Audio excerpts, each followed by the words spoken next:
Hello and welcome back, everybody. We are ready here for the final day of North American Dota, and Trent paying homage as always. What? As you always do.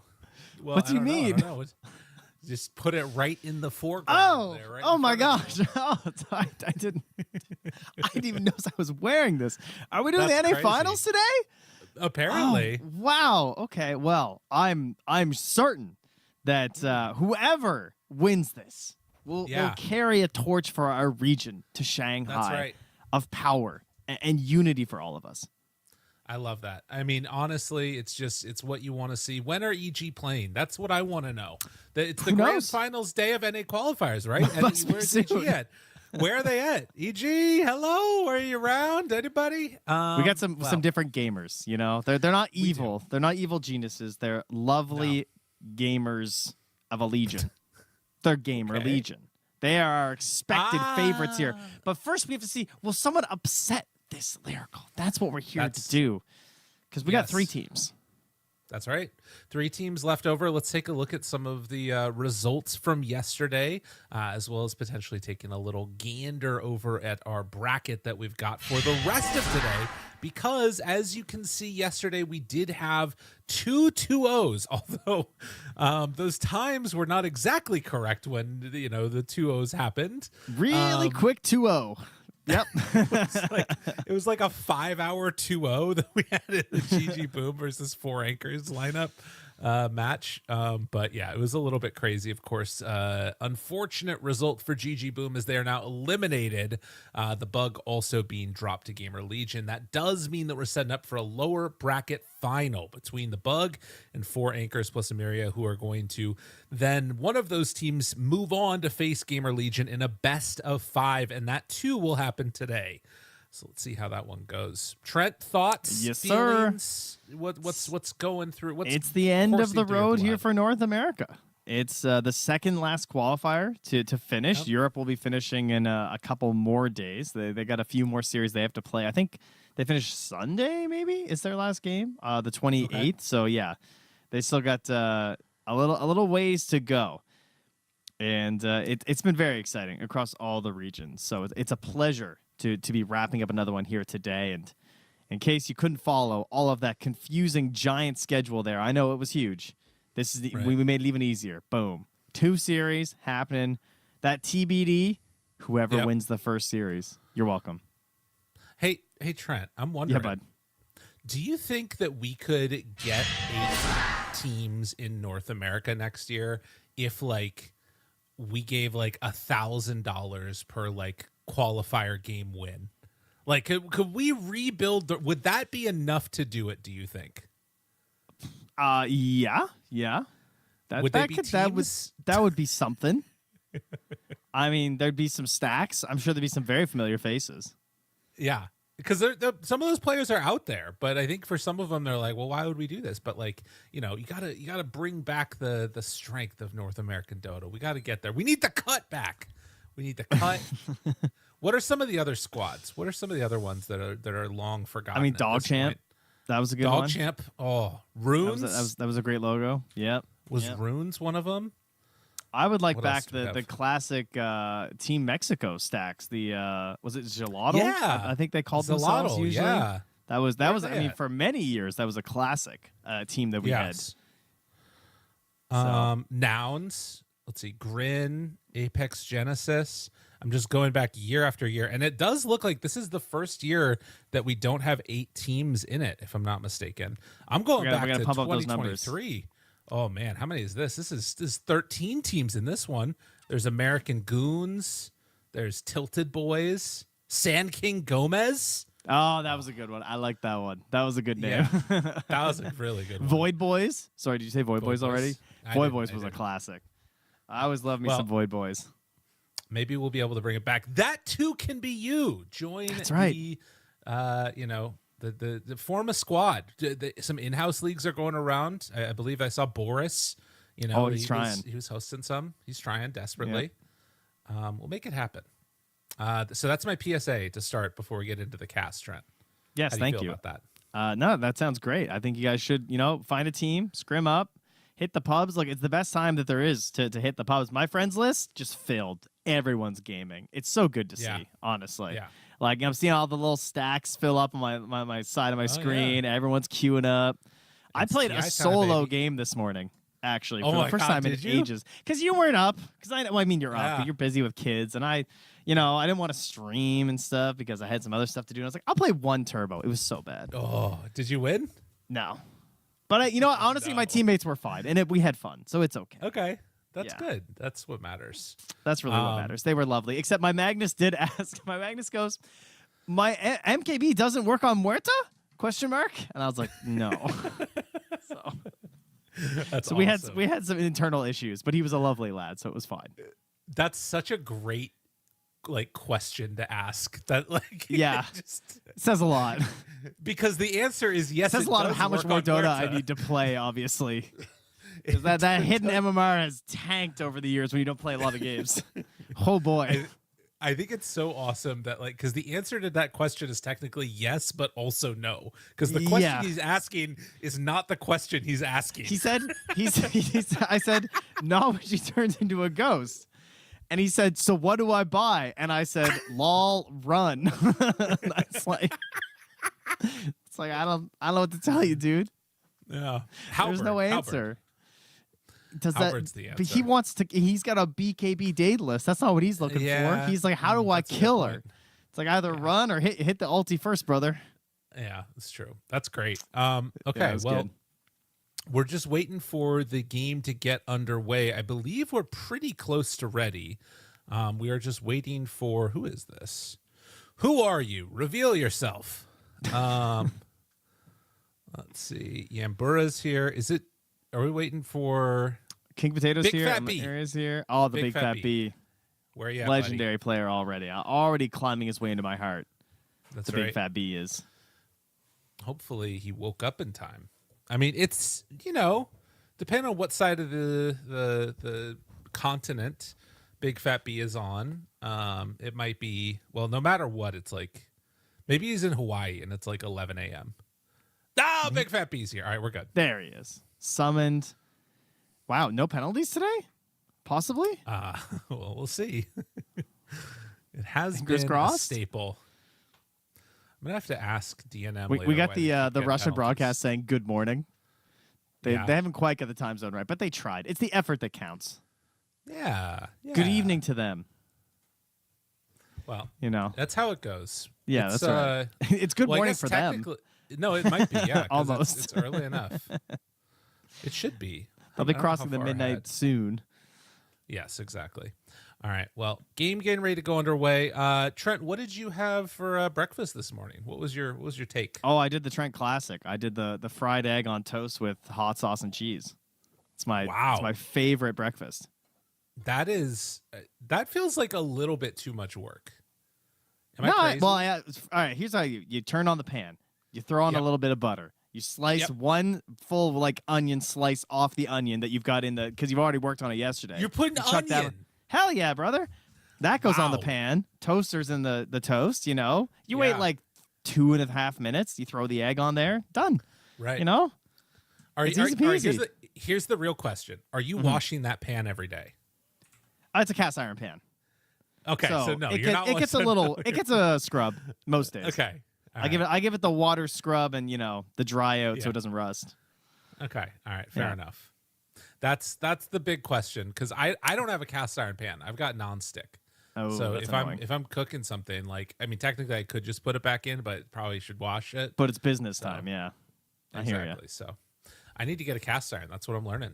Yeah, I have a really small. I mean, I have several, but the one for eggs is very small. It's like the perfect size for frying eggs.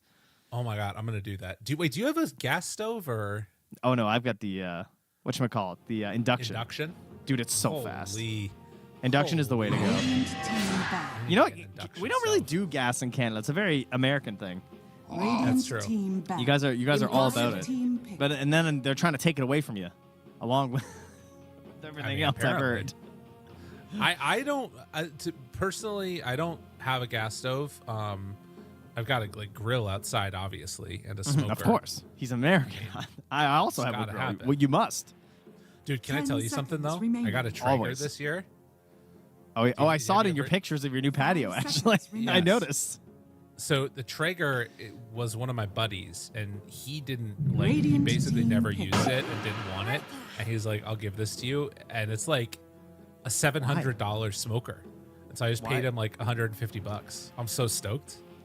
Okay, well, big win for you, and big win for Four Anchors in Ilmeria, because they got hoodwinked first overall. She's a winner. That's awesome. That's really good. This to me probably, by the way, is going to be the most competitive, like coming into it game that we can expect. And if you can somehow manage to get a victory, maybe they can get some momentum going and they won't be completely destroyed by GamerLegion. That's what both teams are hoping for right now. Yeah. Yeah. And the many bans on this axe. So Monkeys, he wants it. Start of the draft. They're going to grab it here. Very likely going to be the offlane axe. Of course, there is a little bit of flex happening with some position 5 axes across the planet. We're assuming that this will be a 3. Yeah. I wanted to open up real quickly the draft from yesterday, because I do feel like both of these teams kind of have like certain identities, and it feels like for the Bug, a lot of it revolves around Monkey's hero in a way. Maybe I'm wrong in that. And then for Four Anchors, it's much more like DNM oriented. So that lane to me feels like it's going to be where we're seeing the action. Radiant team back. Yeah, I hear you. Radiant team pick.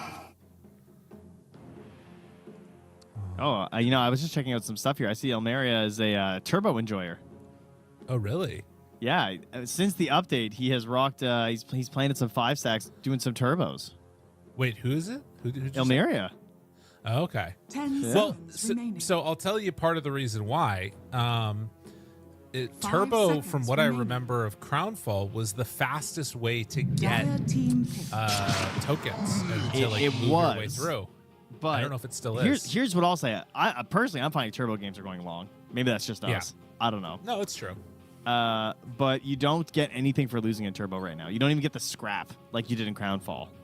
Ooh, so losing really bad. hurts in turbo. Remaining. Yeah. But you're right. If you just keep winning, which obviously his stack did very well. They won all 4 games.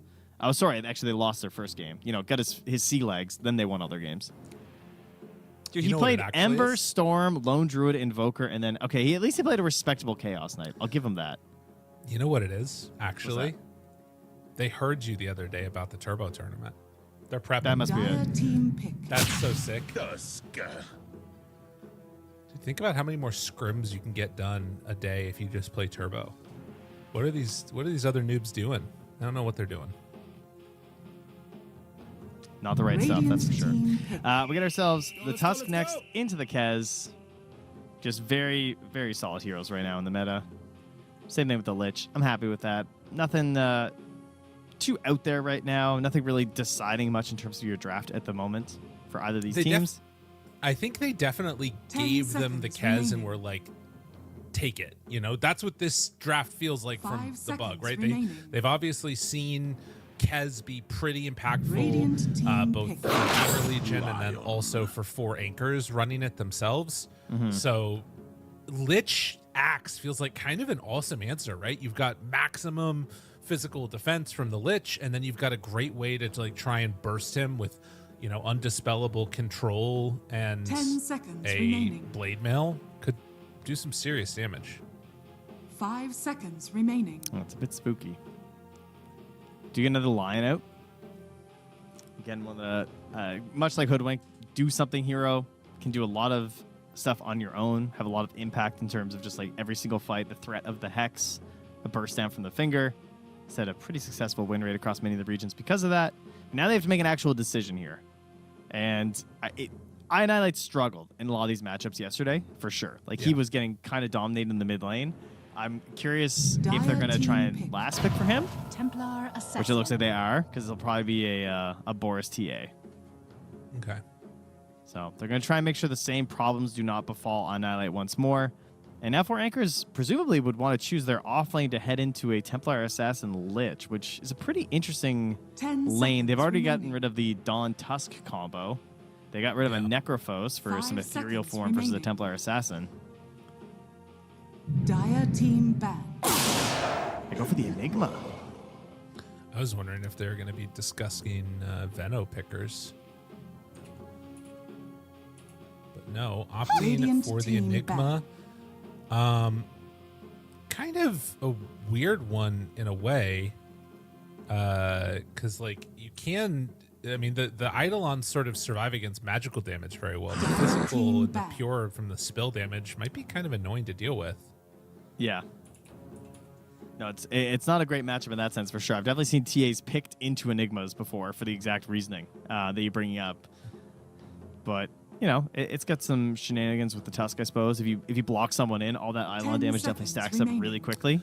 Because, Right. you know, you're used to the Eidolons not being able to actually keep hitting you 5 seconds consecutively. remaining. And there's also Yeah. quite a bit of pressure on them in terms of just no Radiant reserve time. team Because ban. they have their penalty once more for the lack of the camera. So maybe it's just like, okay, we got to choose something. So just give me the Enigma. And if you're the Bug, you probably want to keep this pressure going as well. Yeah, definitely. Okay, so they ban out the Earth Spirit, which has been a consistent seconds pick remaining. for anchors. 5 seconds Is remaining. there anything else that we could see from them? The Pango has it been banned out? That's still in. Yeah, Pango's in, Queen is in, Huskar's in, Ember's in, and Storm Spirit's in. A lot of the bigger mids are available at the moment. Like, what are you going to do if they pick Storm here, for example? There goes the Pango. I think their game against Storm yesterday that 4 anchors had showed that Kez can kind of be a double-edged sword. Like, on the one hand, Storm can chase you down better than a lot of others can, but also Kez can chase Storm 10 seconds remaining. in a way that a lot of other carries can't. So I think that's their decision for banning out 5 the seconds Pango and remaining. leaving Storm Radiant in. team. I think they should take it as anchors. But they go for the Ember instead. All right, well, you got a Huskar? I mean, I guess there's some issues against a Kez, I imagine. That is a decent amount of physical damage. But obviously, it's still a 10 Kez or a seconds Huskar versus an Ember. So Yeah, if you 5 got it, now's the seconds time. I don't know. I think Storm is a trap at this point. I think they're going to pick it, though. Yeah. Because I don't think they're going to Huskar. I would almost even rather see something like a Sand King or like some, Maurini type hero or something. Like a Primal or something. Yeah. Annihilate speaking his mind here. Contemplating. Brooding with all that facial hair. Makes him wiser. True. Maybe just Quap. Actually, then that's what a do you bad do? matchup. That's actually a bad it's not matchup. great. I mean, because then you're forced to go Screams. Yeah. It just, I hate the screaming Quaps. Hey, all right. They do Choose it. your hero. We got a Huskar. All right. Do you believe in some Huskar Dota? They do. I mean, they had to have known that this was a possibility. We'll see what Ilmeria tries to do to answer it. Obviously, there's been a lot of tech that's sort of been built up over the years of how to deal with Huskar as an Ember, where you don't absolutely get destroyed. I'm curious how up on that Ilmeria is. Does this player know what's needed to make the right moves? We'll see. Definitely comes down to how much you grind pubs. Because if you are picking Ember in pubs, this probably happens to you a lot. Yeah. It's also a little harder to execute in pubs because I think people rotate faster to stop like the lane pulls and stuff. So it's we've seen some players on the Ember versus the Huskar just make it seem like it's not that much of an issue. They just skip a couple waves, get their flame guard, go jungle, and then try and target other parts of the map. But obviously, if you get the game rolling as Huskar, it is devastating. He is a win the game kind of hero in these situations. It's one of the highest plus minus matchups in all of Dota is Huskar versus Ember Spirit. It gives him like a plus 6.3 in your pubs. So it's pretty devastating. And it's because he shouldn't be able to play the game, right? He does everything against you that you don't want. Yeah. Yeah, you're not wrong. There's some scary stuff that could go on here. Damn, man. Well, who you taking? Who do you got as the lead here? Huskar! You're all in on Huskar. I'm all in. Monkey's on the axe as well. I feel pretty good about that. Coming into the series, I felt like 4 anchors had been looking really strong, so I was almost leaning their way a little bit. But I think for this draft, I would just rather play some Huskar Dota. You have a TA to take advantage of those similar timings. She gets like a Blink Deso or something. We can put the Aegis on the Huskar or the TA, depending on how the fights are kind of feeling. And then there's going to be this big pressure on the Kez to kind of bail out this game because presumably the Ember should be pretty far behind. What about you? I think that we saw some of the power of the Enigma the other day. And so there are some interesting timings there of like BKB comes out. And then the other one is like the late game TA bash, meld bash, right? So there is an answer for it late game, but I kind of feel like it's tough to play against a black hole in this. And the other thing, the reason that like the Ember I feel like worked well for their last pick was because it meant that it was a way to like sort of lightly go in, create some chaos, and Enigma doesn't need to be that main target that goes in also, right? So like Enigma can come in at the end to end a fight if things get a little bit dicey. And in some of these like, sort of tier 2 type of games, tier 1.5 type of games, things can get crazy, and having a big ass black hole at the end can just like end it. So that's true. I think if we're going late game, which I think might happen in this one, I'm slightly favoring Dire. King Potato only saying good luck to Nation. That's it. No one else. But I agree that I can see the pathway to Radiant just like dominating the early game. I'm worried at some point when they try and go high ground, when they try and end the game, it's not going to be perfect. And then like Dire is going to take over from that point. We're going to see like a 35-40 minute swing back into the Dire's favor. And of course, as I kind of brought up, like Ina has struggled in the laning stage in matchups that were relatively even. He has really fallen behind, and then in matchups where it's not favored, he's had a horrific time lately. So he's got a lot of pressure. Like he is saying, "I'm going to win this game for the team when you take this Huskar." So he's putting a lot of pressure on himself. He's going for redemption. Yeah, redemption. That's a storyline we can get behind here. That's what you want to see. Redemption of our region. Yes. That's really what these qualifiers are all about. Is it? Yep. Ambura smoke breaks. Couple pings and backing out. Are they only going to get one room? Or are they even going to get one? Yeah, they'll get two. Begins. Easy peasy. I think Monkey's misread the innate. Because like Axe gains strength based on 50% of his armor, but he bought 12 things of strength. He's got an inverse. He's just very cold. He needs some really warm gloves. That's all that's happening here. Yeah, I see. I mean, but he also almost has 1,000 HP right now. That's pretty cool. That is a lot. It's a lot of HP. Well, Ilmeria not doing anything too crazy in terms of the thought process here. Just starts with the old Flame Guard, try to get some Lasset, and he's eyeing his way towards that Spirit Vessel. Of course, Huskar did get a pretty substantial nerf relatively recently in terms of the when we removed our facets, and now that new dispel that he had on the Berserker's Blood has been moved to the Shard. So you have to be a little bit more cautious against the Spirit Vessel in the early game now. So there you go, taking a lot of the burning spears there. Does get level 2 now, so that is a little bit of a buff, and pushing this in so hard. Annihilate needs to kill this wave. These couple of waves right here are where a lot of problems can happen. Yeah, we've seen Huskars die to this for sure. Does keep that Fairy Fire unused on Annihilate, and now he gets level 2. All right. So that's the first skill check. We'll see if there are any more that are going on. Yeah, I'm a little nervous for him. I shouldn't feel bad for a Huskar player, but he misses the next light. That's tough. It's pretty short these days, That's true. I do think that this is where things can start to get a little bit out of control if they're not careful for the Oh, there's other lanes apparently we're being shown here. EMP and Boris here, the TA and the Lich versus Tusk Enigma. Probably going to be pretty chill. The camp is now going to spawn. EMP not going to get the block out there, so there is something to work with for the Dire if they want. But of course, they just have so much lane control anyway with the Eidolons, you don't necessarily have to play the camps game too much. Ilmeria comes out for a last hit and takes a lot of damage for it. Yeah, no, this is... buddy? Oh my god. Yeah, no, I think this is... I mean, a lot of what I feel like we saw before was like grabbing waves with boots and stuff. But he got his bottle. Seeing that here. But he's trying to play it straight up. I don't think you can play this straight up.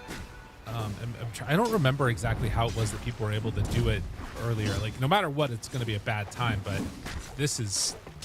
iAnnihilate is doing everything he needs to do here. Yeah, he's gone for the 2 points in the slide so he can grab like the guaranteed CS when he has to. New shot. Bad time. Gets in there, onto him. Monkeys forever. Now going to try and contest. Oh! Okay, he didn't actually get in there. And EMP goes down. Just dragging the Observer all over the place here.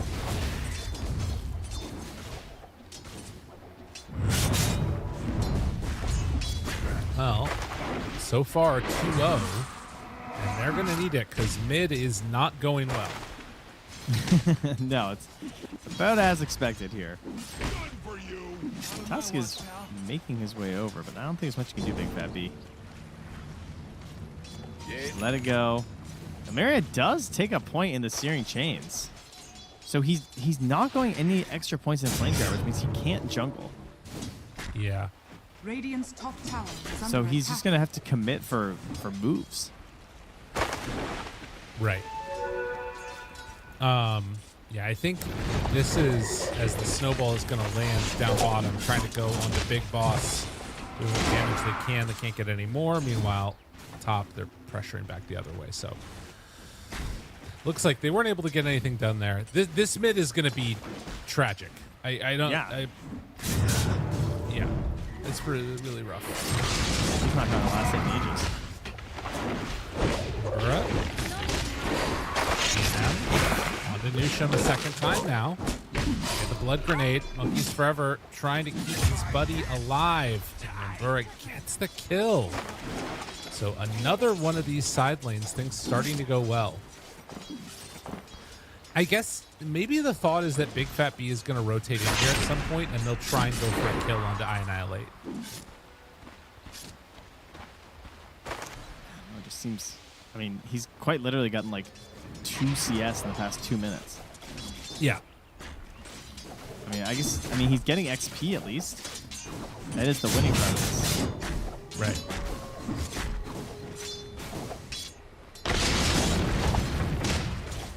Wow. But yeah, he is broke as a joke.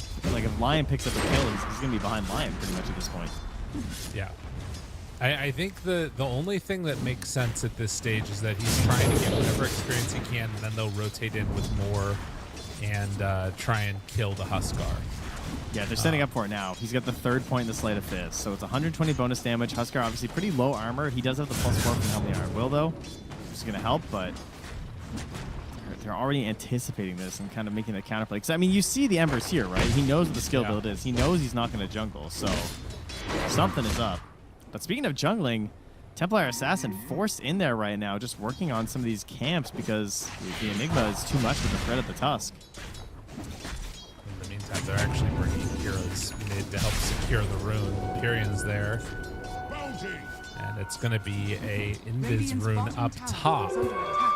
So, yeah, I mean, not dead yet, but taking a lot of damage. And now they move in with a couple more. iAnnihilate. They find the stun onto 2. Ball forward, trying to get what damage in they can. Has he gone a bit too far? Yes! They managed to get that kill in spite of everybody being in the area. Burra goes down at the same time. Nusham trying to make an escape. Kyrian backs out while Axe is dying to DNM. Wow. But yeah, I mean, massive kill obviously for the Ember. Taking the Huskar out for a bit there. Still has a decent chunk to go towards his armlet as well, so they could even go for another kill when the Enigma hits 6. I feel like we might even see them smoke on the Huskar. I would not be surprised. just to really try and slow him down a little bit more. But you got to be happy with that as Ilmeria. Feels like you're actually functioning now. Yeah, he's closer to level 6, like getting what he can. That death is definitely not what you want to see if you are a fan of the bug. Make some big stacks as well in that radiant triangle area. Decides to go coming again. in. It's a long one though. Yeah, So that stops it. you do find the off sentries.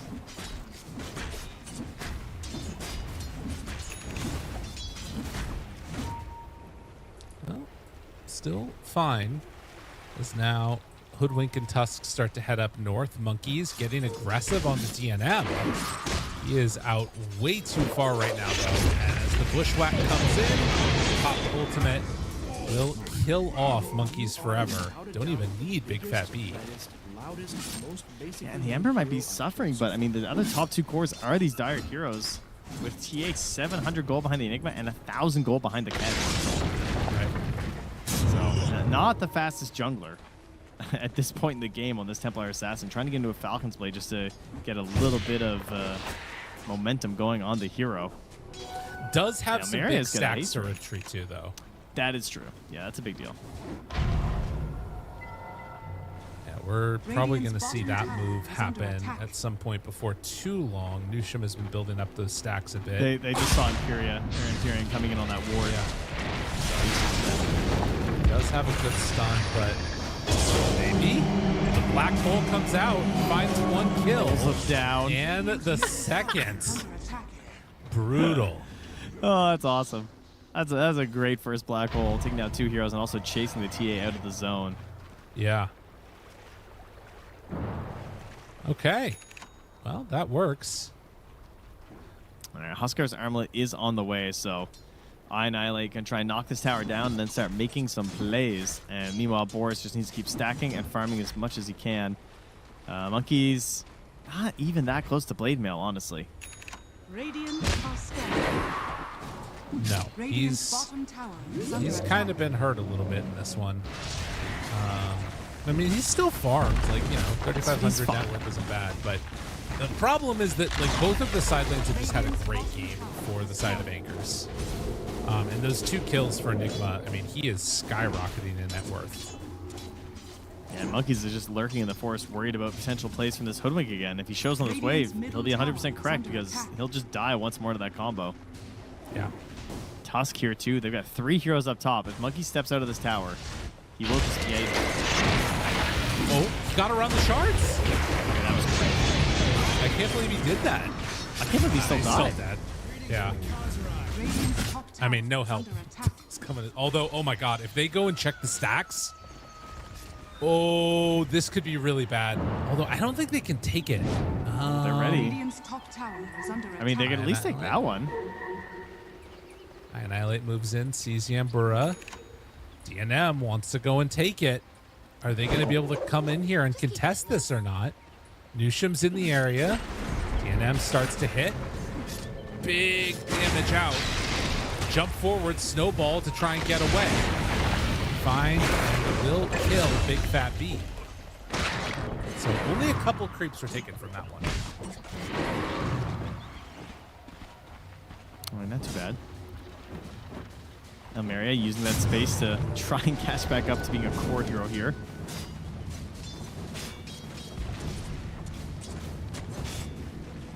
It's going to be an early Vlad here from DNM as he jumps on Monkeys once more. God. So this was a interesting. mid-Kez build previously, but Falcon Blade Vlad is very active and aggressive. Not amazing with his allies, I would argue. What was he? He did Mage Slayer into Yasha Kaya yesterday, right? That might have been him. I can't remember. That was the versus GamerLegion, right? I think so. No. Yeah. 2 days ago. Okay, yeah.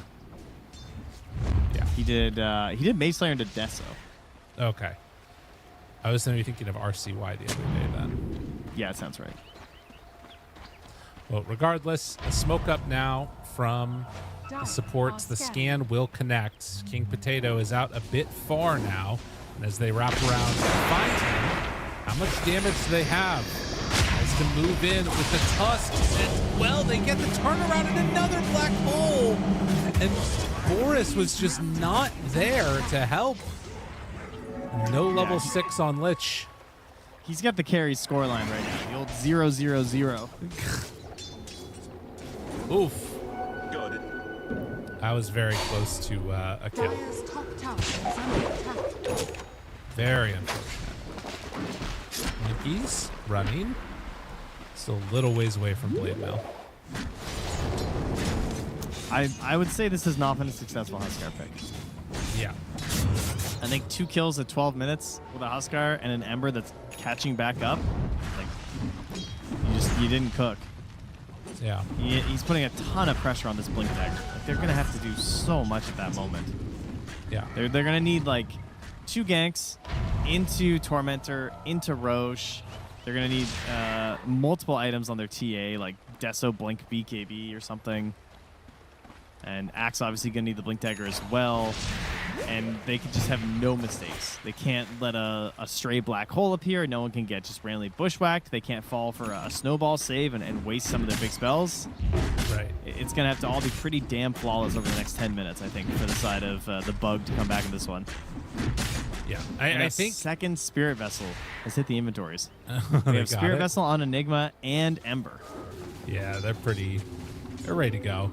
That's a sad Huskar. That's a sad Monkeys even, honestly. Yeah. I mean, look, there are still some other things that things can go well with. You've got, TA getting close here to Deso's Monkeys Forever. They're on them. Annihilate shows up, starts to hit onto the Enigma. King Potato dropping low, but doesn't feel comfortable walking all the way in. And in fact, they've got a void surrounded. Now it's Annihilate that is as bad as it gets. Oh, It really jeez. is. Yep. Where were the TPs? I mean, they're waiting for items, you know? They're trying to get everything up for the fights. Radiant structures are fortified.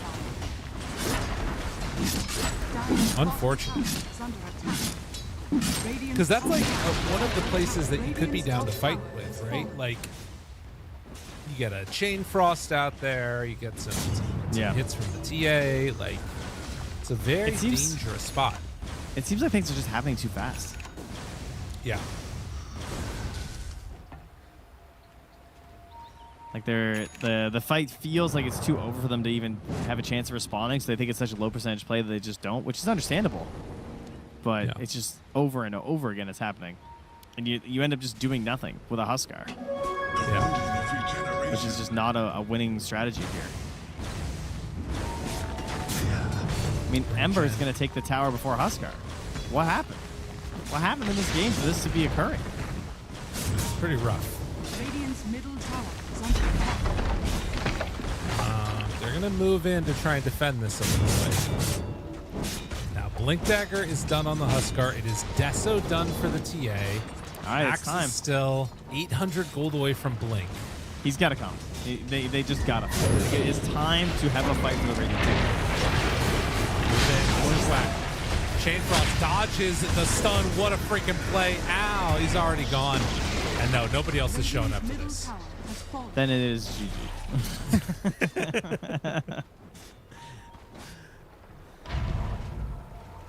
I mean, this is one of the issues, right? Is that it feels like, as Mike Monkeys is probably about to die now too, it feels like it's everybody that sort of has different ideas of what needs to happen and are getting punished for it. Yeah, Like, I 'cause feel like it- they're just being too strict. They're saying like, my hero can't do anything without these items. You Right. know, that's what it feels like to me. But like, sometimes you gotta play some Dota, man. Sometimes when the team pings and someone's dying, you just gotta TP when you're 200 gold away from your blink. Annihilate's going in. That's a desperation moment right there. Sure was. That's a desperation moment. It feels bad, man. It feels bad. Yeah. Got to find a way to reset this one. Oh, this is some blink gold though. Monks is ready for this one. Wow. In towards mid, looking to find Boris. Boris down. All right, well, good news, bad news. He's not 0-0-0 anymore. That's because he's 1-0, right? Yeah, right. Right? Because he totally got involved in a kill. That's what happened. Holy. Get anything done there? Call. Hey, down low. Taunted dead. They got one. A big one. A big fish. The blink reveal. I mean, this is the thing that's got to feel so sad about this game in a way right now, is that like that play right there, if they could have just chilled and not like contested the mid tower, not like let them take the mid tower back out, or if they could have, all came together to fight the mid tower. If either of those things would have happened, they'd be in a much better position that they're in right now. Yeah, that's pretty rough. It's a painful one, man. Yeah, the break on the hoodwink is a nice little cherry on top. Monkeys gets one. They're on it. Very nice. Classic counter synergy of Kez hoodwink right there. Love it. Okay. A little bit of salvation. A little bit. It's a hard game, man. It is. It is a hard game. Dota itself is a pretty hard game, but this one especially, very difficult. Yeah. Oof. I think, it definitely feels like, some amount of disparate ideas, and the squad that like has a very clear understanding of what they want to do at that point, which is like 4 anchors want to run at you. They're executing that right now super well. Mm-hmm. They are running at them.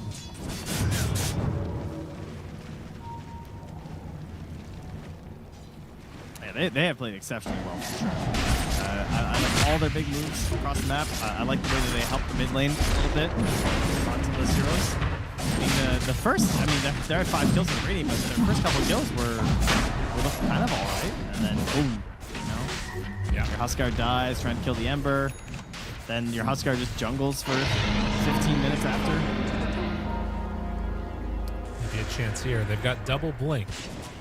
Do they want to blow up one of these targets? I mean, again, I don't know. It's tough. Like, they have vision.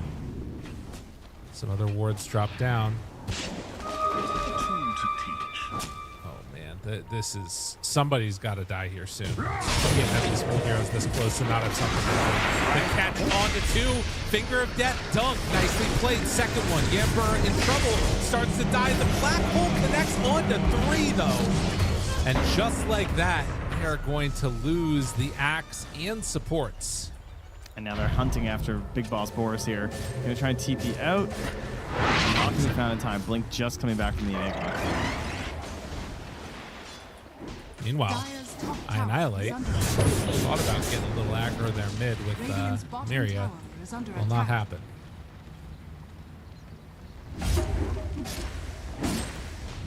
Radiant structures are fortified. Radiant's bottom tower is under attack. I feel like there's another part of this too, which is like that last pick. It was pretty clear that like they were almost daring them to pick Huskar. You know what I mean? Yep. And I think that like when you're a team and like sort of conforming to what the other team is daring you to do, and it takes you out of your game, you're like, oh, with their draft, this hero is so good. It's like it's less about what you do well and more about trying to shut down what they're doing, and that can sometimes pull you into this trap where then you feel uncomfortable throughout the rest of the game. Yeah, and I mean, you just, you have this break from the hoodwink that was available. They knew that going into it. I still think it's, I still agree the Huskar is a good play. Right. I think it's a fine pick, but yeah, it is, you have to play it to its potential. Right. Both as the individual, but also as the team. Like, we can't put all of this blame on Annihilate because... No, of course not. Like, there is definitely a team element to Huskar that was not reached here. And definitely not agreed upon as what they were doing. Big Boss going for kind of an interesting choice here. The Aghanim Scepter to try and find a way to continue delaying this game right now. I love that. That's pretty hype. Yeah. Gives you a lot of rat potential for sure. And like also that global potential means that this issue that we've been seeing come up over and over again of like not everybody together for a fight will no longer be the case most likely, because you can then obviously get across the map. We know Kez wants to delay BKBs as well, so then like the silent aspect is just going to be very good versus the hero. It's good versus the Ember if you can make it work. Yeah. The problem with like the TA Ags now compared to the Shard is that generally when we see the Ags, there's already like 1 or even 2 dispels along the heroes. So the silence aspect doesn't seem as important to it, but right. They certainly need it in this one because they got to find a way to cheese out one of these fights. Yeah. I mean, I think when they're playing together and like making, if they can cancel the black hole or not get multiple heroes caught in it, I think their team fight is still very good. The problem is these types of plays happen, and that feels pretty bad. But even there, like, look how much damage that blade mill did to DNM. Oh, jeez. 2-shot. Why is this hero so nasty? Just kills you so quickly. I'm gonna have to play some more Kez to like really understand what the hell he does. I still don't know. I mean, I just love the Ags. Yeah. It is so satisfying to watch.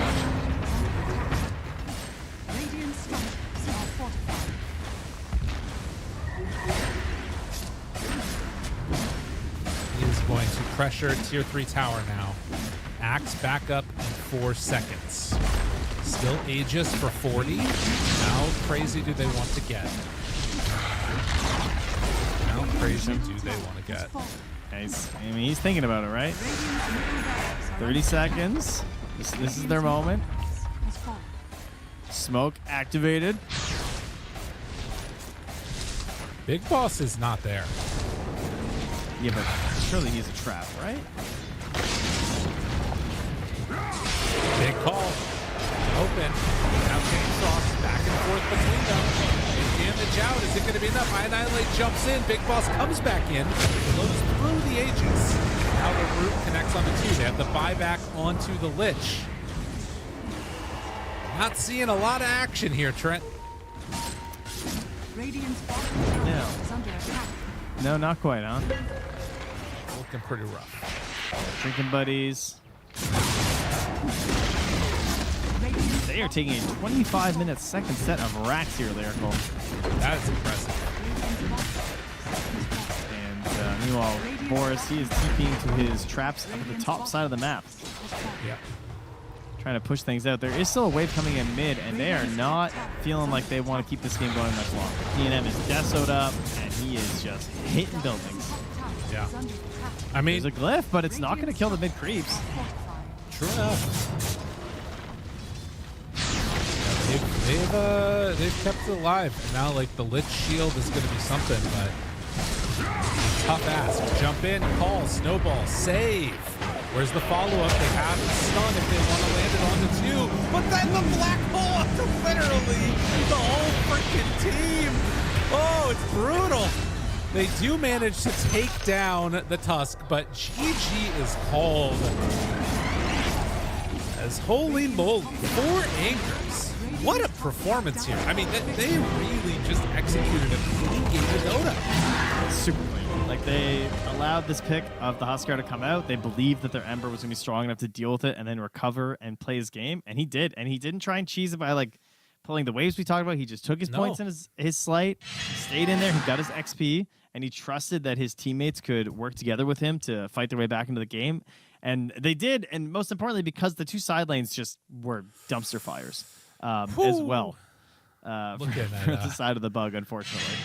I'm looking at some of these damage numbers post game, man, and it is feeling some low numbers. I mean, there was 4,000 damage. 4,000 damage done by the TA.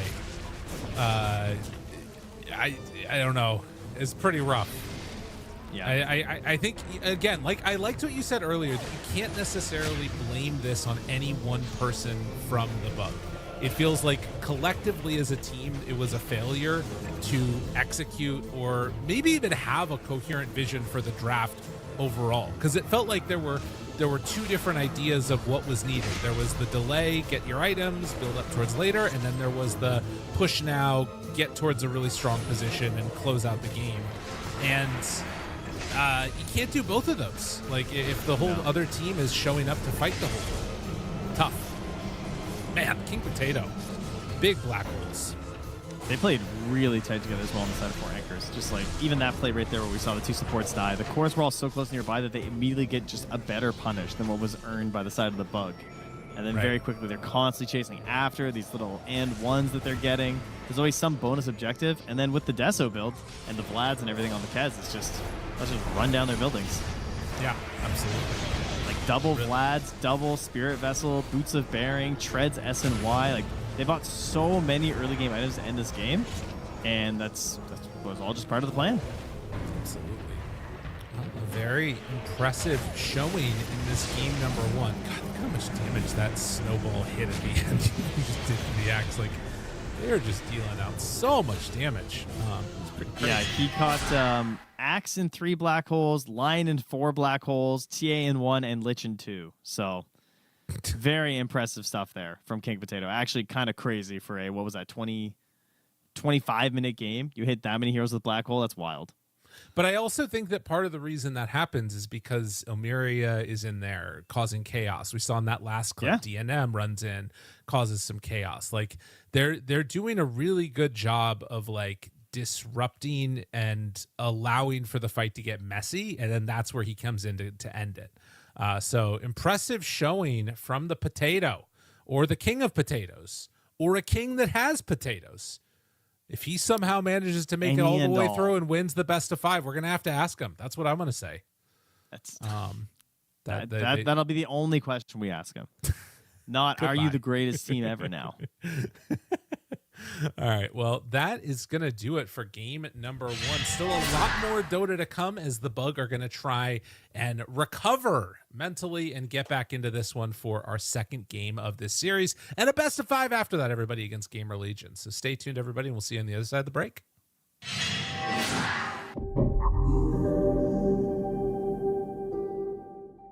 The human body was built to move. Not trapped at a desk in one singular posture for 12 hours a day.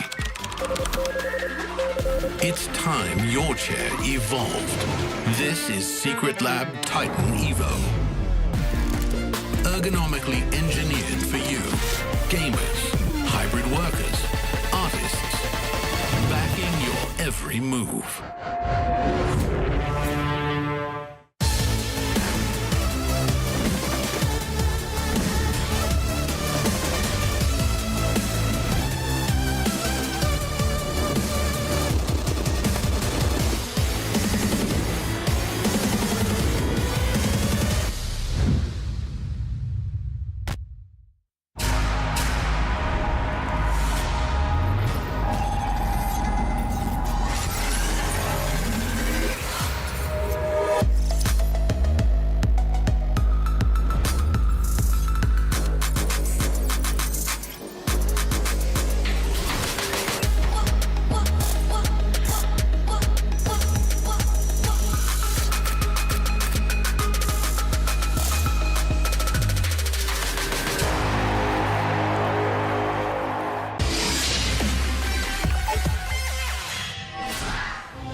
Welcome back, everybody. We're here getting ready for our second game of the day. At first one, a little bit rough there, Mr. Trent, but it happens, the best of us. You know, I did get a couple people that messaged me worried about how much coffee I was drinking yesterday, so I figured I would, present an alternative, which is my water cup that I also have, which is that's good vessel that I drink beverages out of. So I'm glad everyone was concerned for your health.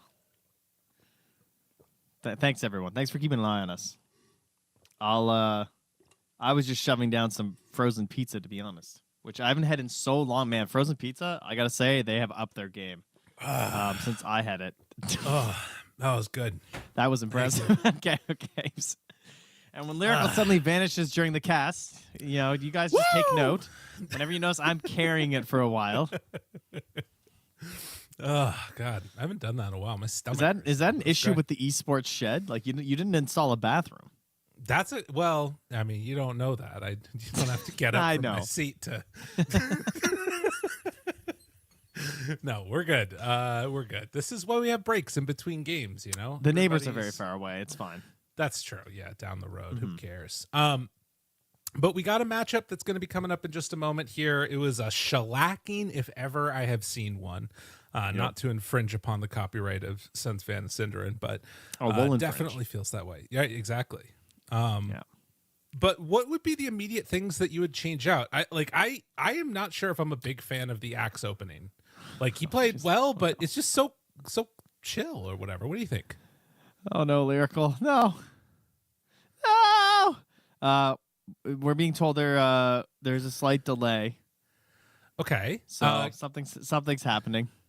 Can we chat real quickly with our producer if we should be going back to a break, or we'll say for now. We'll give it 5 minutes or something. We'll see how it goes.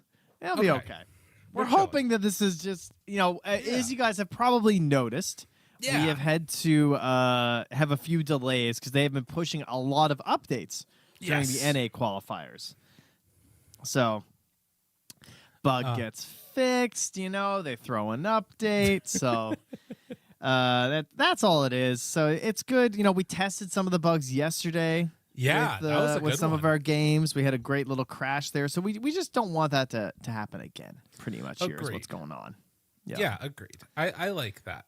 I think that it would be cool if we got a game 3. What do you think about that? Pushing us to a game 3? Would you be down for that? Well, I was contemplating if we had time to play some games after, depending on how fast things go, because I really want to get my levels up in the Dark Carnival. I see. So on the one hand, I do want to watch more games, but I also casting all this Dota makes me really want to play some Dota. That's always the problem, isn't it? Yeah. And then I figured that like tomorrow morning when it's, time to get up with the kids and stuff, I could just be like, my dear wife, I was up all night casting North American Dota, when in reality, we just stay up till like 4 a.m. my time grinding a little bit of this. You know what I'm saying? Wow. Oh, God, the coordinator is gone now. No, it was gone for me too, yeah. It's run away. Everything's going to be fine. Okay. So I'm hearing you're down for a game 3, but you're also down for more Dota. We could have both, like you're saying, though, and that would be pretty great. You could just like not sleep tonight overall. Yeah, that should be fine. Yeah. When was what the could last, possibly go wrong? When was the last all-nighter you pulled? It would have been something parenting related, surely. Really? So, you think? Yeah. Not Dota? Did you ever pull no, any definitely Dota not Dota. all-nighters? No. Did I what? You didn't pull any Dota all-nighters, like for casting or anything? I definitely did for casting, 100%. Casting and playing. I definitely had some Dota all-nighters for sure. But those were like mostly pre-kids. Yeah. You know what? It was probably like travel between events. Sometimes you do hit a bit of an all-nighter. Yeah. Depending on like how late you were, and then if you can't sleep on the plane because it'll mess up your time zone, so you just kind of stay awake for like 40 hours straight. Yeah, I've done that one. Because then like you just screw your body up enough that like it doesn't know what's happening anymore. Oh yeah, it's so confused. All right, well there's sun here, so I guess we're gonna do this. No, I think particularly like travel to Southeast Asia or to China like is the real one that messes you up, at least for me, a decent amount. It's far. It's the other side of the planet, I remember I've talked about this before, but there was I think a period of time when it was like, I want to say it was the qualifiers for Star Ladder I-League Season 3 or something like that. And we had like NA qualifiers and then also I had to do China qualifiers. So I was like waking up at midnight and then I would cast for 8 hours, 2 best of 3s. Sometimes 3 best of 3s or 4 best of 3s. And we were crazy back then, weren't we? What's that? Yeah. Okay. Okay. I have good news that we did just get an update as well in the client. So my Dota is currently updating right now. So the coordinator's back online for me at the very least. So I think that means that we are going to go to a 5-minute break, and then we will come back and we will have the rest of the action for all you folks at that point. So see y'all in a bit as soon as we get this client updated.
Welcome back, everybody. And we actually do have a game for all you fine folks now. Trent, we are no longer needing to lie to them as we normally do. You ready? You ready for the draft? I sure am. I'm ready to see what is different, what has changed, what new heroes will appear, what old heroes will vanish into thin air, extinct perhaps, like the dodo that he is, because Kez is banned. Oh, right, yes. Decent start, I would say. Yeah. Yeah, I want, I don't know. It's always tough to like really understand. You're never going to be able to fully understand what the intricacies are within a team when there's like things that are going on, or what the conversations were, or whatever else what it was. But I think if you're the bug, you just got to like put that game behind you and try and just do a whole new set of things. Yeah, completely different draft. Or run it back, pick Huskar again, and prove that you can do it. That's the other option. That is the other option. I don't think that that's going to be the route that they go, as we are getting shortly into this draft. I don't know what did that turn to Borat at the end a little bit. Might have. This draft is not ready. No. This is another situation where the bug. Do you think they go to the legend himself? Do you think is there a chance we get never misses a hook in his life Newsham, or we're not that desperate yet? I mean, that's a good question. I could see it going either way. As you can see already, there is a big switch up in the draft as Shadow Fiend Puck are the picks. So other chance out, they did actually ban the Doom. That's very funny. So in the lobby chat, Boris said, Radiant team never back a bug into a corner. And then I think it was Ilmeria or maybe Yambura that said, you better ban Doom. We're coming after you, Boris. They banned Doom. Yeah, he did. He said, you better ban Doom. Yep. Yeah. All right. 10 there you seconds go. remaining. It's not happening. Well, we finally get a puck. 5 seconds remaining. Many a puck bans in this qualifier. Do they respect the Night Stalker? That's my question. That is an interesting one. I know if it was Fade, they would be down to play. I also feel like it's a Monkey's hero too, though. I definitely feel like I've seen it play at some point. They go into an early Rubik pick here up against the Shadow Fiend. Decent hero, obviously, for raises and for the ulti. But Rubik is a hero who has been struggling. I hear every time I tune into a European stream, it's Owen or like Fog talking about how shit Rubik is. Yeah. When I'm watching in the mornings, because like he's got a bad win rate. Hero sucks at laning. Fog's just desperately trying to get more buffs for this hero. I don't know why. I love him. I love Rubik. He just So can't much stop fun. himself. He's like, oh, he's so bad. It's like when he talks about Elder Titan. He's so bad. He's unplayably bad. 5 seconds remaining. You know what's crazy though about Rubik is that What's like that? they did not change much about this hero, but it is so much more fun to play right now. I don't know why. I don't know completely why, but it's just so much more fun. I think you're more survivable without realizing it because of the changes to Fade Bolt, reducing spell damage. I think that's maybe. why he's more playable right now. Yeah. Because it's kind of insane. Like reducing spell damage by 24% in so many situations just keeps a Rubik alive when it never would have. Especially when you combine it with like this ridiculous magic resistance and stuff from his int. It all adds up to like just getting more spells off. I also think like some of the talents now, if you can start scaling up and get the levels that you need, now he has the like spells stolen mana cost reduction at 15 instead, and then at 25 if you can get there, you obviously have the game. You're not going to get too often, but is a possibility. Is now we get to see those wonderful players out there on the cameras, except for Ilmeria, of course. But yeah, Rubik, and then the Underlord Wyvern is the next set of answers. So 10 seconds remaining. I feel like we saw something like this out of one of these teams before. I'm not 5 sure. seconds remaining. I'm trying to remember who did play Wyvern. It was with the Grim, is what we were watching, right? I think that was GG Boom. It was I'm Anchors. pretty sure. Oh, was it Anchors? Oh, okay. Against GamerLegion, yeah, game 2. Oh, right. Okay, that's what it was. Yeah. Right. I was gonna say because I knew they lost, so I thought it was GG Boone, but that makes more sense. They paired it with the Earth Spirit, Nature's Prophet, and Grim. Yeah, I was also wondering, I mean, Night Stalker and Earth Spirit still in. I don't know how much Ionilight's been playing Earth Spirit, but I think a lot of people are pretty comfortable with that versus the Puck. He's going to go with the more classic pick in terms of the Void Spirit. And that's going to leave Monkey's Hero for last year with 2 bans to go. And also the Axe, the Doom, the Dawn, the Enigma. A lot of offlaners already removed. So Brew's going to get removed. Remaining. Maybe Tide would fit their lineup pretty well, I feel like. 5 Or seconds Bat Rider remaining. would be the other hero I'd look at. Yeah, it feels weird. They have a lot of things that cover it. You've got like Radiant Piercing team Disable, you've got Roots, Dire you've team got back. Lift, like you talked about Fade Bolt. A lot of annoying things to try and contend with. Okay. They ban out the Terrorblade also. That is interesting. 10 Yeah, last pick for seconds 4 remaining. anchors. I mean, yeah, they really just have 5 seconds. whatever remaining. pacing they want to go with. They could pick something like that TB who can join in a little bit early, but it's also just like an anchor for the late game. Or they could Right. also pick something with like a little quicker tempo, like a Beastmaster carry if they wanted to. I think would look really strong here actually. Or the Doom if it wasn't banned. I think Doom would be like the best pick here, Right. but he gone. I'm not sure if, but like, I kind of feel like this could be. Did Monkeys cut his hair? Radiant team I didn't have the picture out. He did. He shaved it during his subathon. Oh, okay. Shout Yeah. out to Monkey's stream. Mm-hmm. It could be a good game for a Darkseer also for the bug. Yeah, I was thinking that too because it would deal with a lot of the potential 10 like seconds good heroes remaining. that the rating could go for as well, other than the Beastmaster. That would be Right. my one 5 problem with that. I seconds think. remaining. It is bad against Underlord and Rubik, Team but the type of hero that you're likely looking for at the end is going to be something like that. Like you talk about anything, but the Beastmaster would be good against it. Oh, yeah. They do ban out that Night Stalker eventually. Just took a little bit later into the draft, but has looked incredibly strong versus Puck. It's also really good versus Wyvern, pretty good versus Rubik. 10 seconds It was a nasty remaining. Night Stalker game for sure. Yeah. A lot of these heroes too, like you 5 don't want to play seconds into remaining. Rubik, like Enigma, Primal, like all of that sounds pretty bad. Tide too, Dawnbreaker obviously. Same bans? issue. Yeah. What the hell are you gonna pick? I mean, if he's got anything weird, now might be the time. But I guess the weird stuff, you still have to think about what the potential matchup issue is going to be, which means you start thinking about like what can I jungle with, which makes you start thinking about Beastmaster for yourselves Kunkka. instead.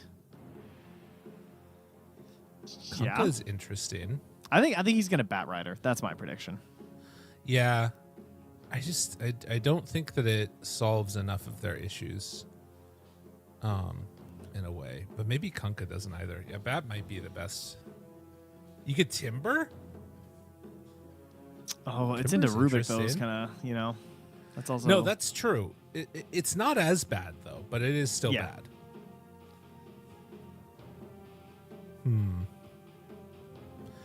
I think it needs to be a little bit of a weirder one. I'm down with a lot of what you were saying. Yeah, you can't Legion either with the Winter Wyvern there. Radiant team pick. Other times they just go Tide. Okay. all right.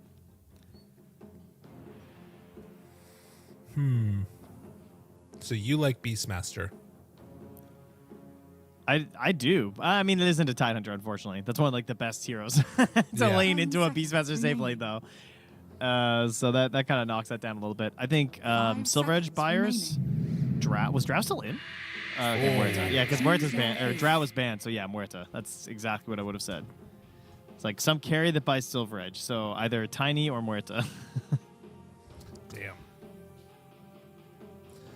Yeah, that would have. I mean, it would have been a good Darkseer game. I don't know if it would have been enough to stop them from picking Muerta, but Darkseer is pretty nice against Muerta sometimes.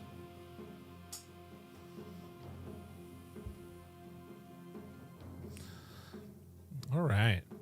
So game number 2, Anchors. A very strong draft from them that feels very well rounded. For the bug, it feels better than last game. I think that there's less pressure on them to get stuff done early, 10 seconds and I'm remaining. hoping that means they're going to feel more free to play like a 5 regular seconds style remaining. game of Dota. What do you think? That is true. Yeah, they could definitely play a lot slower. Their heroes are pretty bad at responding to plays without blowing like a Ravage or like a really big spell, or having to use I see a world where Ravage gets forced out in a bad situation, Global gets forced out in a bad situation, and then it's very difficult for them to do anything but sit back and farm. But at the same time, they weren't making those rotations to try and answer those things anyway. So it's okay. Sure, that sounds good. Yeah, I don't know. It feels like I don't know. I feel like this is a very robust lineup from 4 anchors, right? You've got like a slab of meat out here that's like just it lays flat on the table, and it's like, is if it you're trying to, tenderized? like if you tried to tenderize it or like break through it, it would like resist the pressure as you hit it. But okay, I feel like the bug kind of have a couple little knives that you could slice through that piece of meat. And some of those are going to be like the global. You know, the global is like a little twist of your hand that you do with the knife to try and get under like the sections of bone, you know? Right. Yeah. Am You're spitting. Thank you. I'm convinced. You know, the global, it breaks down the fibers of the meat so that way you can eat it more effectively. Can you tell I haven't had lunch yet? Yeah, no. He's a hungry boy here. Getting into our casts. Hungry for some more action, some more Dota. We're into this game number 2. Out across the map they will go. Let's see how it happens. Oh, there we go. That's nice, Nusham. Very good. Hey, yo! Have you seen Rocky? Of course. Yeah, he has a couple. Hey, yo! Adrian! I was very pleased one time I had a layover in Philadelphia when I was going to an event, and I went to the stairs. Really? Yeah, it was awesome. Gonna fly now! Except I think, if I'm not crazy, I think the statue was gone. Like, they took it down for a few years, and then they put it back. Why? I don't know. But I believe That's it's back crazy. now. I know. Maybe they're I also saw doing Ben some work. Franklin's grave, and I saw the Liberty Bell. So it was a pretty, historically American day for a layover. I mean, the Rocky statue is more important than either of those things. Let's be real. Hello? I ran it up singing it too. Oh, yeah. Did you really? Were you the only one? No, there were other people for sure. Yeah. No. It's a thing you do. Yeah, it just seemed right. I love that movie. It's so good. Adrian! You know he kept those turtles from the movie? Yeah, that's so sick. Did you know that Butt Kiss was his actual dog? Do you know the and he story he of had that? sold his dog, and had to buy it back when he got the money for the movie. I know. It's so crazy. That's crazy. It's such a great story. Oh, I love it. Thanks, Scriff. Scriff was telling us too. He's simultaneously doing obs for the stream and then also telling us, did you know about the dog? Oh, is he? Yeah, he's messaging us in Discord. Yes, good job, guys. Thanks, Scriff. Such a good All right, movie. well, I'm surprised you remember the dog's name. That's crazy. That's very impressive. Kiss. Yeah. I Pretty iconic name, I suppose. You remember that? Yeah, no, I remember. That's so good. The people that have not seen that movie, after this, or maybe while the European qualifiers are going on, you can go watch it. Yeah. It's pretty cool. Something a little less, thrilling. Culture is what we like to say. So, Ilmeria 6-0 versus 5-1. This is a matchup that has obviously been thought of as a counter, but the other thing about it is that it's much more of a counter when you have a silencer in the game. That's when it becomes really scary for the Buck. Yeah, that is definitely a problem. Yeah, he should have shockingly, he should have a worse game than when he was playing Ember versus Huskar in terms of the totality of the game. This time it should be even more annoying for Ilmeria, one would think. There is a Lion, a Silencer, and a Void Spirit. This is not supposed to be a good puck game. Under no measure should he have a good game. Imbura Getting ran at, pummeled. Hold on to the anchor smash. They don't quite have level 2 on monkeys yet. They have enough one to kill the slowdown. Oh, there's the stun. Still looking, chasing, desperately wanting to kill. Oh, the gotcha canceled. Oh my god. Woo. All right, that's big. That's a nice little injection of gold for monkeys. They needed that. Bug fans are so back right now. They're going crazy in the chat. 5 minutes in the future, I can tell. That's what you love to see, man.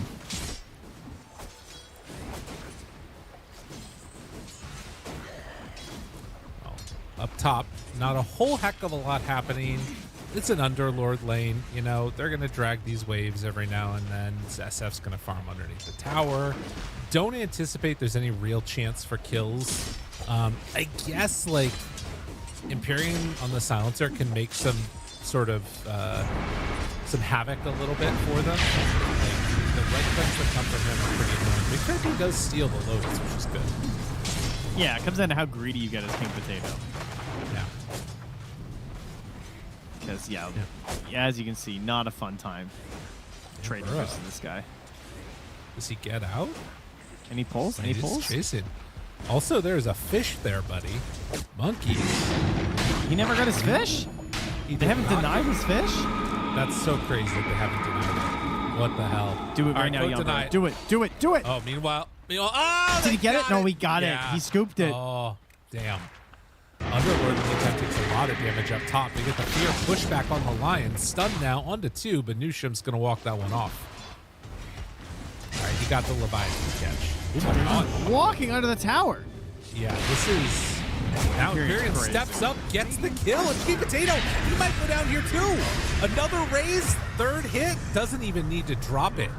Dude, another wave is going to crash into this tower here too. Yeah. Oh, this is so bad, dude. That's like 2 full waves, just gone. Yeah. Go. Go, Rubik, go. I mean, he's going to get some, but Underlord's not going to. Big Fat B tries to pull this back so it can get at least something for the Underlord, but now he misses. He gets 1 creep out of all of that. Okay, 兄弟们，全体目光向我看齐 And they're 啊！ pulling. Well, Annihilate finally having a good start to a lane. It has been a rough qualifier for him so far for the ones that we've been watching. But he is doing A-okay right now. He's got a little bit of a gold beat over the top. Up top, get the pullback. Imperium. Fall. Big boss. Standing in the lane. I mean, the plus side is that, like, when their abilities aren't up, particularly Pit of Malice, it's really hard for the Shadow Fiend to die. Yeah. But they do have some stuff now. Yeah, he has to back away.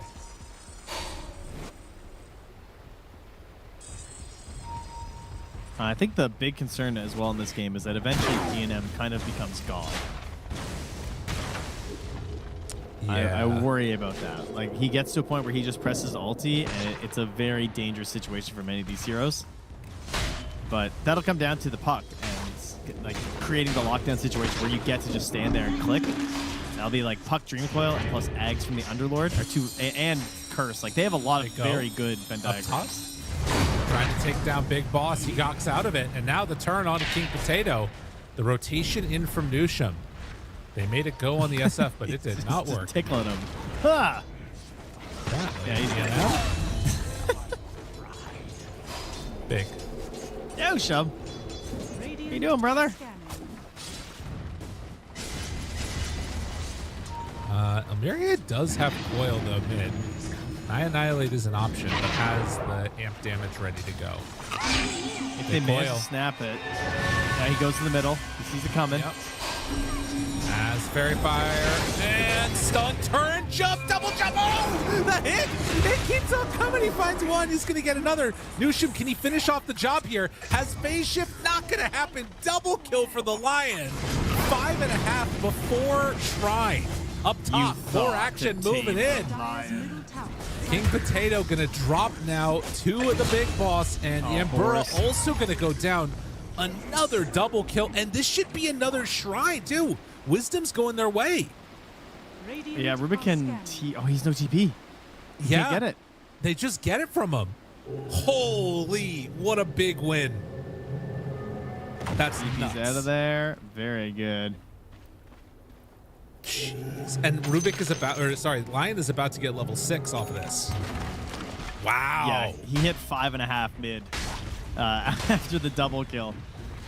That was really well played by Annihilate. He goes immediately to the coil into the center, so he can't get telekinesis out. He manages to tank through a lot of it, hits his double astral step, and sets up for the Lion because he's just dead. Yeah.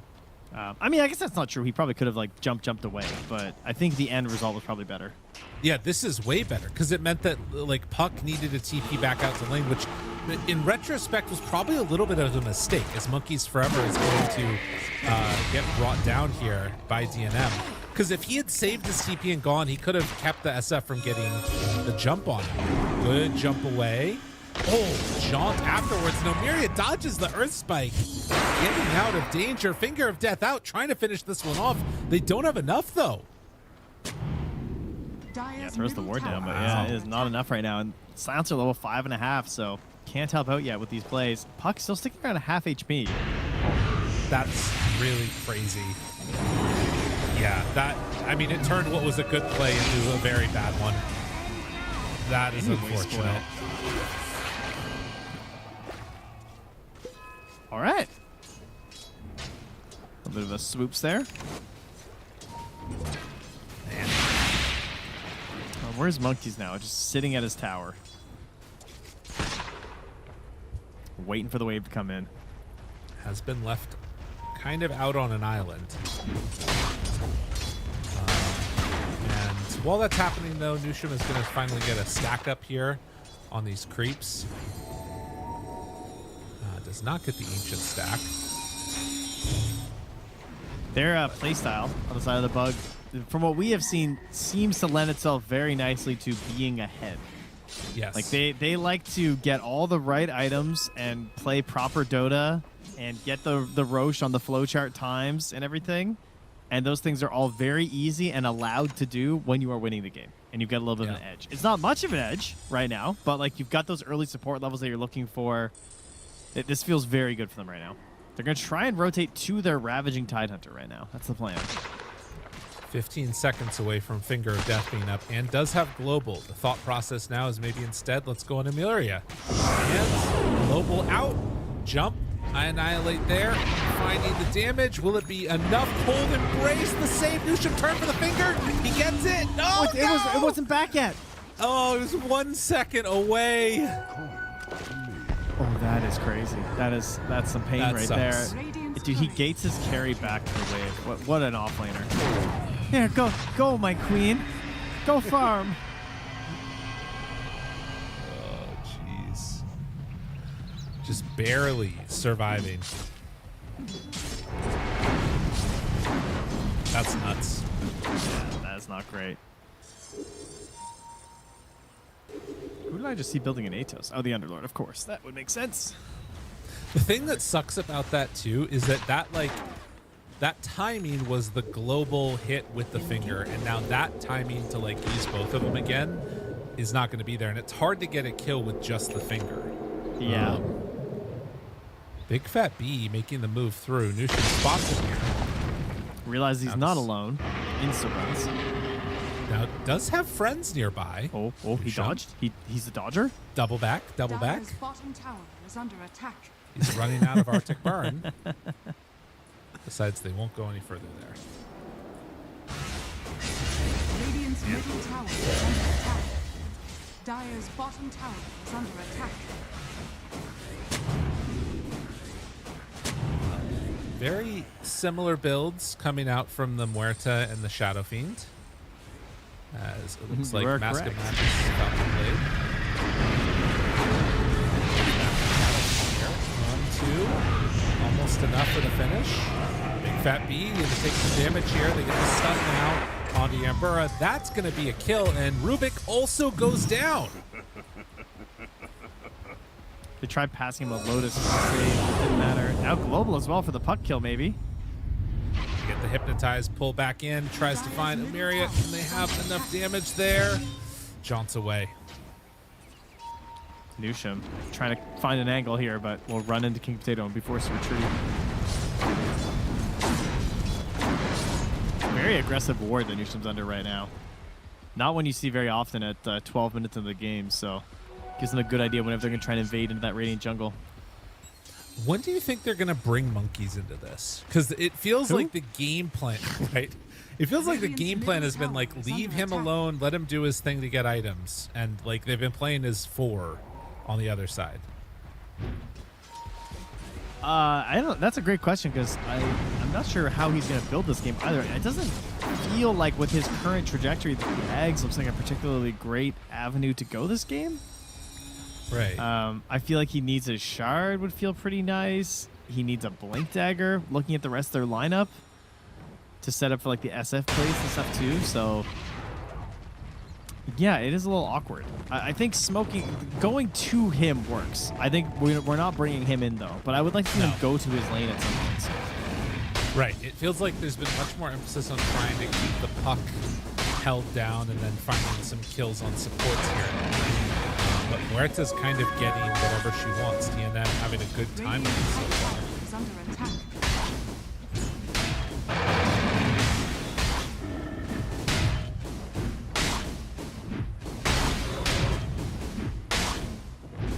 He does get a giant ancient stack though, so very helpful for him.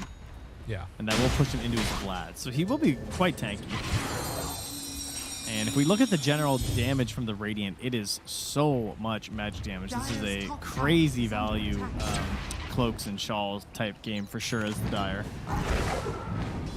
This is one of those games where you see like 85% magic damage. Yeah. Yeah. I mean, it definitely feels that Which way. is all you guys dealing with the Zeuses in your pubs right now with their refreshers and Aghanims. And rapiers. It's every game, Excuse dude. me. They are all over the place. It's a fun hero. I like it. I mean, I don't like the work from home build. I'm not. I wish it didn't Radiant exist. are scanning. Why not? 'Cause it's all refresher Ags rapier, and they're hiding in their base. It's cowardly. Yeah. Rapier should not work from that far away. Listen, it's end this cheese. It's only like at that point, like once you get 25, then you can walk in because then you get the 3 heavenly jumps. Under attack. You just like dodge away. Right. Yeah. And you know what? Buy blade mails, right? That's what I'm supposed to do. Dire's Okay. Should have coordinated better, I guess. It's forever. Right. Now look scared, monkeys. Look scared. Run away. Look scared. So they chase you. Hello. Wait for the Ravage getting silenced. Don't get it stolen now. They move forward. for Wyvern. Aurora goes down. They kill off See, I'll Annihilates. I'll never quite understand this part of the counter, you know? It's like, oh, it destroys puck, but then you just have that. And it's like, oh, right, but if I get coiled, it instantly takes away, like, 2 of my moves. You know? So if you don't have the Yules build anymore, the counter just doesn't feel that real. Big Boss does not want to go back in, it looks like. Still a 2,000 gold lead. But how are they going to respond to things not going their way? That is the big question that I've got, because it seemed like last game things fell apart pretty quickly when you know, the laning stage and then a couple of subsequent moves did not go the way they wanted. They really like hitting creeps. That's what I've learned about the bug. Yeah. They love finding creeps, hitting creeps, Radiant's middle finding tower more is creeps, under hitting attack. those creeps, Yeah. and then staying away from their opponents. It's understandable, man. That's what I like to see. The opponents haven't been very kind to them. Is under That's for attack. No. sure. No. That should help. Trading towers. Seems pretty nice. Is under attack. Feast of souls. Is he feasting? Oh, he was feasting all right. Radiant's bottom tower has fallen. Nice play. Well, Shadow Fiend's still the strongest right now in the game. Puck, Witchblade done. Not great defensive options as of yet. Like, there's still very much, especially now that Nusham just gets the Blink Dagger, this has got to be like puck hunting territory. Yeah, I would agree with that. Ilmeria is kind of refusing to say this is a bad puck game by going for the Witchblade build. I think a lot of puck players here would be very tempted to go in towards more of the like blinking Yule style because of just how much counterplay there is to your hero. But instead, he's basically just saying like, hey, these guys are never going to push the envelope that hard. I'm still going to be able to get my Witchblade and my Blink Dagger first, and then I'll worry about defense. Yeah. It seems to be working. Good move here, though, from the Bug. So they will head on into the pit and claim this one. It looks like Shadow Fiend finishes off while 4 anchors comfortable just continuing to farm into their items. Potatoes working on Ags after the Atos. Trying to get into a Blink Dagger while DNM is building into his mobility Hurricane Pike. Yeah, I think the Blink Wyvern is very scary this game. Obviously, you know, you're always going to be playing around the silencer, so that does create some issue. But Blink Wyvern versus Shadow Fiend, yeah, that can really mess you up. I mean, I'll kill Lydia almost. Maybe not tied, but honestly, probably still good. Yeah, depending on, you know, if he's like half HP or something. Could go poorly for him. So not a lot happening at the moment, but should be soon. Like I said, with the Blink Dagger done on the Lion. Okay, not doing a ton with that taunt. The global comes out, and that stops it. Meanwhile, they jump forward, they find King Potato. Nusham, Finger of Death already used, starting to drop lower and lower, and Monkeys comes in for the kill. Now that was the Aegis down. They don't have Blink Dagger yet on Tide. It's flying out to him right now, so we'll have the Blink Dagger up in a moment. But with Tower already dead, do they want to try and make a move with Ravage? Where's his David is kind of insane, though. Yeah. Like, he basically just killed him in the time frame of a telekinesis. Ascomandus is pretty good.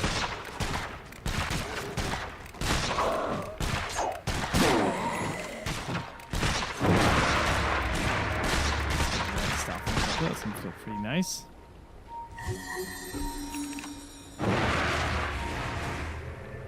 Witchblade Muerta, that's interesting. Yeah.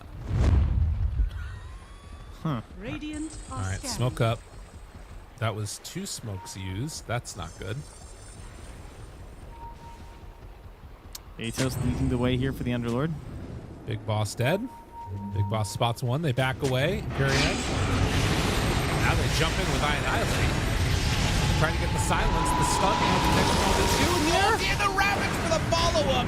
Perfectly done. They don't quite get Big Fat B, but should be able to take out the rest of him here.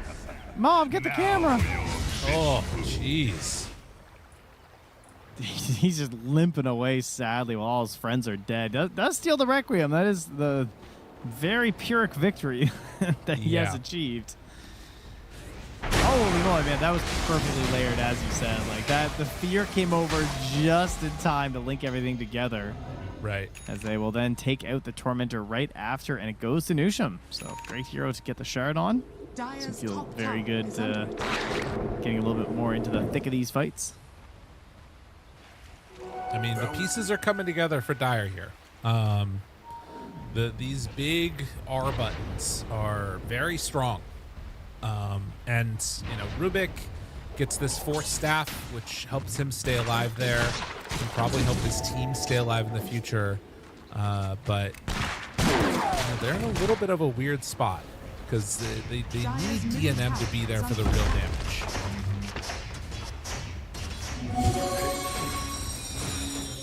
Let's see how they want to approach this as the 4 anchors. Because, you know, things have not been going great. Oh, Annihilate. Hunting Running in. Spotting. Is he going for DNM? He's down low. Now the global. DNM's in trouble. It's Finger of Death gone. Who's this man? He's found some confidence here. No. And now Yambura also caught.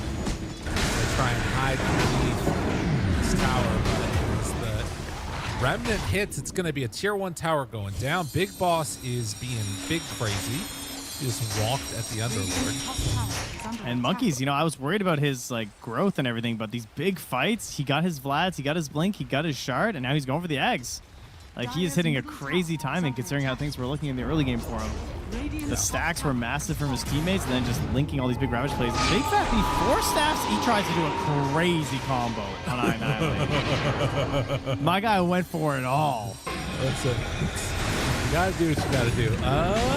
Astral Step. Silence too long. Can't get out. King Potato hoping to help his buddy. Not gonna happen. And instead, it's off to the side. Another one. As they move in and kill the puck. This is the danger of puck here. And like, I don't know if BKB solves it. I mean, there's no good answer versus Silencer, Lion, Void Spirit. No one item can solve this for you. BKB's the closest outside of the Silencer, honestly. Radiant's bottom tower is under attack. I mean, Radiant Aeon, structures are fortified. maybe, but True, if you're I building guess, Aeon, it's pretty Probably bad. just stacking on you anyway. Yeah, it's true. 9-20. And this is the thing about this type of a series, right? Like, momentum matters a lot for these teams, and they were able to reclaim it on the Dire with this game at number 2. A very real chance that things could just fall apart if you're not careful for the 4 Anchors squad. Need to see how they respond to it. They are. Yeah, I imagine that Underlord Axe is the big tool that would help them in these situations, because we're still a ways away from BKBs on the Dire, right? SF is the closest, but, you know, Void Spirit has the Agnum Scepter now, so the BKB's pretty far away. Tide's building eggs. It's probably their best bet. Like, Underlord Eggs, next Roche. Radiant's bottom tower. Maybe Ilmeria has a tool to help himself by then. And also the blink on Yumbura, yeah. That's definitely good. Smoke through, trying to find Yumbura, speaking of which. And... Ooh, unfortunately, I just realized does not Get have that the bounty. greedy. Oh, God. That's terrible. Disaster! That's crazy. What a move. Cool stuff from Monkeys right there. Yeah. Couldn't let him have it.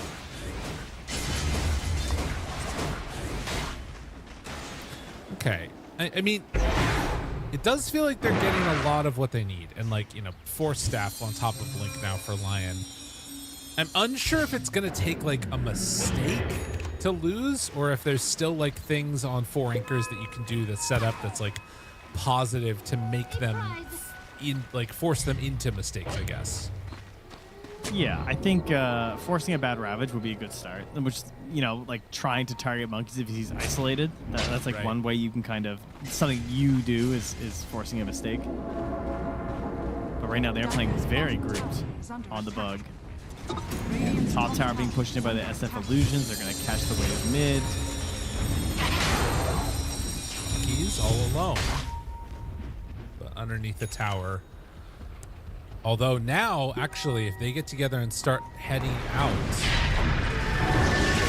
runs into one, that's a big damage on Annihilate. 4 staff gets him up to the high ground. Annihilate jumps in.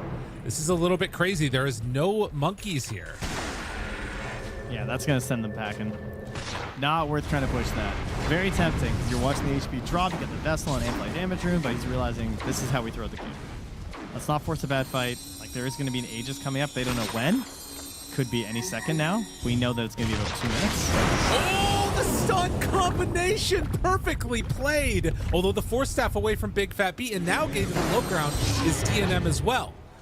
Good jump counterplay coming from the 4 Anchors squad. That was also global used. So that, there we go. That's maybe a beginning. Yeah. Good call by DNM also not to try and turn and fight that situation, because there is the BKB finish by the Shadow Team, so that would have been a disaster. And King Potato is going to try and firestorm this wave, maybe? He's crazy? Nah, he's going to get his Lotuses, okay.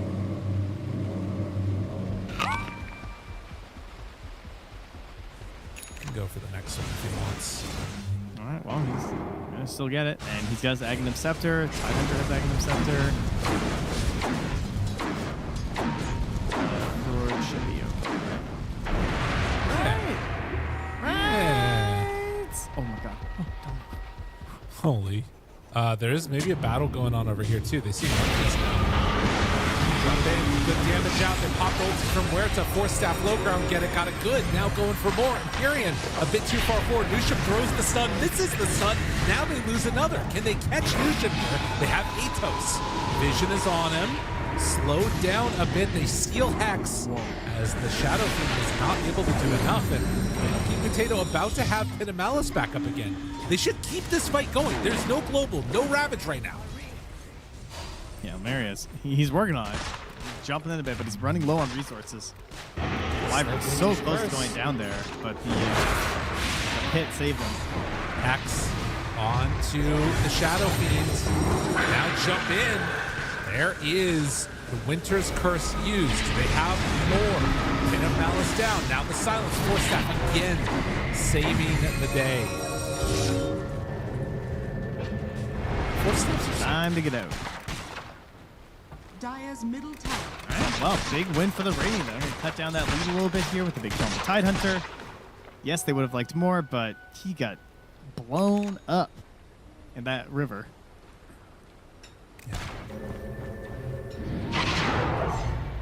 It shows the danger. You talked about this earlier, right? That like at some point in this game, Huerta becomes the strongest hero, pretty much. She's very scary. And that might be coming sooner than later. It almost makes me wonder, like, if the Shadow come out, the Bags route eventually. Like, I know that's dead, but I feel like against Huerta, this right-click build just kind of means you're going to be stuck looking at it at some point.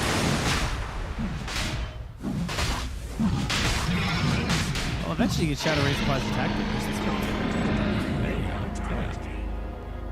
Dire's top tower is under attack. We'll see. 11 to 21, 9K gold lead. But some signs of life here for the Anchors.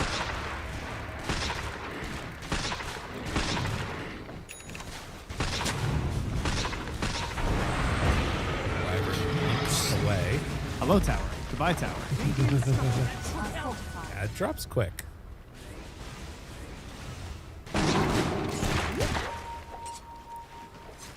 Committing.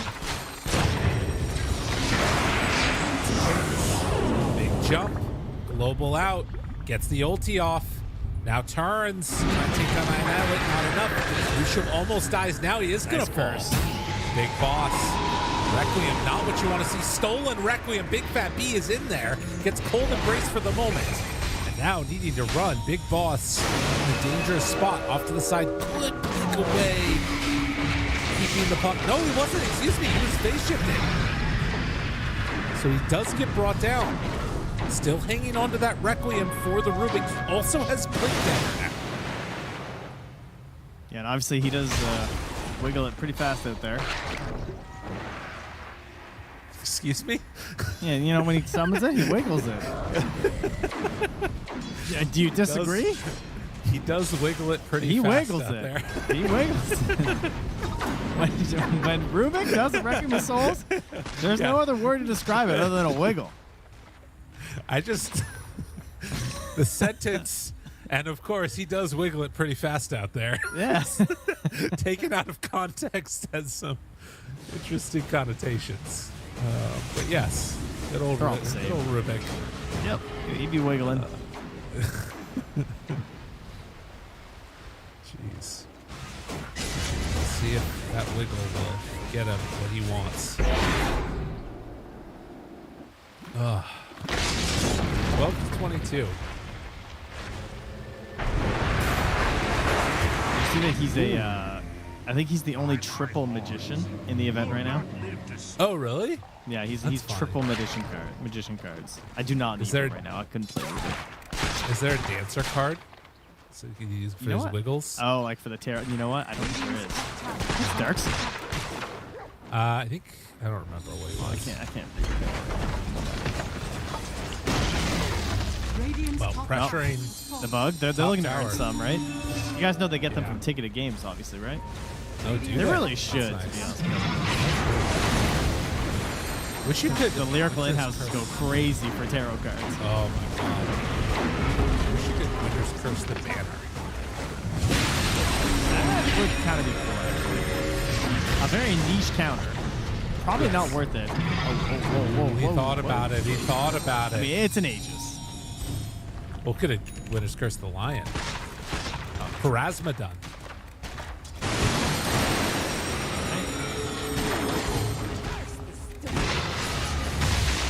Tier 3 down. How long do they feel confident staying up there? You can't shoot the catapults, you know. Hit a Malice down. Brother. It's not quite getting it. They are, in fact, hitting the structures. You gotta do something else. Jump in. This is deep. Now the hits. Big Boss dying. Trying to get out of there. They've already killed one. Can they get another? Big Boss low. That's going to be the Aegis down in just a... Oh, okay. They got him. They got him. They got him. They got him. Now looking for more. Annihilate jumps in. Finds it. Gem on the ground. Tries to back out on Amber. Cold Embrace Ravage. Big hit. Requiem already used. And now this... Muerta, I don't know if she has quite enough left in the tank. Looks like the Pit of Malice will be enough to stop the rest think of them so. from running in. Only gets resident base. Instant smoke up. They want to chase. What do they have though? Oh, they have Pierce the Veil coming back in 3 seconds. Oh, it's so low at this point in the game. 45 seconds. Underlord does not have the Fiend's Gate though. That's big. So it's just Rod that they gotta rock right now. They do have a lift from Big Fat B. Annihilate is going to show in just a moment. They're hoping to find somebody in the triangle. They are not going to be there. Yeah, you can see Radiant are pretty standing. aware of what's going. I mean, maybe if Annihilate sticks around, actually, there's a chance they could catch him. He's in a bit of a precarious spot, but we'll back away, it looks like. Yeah, DNM Sending out. will reveal to just push the bottom wave a little bit. Oh, no. They're sending in the illusion. Don't overcommit on it. All right, they should know it.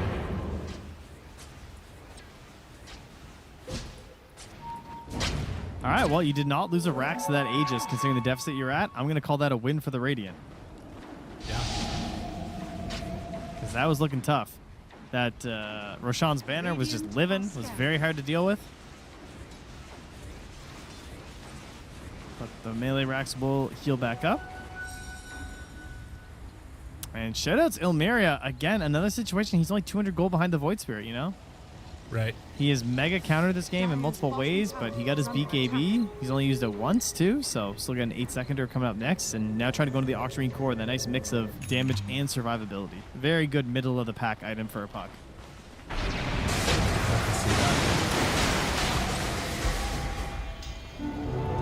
Get the shard out for the Shadow Fiend.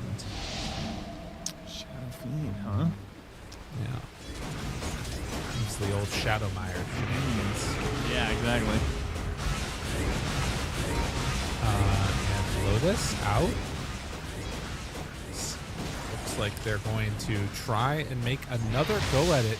Are they really going to walk high ground at this point? I guess that they're just hoping to find somebody for a kill and then make that move.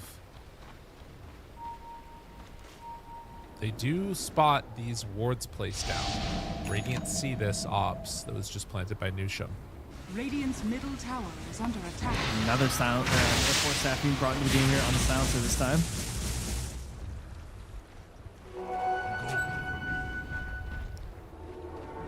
Big Boss going the other direction. As his teammates go to the east, he goes back to farm the Radiant Triangle. Makes sense. The farm on. A God, giant does he wave. go- oh my God. Too. Is under He feels attack. safe because there's a ward over there. Oh no. Radiant's Are they going to turret kill has him? been killed. I mean, they saw the real one. I mean, he sees the no. ward, right? Am I crazy? No, Radiant, they see the ward. They Yeah, I know, oh, but- no, you're right. There was a sentry, yeah. Yeah, that's true. I don't know why they didn't do that. It looked like it when I looked at the vision thing. It was blue, but I didn't have time to switch to the toggle before Berto killed it. So I mean, he lived. It's fine. He out. Yeah.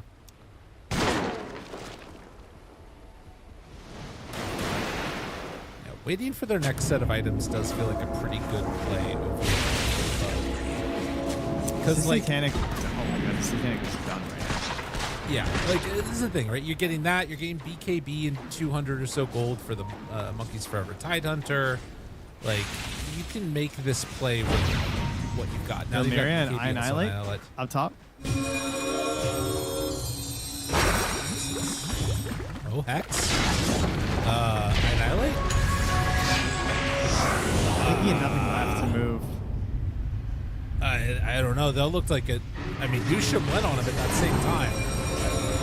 That was not the way it was supposed to go, and now we're going to get punished here, potentially very hard. They're not careful. Doesn't look like they're going to lose anybody, but not the way you wanted that one to go. Yeah, I know. I tried to jump the puck first on the wave, and then he like orb/blinked back, and that's when he went right into Nusha. But I know had already used all his mobility skills, so we couldn't follow up in time. No global, they have but no they're vision over smoking back here, in. but they're just going for it. Invis Shadow Fiend into a sentry. Moving. Let's have. Now they find the Hex onto the puck. A big jump. They do have a Winter's Curse ready. They're ready for it. Over to the side, the puck surviving. They get the Winter's Curse onto the Shadow Fiend, and that's not going to be good enough. Does have a blink out from the puck there. No, gets caught. Now the Cold Embrace, though, keeping him alive. Annihilate jumps back in onto Ilmeria, gets the phase shift, jump away, and ends up killing off Annihilate. They somehow managed to make that work. That is insane. And now Monkeys is in trouble. There were so many ways that could have gone right for the Dire, and none of them happened. I actually don't understand what was there. Was the Cold Embrace just going crazy? I guess it was, right? I think Cold Embrace, and they might have done a Lotus on him too. He lived for forever. That's nuts. Especially because he eventually, yeah, here we go. So he gets hexed, he gets stunned. He eventually gets a phase shift off. He has blink, but he goes the wrong direction. Oh, he's so he still anchored. gets He's caught. anchored. Oh, we can see the anchor. He was It was still still leashed. alive. No, right here though. Yeah. Yeah, he's blinked on this right here. one, Yeah, he just turned the wrong way. But then somehow he stays alive with that heal. That's crazy. They're on to him. Shadow Fiend does have Satanic. Can he survive through it? No. Oh my god, the turn. Dude, it's happening. I mean, they're going to get Roche now. EMP? Force Staff Insanity? Oh, don't do it. Nusham, he's thinking about it. He's thinking about it. Ilmeria's there. Does have Finger of Death. Goes for it. Finger down. Big jump. Do they have enough? Yes! They get the kill, but the Aegis The on gem. TNM. Huge. Nusham's just trying to get the hell out of there, so's Annihilate. Now they Blink do Curse? have Winter's Curse. Connects. Pulls him back, has BKB. Pops BKB, decides to back out. Nusham off to the side, stolen Earth Spike. Connects onto the Rubik. Trying to steal mana, keep himself from dying. Force Staff is there to try and get away. TNM hitting second Force Staff, Earth Spike to get out. And they also get the Hypnotize there at the end. So, Oh my gosh. wow. The trade there too, getting that puck, that was pretty crazy. Like planting the ward, and puck just tries to kill it, and Nusham's like, "We can do it." Like comes back in, they steal that gem away from them. Very good to have, but proving that they can win these fights right now on the rating. Yeah. In fact, they have taken the XP lead. It's not by much; it's about 1,400, but experience-wise, they are up, which of course is usually a very good indicator of how a game is going. Often more so than gold out at you. Yeah. Well, and I mean, you've been eyeing up for a while on this silencer, the refresher, and I think that is one of those items that will change things. But at that point, you know, how much other stuff is going to be online for Radiant? Oh my god, Big Fat Beat is the craziest aggressive Force Staff I've ever seen. The whole qualifier's been doing Gets it. in there. Gets in there. He loves them. This is going to be a dead show. He's so quick with it. Boiled down. Waiting. Snapped. Dead. Yeah, man. They're falling apart. It's an impressive performance from the Radiant here. Anchors. Pulling themselves back up from away from the anchor. You almost have That's it. right. Yeah, they got the bug spray. Top tower has fallen. Things are looking quite a bit better right now. Aegis for almost 3 minutes still to go here. Underlord with the Shivas. Let's go. Let's march high ground. See what they got. Let's force out a glyph here. I mean, we got 2 catapults, so Dire's top tower is under attack. what are you going to do? Radiant's bottom They are trying to siege their own. I mean, Shadow Fiends. Dude, that's an aggressive banner. Yeah, it's an incorrectly placed banner. Well, you say that. Nusham's going to die because of it. Well, yeah, but I mean, I guess they're going to try and go on King Potato. Hit comes in, broken, right click. And now Underlord in trouble. Underlord dead. Wyvern moves in. There is no curse for you, sir. But they lost the Rex. They did. And now they dead. might lose. Well, he's blinking. He gets out of there. Now, the Shadow Fiend, he's in a little bit of a scary spot, but This might be. I thought he had do Prazma find finished. DNM. Radiant's middle tower is under Can't get attack. Still just a Witchblade. I All right, mean, well, Rax for a tower. yeah, that's obviously a very good trade for the Radiant. Yes. They kind of cooked with that one. Getting Nusham on the high ground and then just like throwing the slug in there. Like, yeah, Underlord dies, but they took so long killing him that's what allowed DNM to just take their high ground in an entire set of racks. Now we get a pretty late Greaves here on Big Fat B, but of course he's just trying to get to some recovery versus the silence and also just helping these team fights. Yeah. A Shrine of Wisdom to the Wyvern puts him at 18. I still think this is a scary spot for Radiant. Like, this is the point where you step out of your base because you feel safe, and then you just like could lose a fight horribly and lose the game. Yeah, and the wave is gonna push bottom. So Use a little help. They're just trying to like all in for this Rax right now, basically. And I kind of wish Did they that they notice? would have. I wish they would have gone for a. They didn't notice. I don't think they noticed. They didn't ping or anything. But their whole wave just got killed. Radiant And now they're are saying, go camp the fountain. That's what Big Boss Yeah. is saying. It's like, we just kill the first person. But they bail out. Oh, the sentry was down too. They're out of there. Instead, DNM coming in with Aegis for 25 more seconds. They would love to take this fight. also has shield. Now they move in with all of them. Big ulti, global down, but already dead on one. No more Lion in this fight. Trying to focus out Big Fat B. Monkey's Forever BKB backs away. How much more do they have left in the tank? Ilmeria onto a Seth is just Annihilate. bottom. Yeah, Dire's middle tower is under attack. yeah. They're not there. They don't have their full units. Okay. Refresher Tide. Ugh. The pathway forward feels more and more difficult. They have Refresher on the Winter Wyvern. Cheese on the Underlord. DNM has ulti back in 4 seconds. Big boss. Big boss. There's no Force. detection. He's going There's no crazy. detection. Oh, is that going to be enough though? They need it. It's the ulti out. Oh God, that's not good. That's not good at all. He's forever. He does have Refresher. Ravage jumps in, tries to get what he can. Stun turns though. Oh, and now the winner's curse. He's got Ravage. And stolen Ravage. He connects. Big Boss is found. Big Fat B ran in like a crazy person and now saved by the Wyvern. They're going to take them all out. The buyback comes, but it is not going to be enough. It's a different letter, Lyrical. It's Big Fat W. He's not Big Fat B anymore. But what a gamer. That was huge. Disgusting Earth Spikes from the Rubik into the steel of the Ravage. They're crumbling on the bug. Collins That's back in their crazy. little holes. Jeez. And yeah, a second Rax now going down. And there's no way you can contest this at this point. They don't have Requiem. I wonder if he was, they have a gem or something. Like, he didn't want to step any further forward. I mean, Rubik has one now. Maybe he's just I wonder worried if he about thought he was the gonna like micro walk his way in, you know? That's all I can think of. Like back walk. I have to say that though. As they over. go and finish it, GG is called. The bug, they looked strong, but in the end, they were squished. And it is 4 anchors that are going to be moving on to the grand finals against GamerLegion. Full aim, says Big Balls. They said they were going to full aim for him. That's right. I mean, well played here. Shout outs, of course. I know many of the Bug fans in the chat here. They had a long and exciting run through these qualifiers, and they shared a lot of that through their streams. So that was a lot of fun here. But the 4 Anchors in Ilmeria, they were the better players here today, really proving it in the second game when, despite being down quite a bit, having a rougher landing stage than they've had before, they proved they can make that comeback.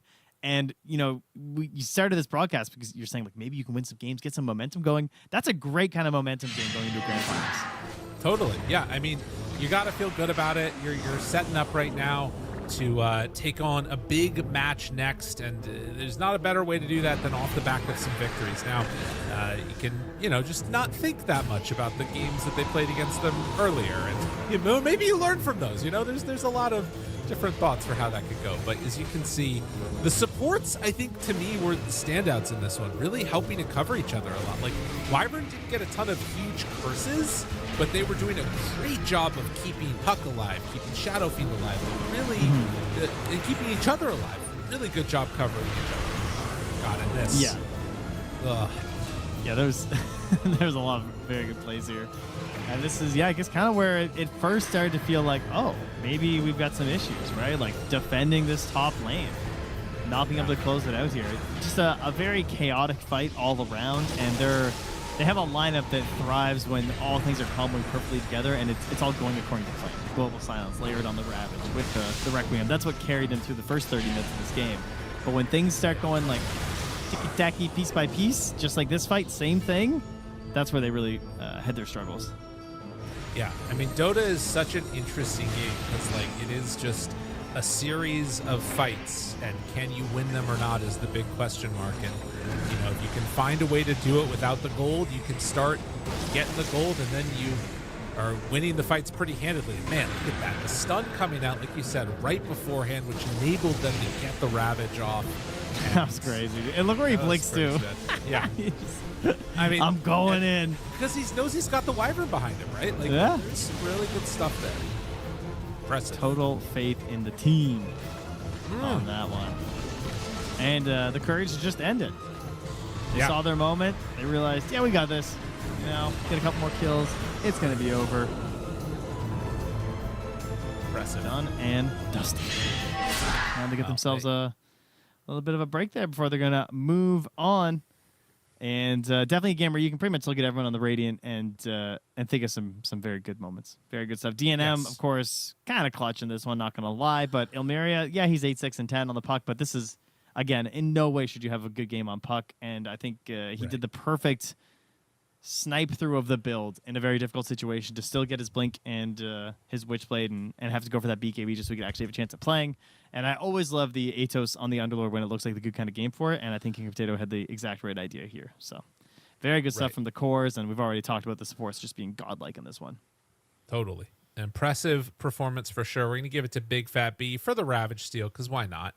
Of course. 80% kill participation. Love to see that. Now, they are going to have a very tough test ahead of them as we get ready to go into the best of 5 grand finals. This is going to be 4 Anchors plus Ilmeria facing off against GamerLegion. That is going to be happening in just a bit. And as you can see, we've got that scheduled for 4 p.m. So it is going to be a 1-hour break. The teams will have to go get themselves some food or whatever else. And we will be back very close to that time indeed to get things started off. Trent, anything else before we go to a break? No, thank you so much for joining us.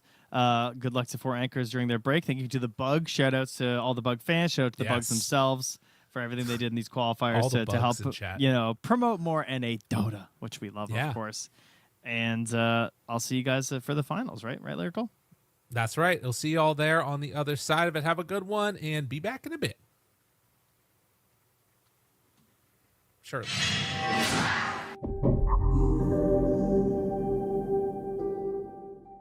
The human body was built to move.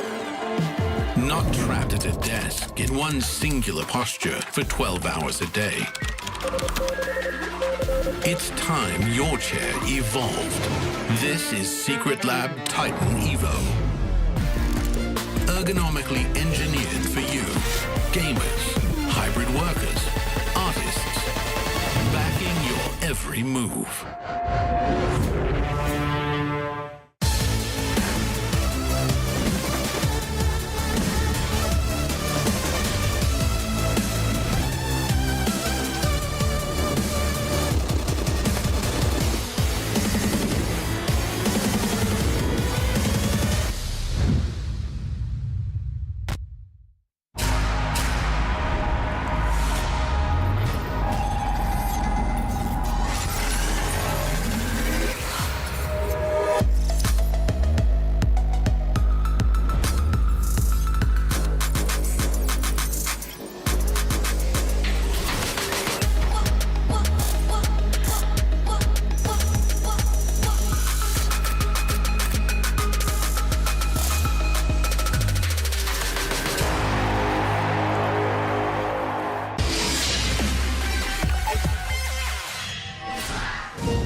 Hello again, everybody, and welcome back for our second and final and grand final series of the qualifiers. Trent, it's happening right now, and we've got the GamerLegion facing off again versus four anchors plus Ilmeria. How you feeling? You excited for this one? I mean, there's a pretty clear sort of favorite in this one, I would say.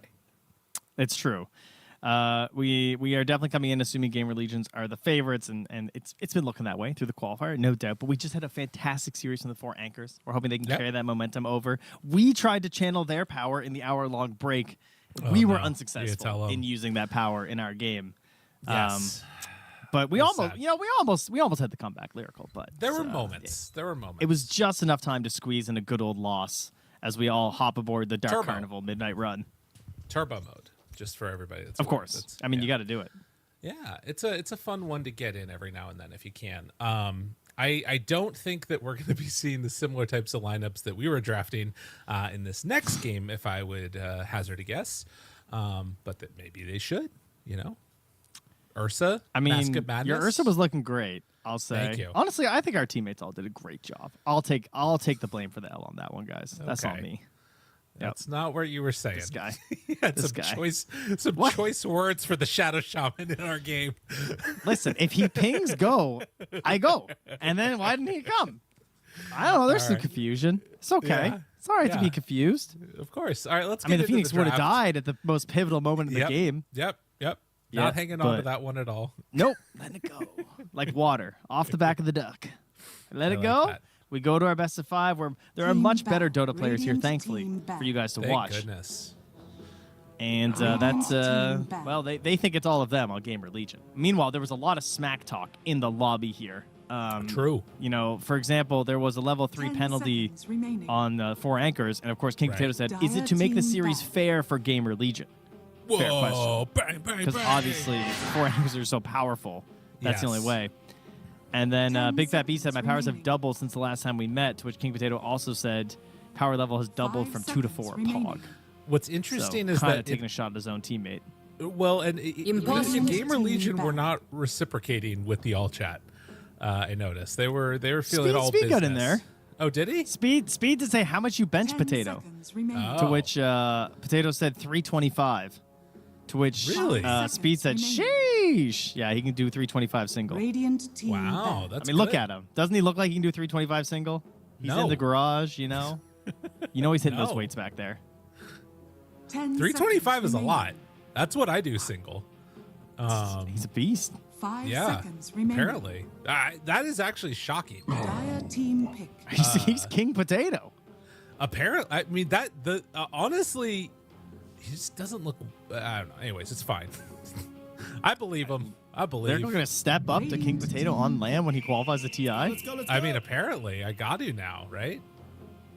Well, we'll see what ends up Sounds happening as we are into the draft, and a Kez has been taken first overall, so they let it through. This is the RCY pick that we have come to expect. 10 seconds They remaining. did ban out the Shadow Fiend. Drow is out of the pool as well. 5 Let's seconds take another remaining. look at some of these other drafts and if there's anything that we can glean from it. What's standing out to Dire you? team back.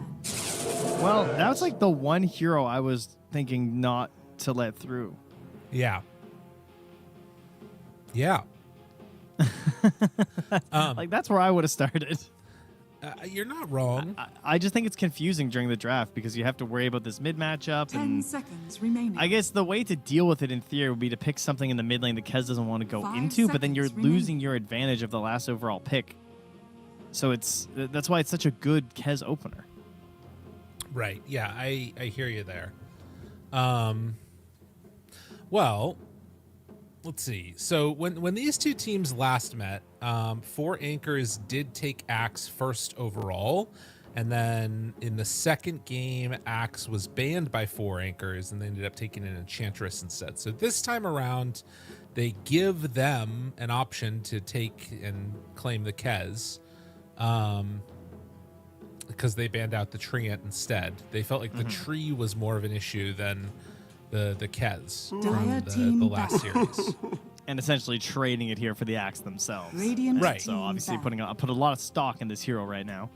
They will not get the Wyvern again here, which is decent with the Axe. Pretty good versus Kez, I would say. I'm Yeah. looking towards, Hoodwink still in the pool for either team. I'm looking towards Lion versus the Kez. I feel like maybe there's like a Nyx Assassin seconds world. Or if we remaining. think about ways to like kind of get this game on a different tempo, maybe like hunt 5 down this seconds Kez in some of his more vulnerable parts of the game. I don't know. It's probably a lot safer to just do that with Hoodwink, to be honest. Well, and also, like, do they want to try to go for the other answer that the Bug threw at them with the Axe, which was the Lich? Because there were moments where I could see like the Axe Lich combo actually 10 working seconds pretty well. remaining. There were elements of that seemed strong against the Kez 5 in that seconds first game that we remaining. watched. But no, they're going to go back for the Largo instead. Okay, so support Largo. Yeah, very likely, unless we get like the 5 acts. But yes, should be the support Largo once more. Right. Seen it a couple times these qualifiers. He's an interesting support hero. I don't think he's particularly good versus Kez as a support 5 seconds. because your dispel's not really doing anything of massive value. There is some stuff. You might take a silence off someone, or like are the bash things undispellable? I feel like they are, but now I'm not sure.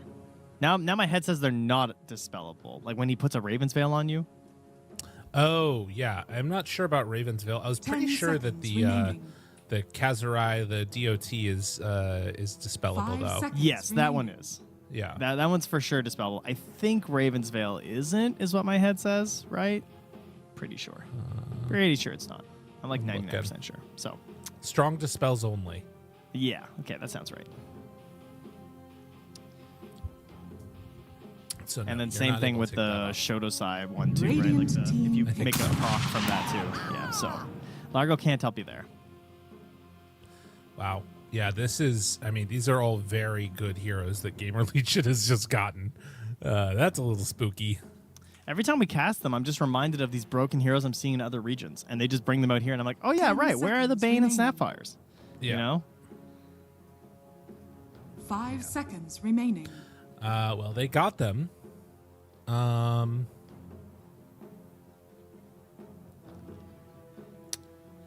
boy. the anchors. This makes me like the idea of you talking about the Nyx earlier more now, because I think that's kind of a sneaky answer for the Snapfire, but they're going to take the Rubik, so that is the 4 most likely. Yeah, unfortunately, Nyx not the best support duo with Largo either, so that would have struggled a bit. But the Rubik's great. I mean, you get Stealing Fiend's Grip, Snapfire spells are crazy to steal, Kez not so much. Yeah. 10 seconds remaining. But that feels pretty good, and now we need to decide here, are we picking our position 5 1, seconds remaining. or are we going to brave the early mid pick here? If you want a Viper, you got to pick Dire Viper. team pick. Doom maybe here could be good. They want the Viper. Okay.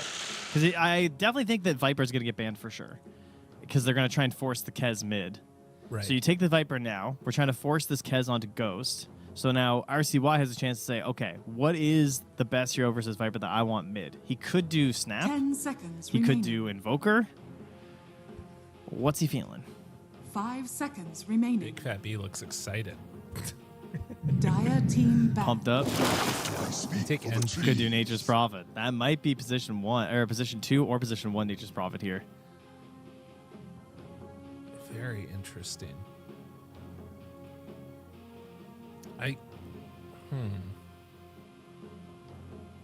10 seconds. I don't know if remaining. I would think like Prophet versus Viper. 5 seconds You know, remaining. like I guess the mobility I've of seen being able it. to run around and play active. No, I've definitely seen it lately. Like, it used to work because the Treants used to be really broken, but then Treants got nerfed so much that the matchup didn't work anymore.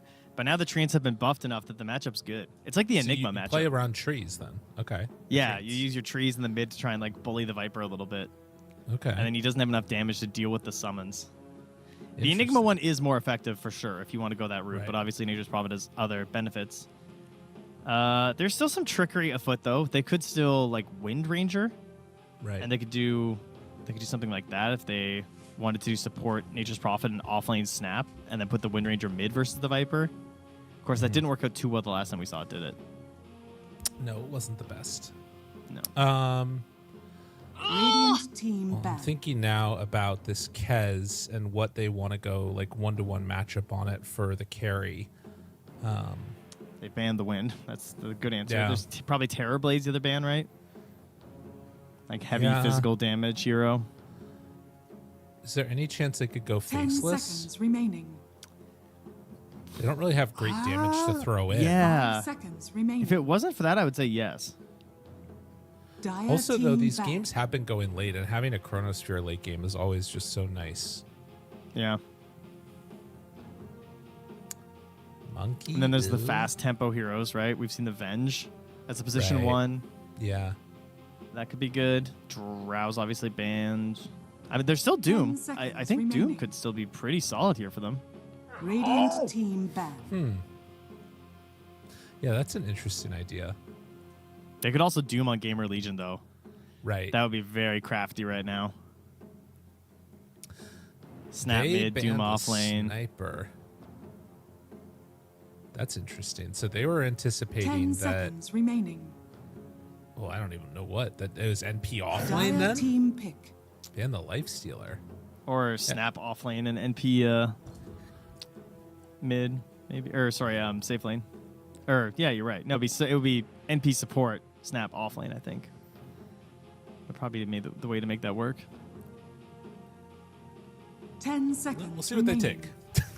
It all feels a little weird to me. Oh yeah, Radiant we're all over the team place pick. here. So they're not going to make us suffer. They're going to pick the Undying. So that is probably off lane Undying, I would imagine. I think it's Or off lane it's- Snapfire.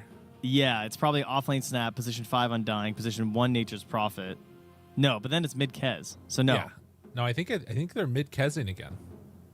10 seconds. How do you set these remaining. lanes up then? Do you put the Undying with the snap? 5 seconds. Because I feel like remaining. Undying Kez, what would it be laning against? Oh no, it'd be all right. Well, no, because you want the Bane versus No, sorry. the Axe, I would think it's Kez mid. Sorry, against the Viper. That seems crazy. I think that's what they're Now doing. select your heroes. Okay, they get a late Muerta versus the Tombstone and versus No, they the do Nature's the Prophet. ghost. All right, so it is RCYNP then, and then it is. yeah, and it so is you were off right lane the first Undying. time. Yeah, well, what can you do? That why would they pick? Okay. Pick what? Well, I don't know. It seems a little bit. Why off lane Undying? That's my biggest question. Fade likes it a lot. I know Okay. that. I think it pairs pretty nicely with the Snapfire because she gives you everything you're lacking. Like she gives you a little bit of slow and a stun, and then you actually just get to keep like punching and decaying people and dropping tombstones. Okay. So that part's really good. And then again, this mid lane matchup is in theory a victory for the Nature's Prophet, but I've also seen Nature's Prophets have a struggling time with it. Okay. We'll see how this goes as we are into game number 1, a best of 5. A lot on the line for these two teams. GamerLegion definitely still coming in as the heavy favorites. 4 anchors plus Ilmeria are trying to make an upset happen. I'm trying to imagine how big of an upset it would be if 4 anchors make it to TI. Because that's what this is, right? It would be pretty wild. It would be the Cinderella story of the qualifier, without a doubt. Nothing else would be close. Yeah. It's because this is by far the most everybody's just expecting this to be done.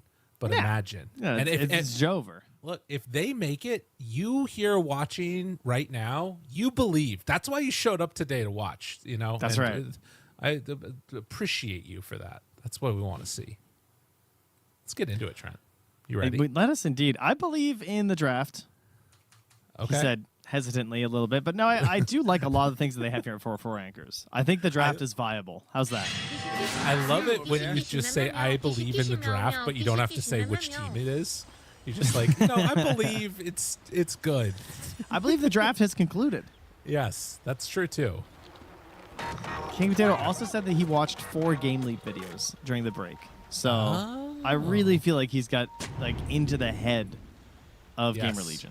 Yes. I think he's ready to meet at your boy speed.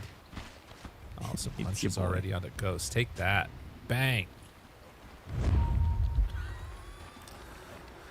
Okay. Wait, treants that are alive now always contribute to the bonus damage even if they are out of range? Wow. I didn't know that. It's pretty height. 7.41D is crazy. It's on the innate. I mean, I thought it was crazy enough when the trees started added to it. They're just there no matter what. You can go jungle with them if you want.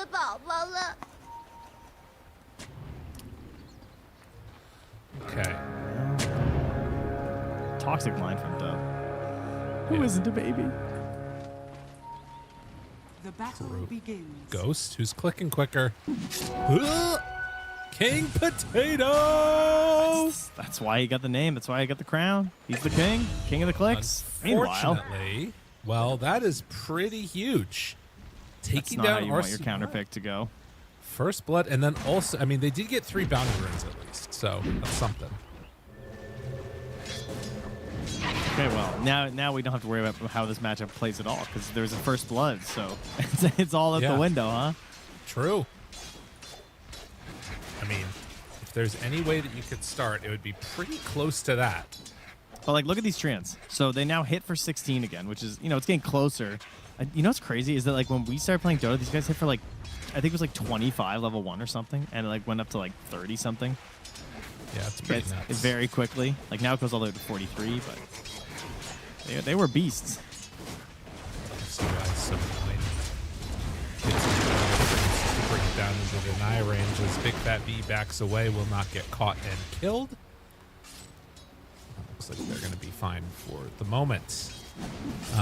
Yeah, this other lane down bottom, the one that we've not got to talk about too much yet. Undying, going to be looking for those double decays and a lot of burst damage is potential from Big Num. But Largo so far seems to be doing a good job about keeping aggro on that creeper. And they'll get the pull off. Nice.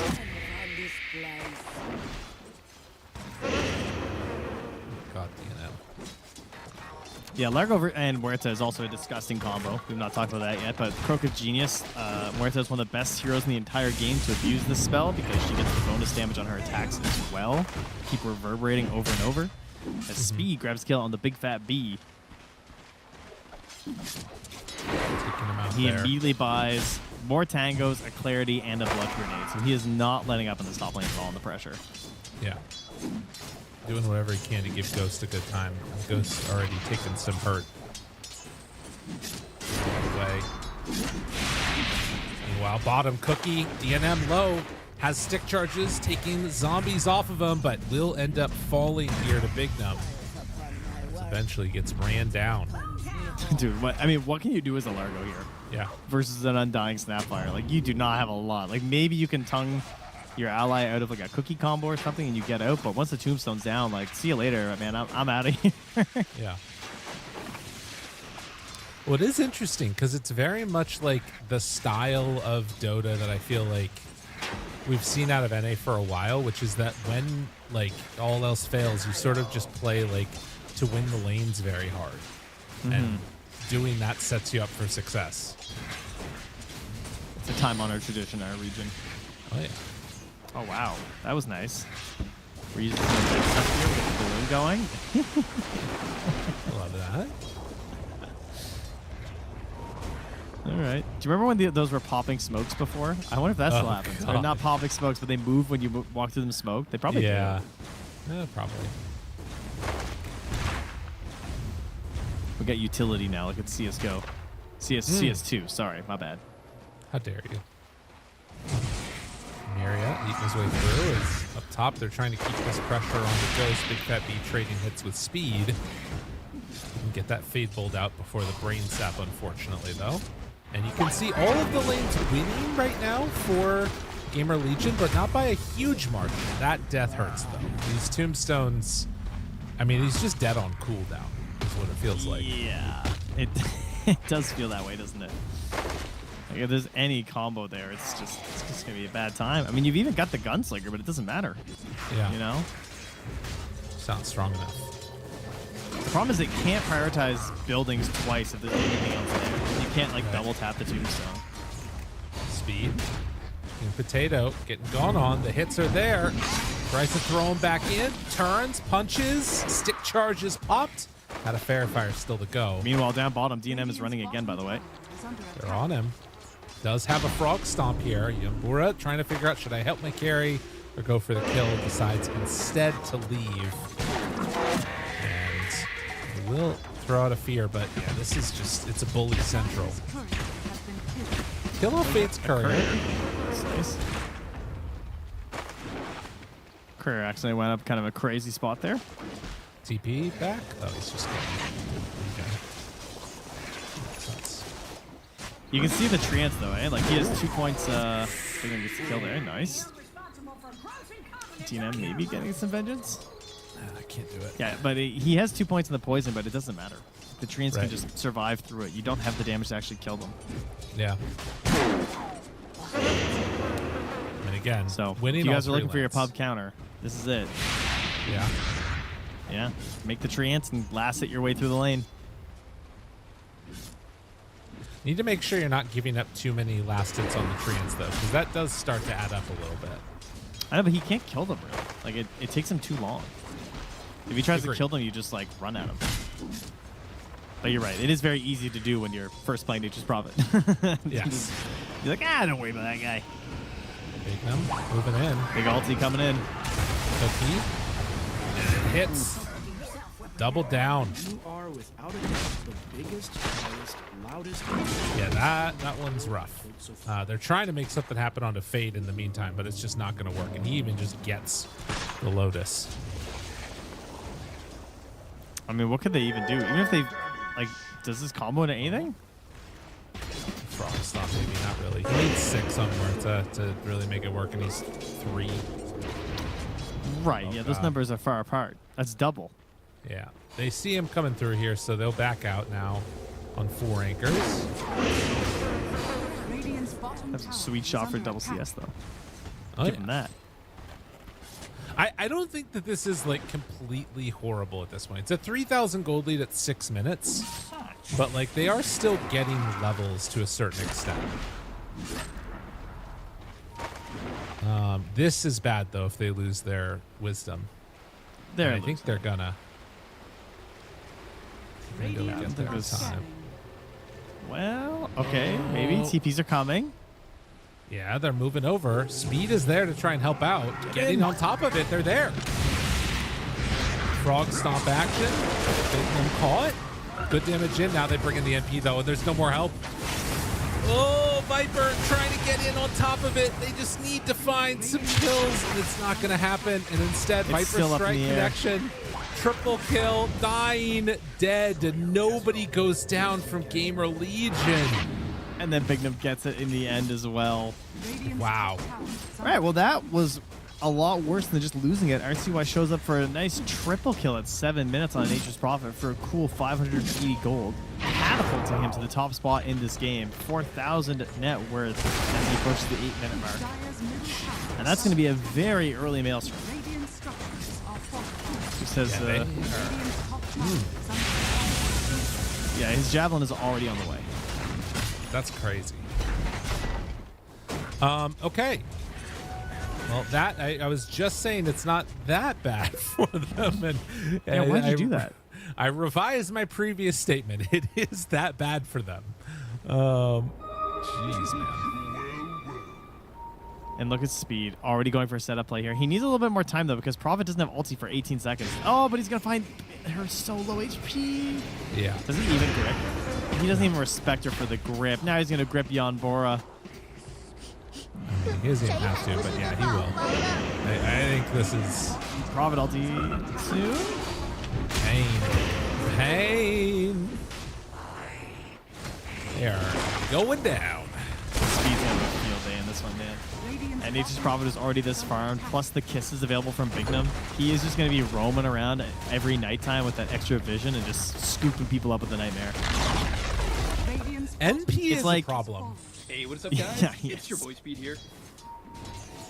It's like when you're playing Melee and you're playing Pikachu and you back throw someone and you roll across the whole stage and chuck them. That's Oh, Speed yeah. roaming at night. He's just kidnapping people right now. That's true.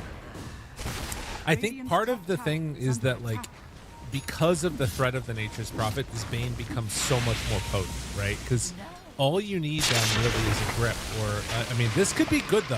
He's in a little bit of trouble because he's going to be pulled back in. But now, and Brain doing sap. a ton of damage. Big Fat B manages to find the kill. Now, Ilmeria moves back in. RCY starting to get a bit Gotta too fight far it. forward. Punished, low, dead. Yes, they get that kill, but it comes at a cost. As Big Gnome takes down 2. Would have been Also, so nice to get on the Viper, but hey, he died at least. Fade also soloed DNM while that was happening. So that's What? that's not good. Because he's still not level 6. Yeah. And he tried to Yeah. TP. He died during the TP. Yeah. Fade's back. He's a very strong guy. Oh, man. Oh, that's bad. I mean, Rubik's a higher level than Muerta. He's got a little more XP than him. It is starting to fall off the rails a little bit here. I'm not going to lie. Ghost onto King Potato. Finds that man. Looking for some spins and a dunk. Not going to be enough. Richly deserved. Jeez.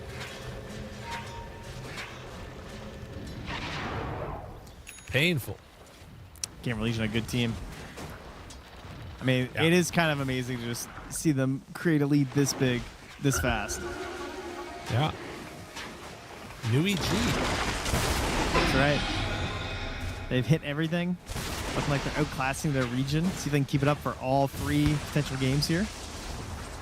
Big Fat Or B they'll gets have the to- trance. Some more. Radiant's middle That's tower it, eh? is under attack. That's the the move. solution. Okay. I mean, he might get a grip here in a second. Are they going? He goes gets his mage player and instantly turns back around. He's like, yeah, I'm invincible. Oh, what a dodge. Oh man. Oh man. The Ravens fail into the MP, and now the sleep into the grip. The damage out, but broken. Can they go for more? Can you find any of these heroes? Pulls back one. Frog stomp action. Big. Goes for the kisses. Wants it. He wants it bad. He's not getting it. Radiant's 谁还不是个宝宝了？ Get the D ward there as well. All right. Yeah. Get a bit of a trade. Radiant's bottom Prophet tower gets his is under Maelstrom delivered.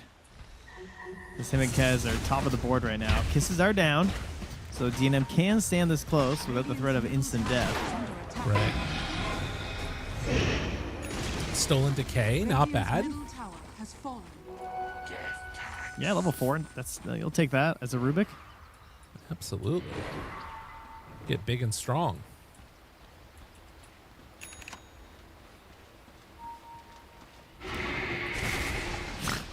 Magnum's just stealing 谁 last 还不是个宝宝了？ Yeah, I mean, they're just trying to be alive. That's all Yeah, they want to DNM's a do. little upset about it. Dire Observer Ward here on the low ground. Not spotted by that Sentry of the Radiant. King Potato, live, live. All right, he's good. Surely. I mean, they're after DNM, but he's going under the tower. So Speed is just kind of wandering around here. Scan hits. They're going to run into the smoked Radiant heroes. Speed is leading the way again, just with Nightmare though. No grip. Dire are scanning. I mean, they've got the Amphibian Rhapsody now. What is happening? They're, We they're got just Radiant heroes missing. looping behind Dire heroes. Radiant's courier King has been Potatoes are going to the wave with 400 HP. Honestly, Bignum. Overextension. They're going to jump him. Go, go, go. Ends up getting that kill. Now MP is up on the high ground. They know RCY is over here. Can they manage to break his TP though? Yes, they get the lift. RCY is in trouble. This is the fight that they needed.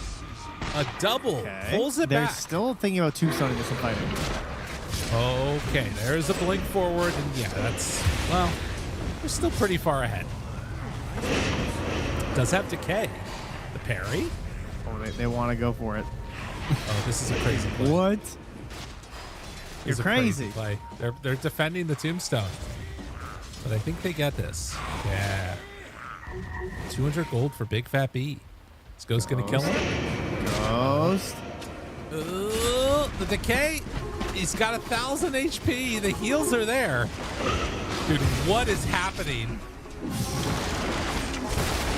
Some OG shit. They're just like, we're not letting up.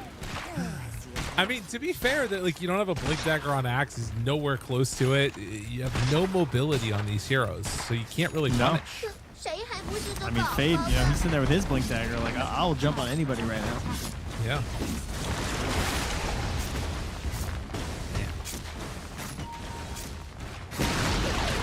Radiant's top tower has fallen. 6-22. Potato, find Fade Fade. versus King Potato. Stolen, decay. That's gonna hurt. Get the lift back now. Don't send her to me. No, no. Oh, jeez. Well, they still get the decay damage in. Fate drops the tombstone. And they decide they do not want to be here any longer. Okay. Again, 谁 another 还不是 trade. 个宝宝了？ Specialist array. For the Really? Nature's Prophet. That is gross. It's a lot. It's a lot of damage. Maelstrom Specialist. It's mostly just a lot of farming. Yeah. I mean, it's not even that crazy of a Hydra's Breath. I mean, I guess it is Axe and Viper. Muerta does get kind of tanky later on in the game too, I suppose. Like with items she buys. I don't know. Everybody's sitting underneath a ward right now. Ghost trying to retreat back to a little bit of safety as he's picking up the Deso in just a moment here. I feel like this is just a Midas. That's what this looks like to me on RCY. Yeah. It's like a, you know, a justifiable Midas. Suppose so. This is what as a Deso. love about the like global heroes. You know, you can just go mass farming and then show up to the fight when you need to. They're a Also, special though, breed, aren't they? Turns into a big pinata when the time comes, though. Are scanning. Yeah, they avoid that's that. true. I mean, they're the best heroes to play with Bane, that's for sure. That's always been the Bane classic. Rolling Moving around down, and setting up. All right, Rubik, where are you? Largo in the area. If they can get the catch onto somebody else, they drop down some wards. TP out on the Viper. He's going to be caught. And that is a dead flying lizard. Radiant structures. Tombstone gets dropped down in a very defendable spot, so they just get the hell out of there. Radiant bottom tower is under attack.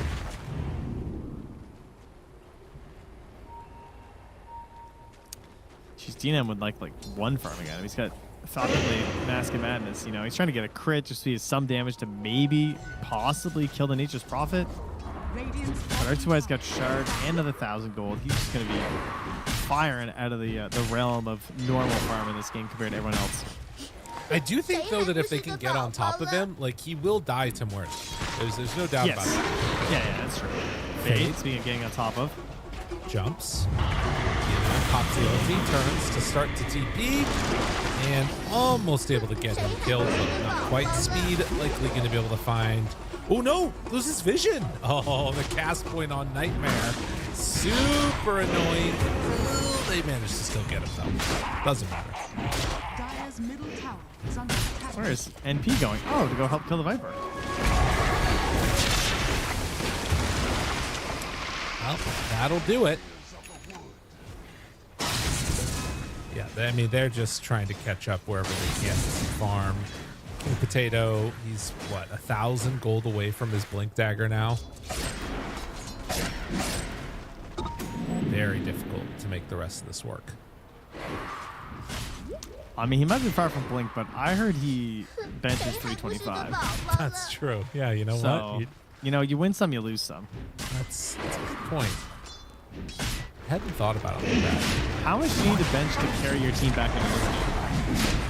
I mean, there's 326? Yeah, probably. Yeah, apparently. The solution. Roche gonna get taken up here now. Tombstone down. They're gonna be able to off. Ghost picks up the Aegis. And happy as a clam, gonna start heading out around the map, see if they can find anybody else. And guess what? It's your boy Speed. Not gonna catch Ilmeria this time. You know, I know the idea of happy as a clam is that it's about ignorance is bliss, you know, and like Yes. what you don't know can't upset you. But how could a clam even be happy? Like, if you think about it, a clam has no way of hunting for food. It has no capabilities in life. It just kind of sits there and it waits to Right. see what happens. That's not happiness. Well, That's living at the mercy of existence. Radiant's middle I think tower that is you under are attack. like imparting beliefs that the clam might not hold. You know, you don't know. But do you put happy on the clam? Yeah, I think that happiness is also about like enacting and doing that which you are to the fullest extent possible, right? You know, it's being what and who you are. Isn't step one of happy being not hungry? And like, how can a clam ever know if it's gonna be not hungry? It doesn't know what's gonna float by. Radiant's How do you know? How are you aware of that? Maybe the happiness of the clam is by virtue of it. It can't you know. worry about that. Yeah, exactly. Or it does worry about it, and then it's only when it eats that it is actually happy. So one could be sad as a clam. Sad as a Yes. hungry clam. Sad as a hungry clam. Listen, if I've ever heard any, oh no, bye Rubik. That sounds Well, about he's- right to me. 谁 All 还 right, 不是 okay. 宝宝了？ Well, that Rubik was sad as a happy clam, as they say. No, hungry. Sad as a hungry clam. When I say sad as a happy clam, shit, that doesn't work at all. Sad as a hungry clam. All right, so, we just tell our, the Chinese talent that it's a common English saying. Yes, I'm sure right. half the stuff they tell us just isn't true. Yeah. The whole thing about, life's so we call him dog in Chinese. Yeah, I don't know if I believe that anymore. I think Jack was just messing with us. I mean, surely Jack was. But you got to trust somebody. Radiant's Not Jack, though. No, definitely not that. Definitely not Jack. Oh, my God. Has he, do you think Jack's called GamerLegion? Oh, yeah, you think so? Do you think he's been like, yo, I heard you guys might be going to China. Guys need some help. You need the king of NA to come along. You're missing a lot of. Hold on, I gotta pause my AoE game. Hold on. All right, Fade all alone, about to get blown up. They chase. They hunt. He didn't get it up on the high ground. Fade starting to fall, will end up going down there. Now over to the side, Ghost is doing some damage on the King Potato, but I don't know if that's enough. Now RCY also starting to go down. DNM putting the in grip stolen? work. Oh, that's pretty rough though. Maybe they can do enough as DNM is going to die to the rest of them. Still, that's a damn good fight. Just get away from the Kez. Yeah, why not? Was given the old tip there to Fade. But a big win for Radiant. Even though you lose 2 of your cores in the support, it's a lot of gold going into DNM. Ceaseless Surge happy is as a kind of a crazy innate. Oh, Ghost? Ghost? No, he's got RCY syndrome. The Hurricane Pike hits. It's a lot of damage, and Big Fat B, they move in, they find him. All right, He's there is down an Aegis. once. I mean, that's huge, though. That is good. That is nice. I mean, there's still another minute. They could have done something. Okay, hold on a second now. Trey. Is this one of those situations where, like, offlane Undying becomes ass late game? I don't know. He already has, like, the blink and the Octarine, though. Like, his Octarine's just dead on the courier. Yeah. Yeah. So, like, I mean, he's kind of there. Okay. He's sad. really farmed. Get him caught here to the side. I'm just saying, if I'm going into super late game, I think I want an Axe more than I want an Undying. And I want a Muerta. I love Muerta late game. Yeah. Yeah. Another smoke. They feel like this is their time. Blink, Blade Mail, Ghost, amp damage showing in the mid lane. They also spot now the Snapfire. Can they get? And they're going to a ward. Now Snap spotted. Jump forward. Oh, he finds him up on the high ground. DNM is a little bit slow to get there. Can't quite get the silence on to the Undying, but Bignum is going to be in trouble. And now the stolen grip. They got him caught. He's gone. Ghost is dead. And now King Potato looking for more. He's got the blink, the call, the follow-up is there. GamerLegion, what happened? You all forget how to play Dota? What's happening there? Oh, Jack. sick stuff. He's furiously dialing 4 anchors. 不是个宝宝了。 Oh, man. The stolen grip to secure the final kill. At first, I'm a little worried. Then looking, I'm dying. I'm like, oh, he doesn't have Tombstone anymore. Then I look over the Kaz and I realize, oh, there's a stolen grip. He came back in. He was about to cook there. Like, Yeah. he had the end of the Amplified damage rune. He was nutso on it. Sicko mode with the ulti into 5 heroes. And then all of a sudden, oh, I'm just dead. Yeah. Oh, my goodness. I mean, And look, we have Viper, we have Muerta, we have level 4 Croak of Genius with the Shard. it's very scary. They do not have grip for another round of it, though. They got the max value out of that they possibly could have, but have not been able to. I mean, hypothetically, you could steal it again, but Had no blink.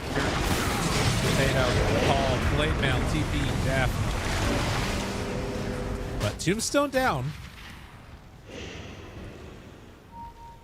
Jeez. All right, GamerLegion very likely going to relax things here. This did all kind of start because of the shenanigans from Ghost at that top tier 3. Yes. Just getting a little bit out of control, a bit too much, a little too early. So they can just reel it back a bit, buy a gem, buy some wards, and take Rosh. That is definitely the way that they would like to be going at this point. I think I've been really impressed with 4Anchor's ability to like stay off the map, still farming on some of these heroes. Big Fat B over on the far side. He's at 3,000 gold. What do you get? Is it just Ags? Yeah, I guess so. I mean, that's what he's going for. It's just like the question is, do I buy Blink, right? That's got to be the thought process. But Yeah. I think the Ags makes the most sense because it really helps invalidate the Bane. Right? Puts the cast range to 1,400. Puts that little extra boost there. Make sure that you always have it available as well when you steal once you know. Then of course you get the upgrade for everything. Oh yeah, sorry, it's always cast. Not any shorter with the Agnums. Am I crazy? Wasn't it 2 seconds? It was the 2 Agnums at one seconds point? before. Yeah. Yes. But now it's just 4 all the time. Right. I mean, there is still going to be the issue of like Muerta being gripped, but we haven't seen that happen yet. And they have a lot of ways to cancel it, but the Aghanims from Bane that he's queuing into is going to present some pretty serious problems for him later. But all right, look, it's a 14k gold lead, but it is very much a winnable lead at this stage. Yeah. Nice start onto the Rubik here. God, that spell lasts too long. Veil. Nightmare is just a crazy ability. Yeah. Like No, I mean, 6.5 seconds. In the midst of a fight, it's a 6.5 second stun, right? Like, you can really cause some trouble for the enemy team if you can get one of them with that and then just nightmare grip the other, rather.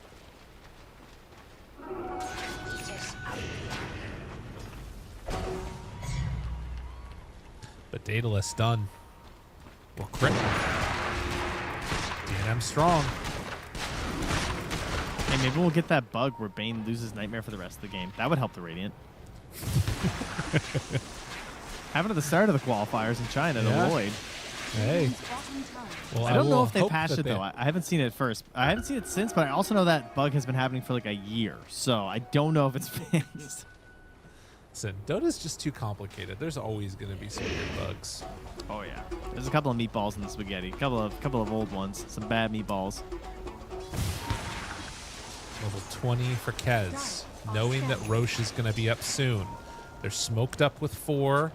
Viper comes to join the rest of the squad as they head up into the triangle. They're following the Treants now. That's going to take him right to Kez. Ghost is right here. Oh, no! He jumped the wrong way, and now he gets away from them. Oh, God. King Potato thought they were right, but they were left. And now they jump in with Fade. Now the grip over to the side, connecting onto the Viper. He did get his BKB off, though, but still takes a lot of damage. Ends up falling. Potato, good damage out. Now trying to back out his DNM. King Potato is left with nowhere else to go. And the TP away. Does he get out in their time? No! The Nightmare! Oh, DNM dies. That is brutal. Oh. Wait, nailed it. Oh, he ghosted. That makes way more sense. Yeah. All right, 2 gems. Damn. Did you see it? Two gems? All right, we're just going to leave them. Yeah. We just walked right by him. That makes a smiley face. Exactly. You like that? That's Ned. Is like a anybody? little- I don't think You guys they're want going your to get 'em. gems? Come look below the bottom Roche Pit Observer. Look, I'm drawing for you. 谁还不是个宝宝 Yeah, there 了 you？go. There. Radiant's Yes. bottom tower. Any gemmers? Apparently not. Listen, when the game gets a little bit they're too just chaotic. They're both the Radiants, I guess. Radiant's I am top not tower sure. is under attack. The Dire also see them somehow, though, but I can't figure out. Oh no, what they're that is. sending one out. They're sending a courier out.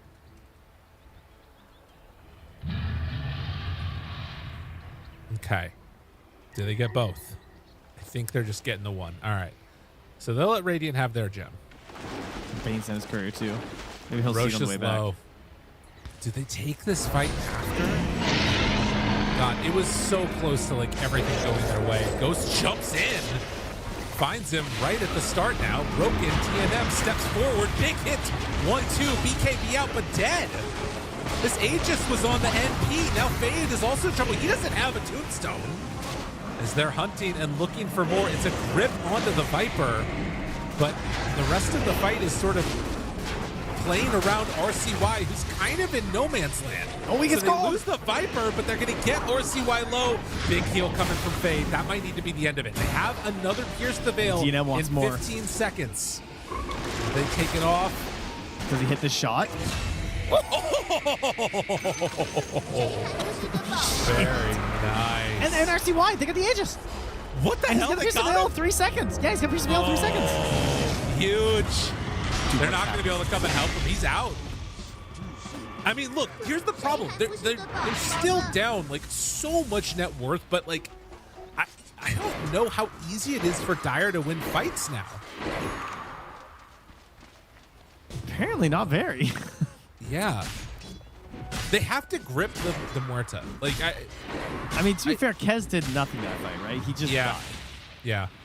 That's It's true. just one of those. He tried to parry, he got silenced and lift and silenced, and that was it. Got his BKB off and died.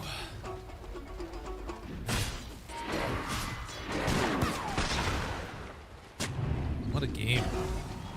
4 anchors.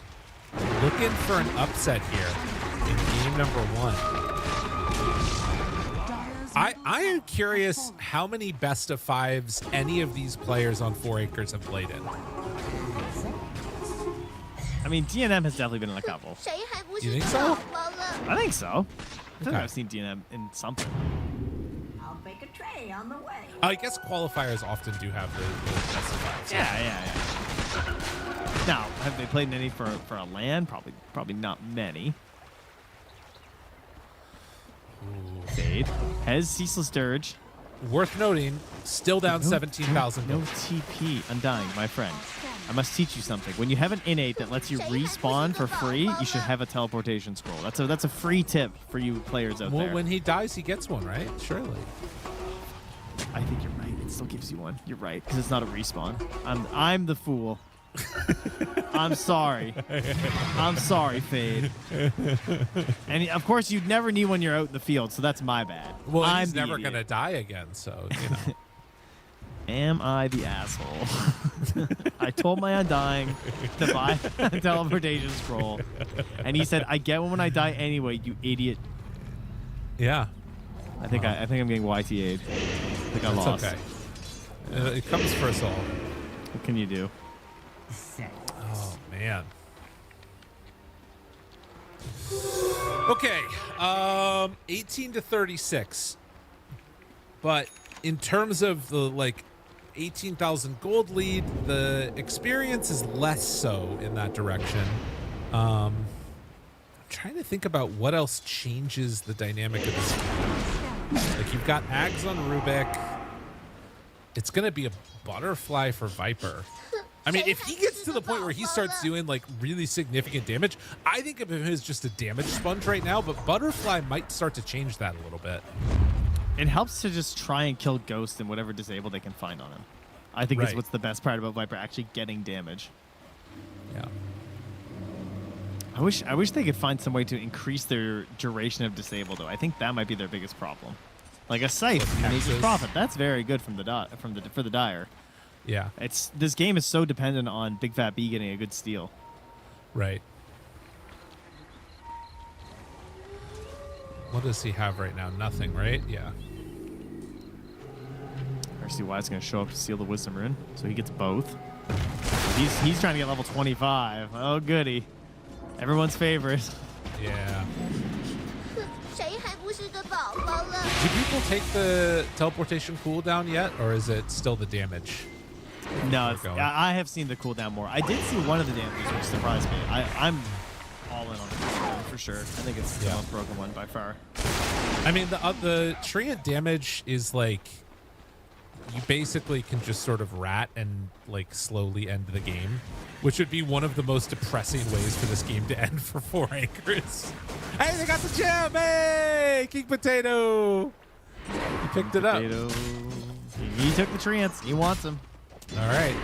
I don't know. I'm still so TP pilled, especially when you have a scythe. I mean, the other thing about this is it means you're getting the damage no matter what now, right? So that part is kind of cool. True. You deserve nothing. I mean, it is just an absurd amount of treant damage. But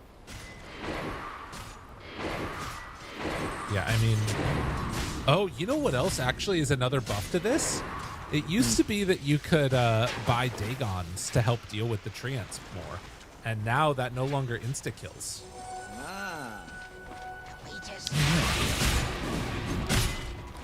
Because these things have 1300 HP.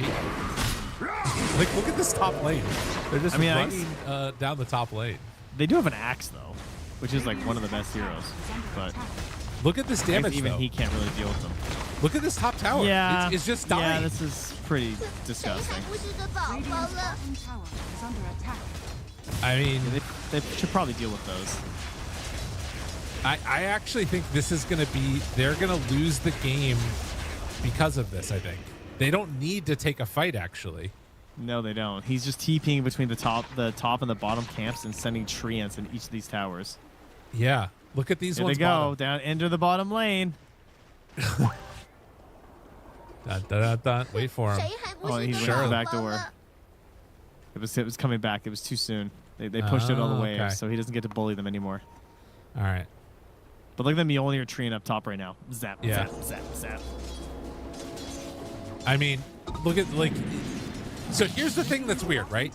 Is that I think you're going to find some more pickoffs now. Like, this pickoff on Ghost here, it's not going to happen. They need to make some plays like that, because it does feel like Dire is now basically taking a strategy of we're going to rat you. And then maybe find some fights on particular moments. But if they're not finding pickoffs, like this top side, they're again taking the top tier 3 tower with this treant. And nobody is back to deal with it. Yeah, they're broken right fight. now. Radiant's top The Radiant feel like they don't know what to do.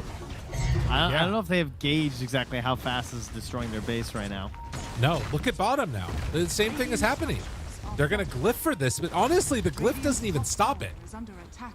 Like, Dire's Oh, middle tower man. is under attack. okay, RCY, they're going through the gate though. Radiant's bottom tower Or are is they? under attack. Oh, Fade? oh, who goes through first? No, oh, Fade sees it. Fade sees They're it. all going through. They're all They're going. waiting. They're waiting. They see Fade. They got him. Oh, God, DNM's right there on top of him, but the Hex comes out just in time. What's going on? Some went through and some came and went the other way. Like Bane's on the other side. No, they go through now. They didn't realize that they were coming through there, but now they find TNM. Okay. Got RCY. They got him caught here, but he's keeping him off to the woods. Damage out from DNM. He's dead. Okay, that's a big one. Now catching onto Big Num. Big Num does way too much damage. Oh, jeez, what a cluster. In the meantime, they lost their tier 3 tower bottom. Yeah, that's They fitting. had no idea. Oh, man, Muerta just got double scythed in that fight. Yeah. Like she's going for a Moonshare to just be like, I'm just gonna not play the game, but like I'm not gonna accept the fact that I could be disabled, and I think she's just gonna get scythed multiple times every fight until she gets a BKB. At least they got the Nature's Prophet kill first. I thought he was gonna get away with that. Yeah. Huge win. 谁还不是 Okay, 个宝 they 宝 also 了？ now have Ag's Bane. Man, that was a chaotic fight.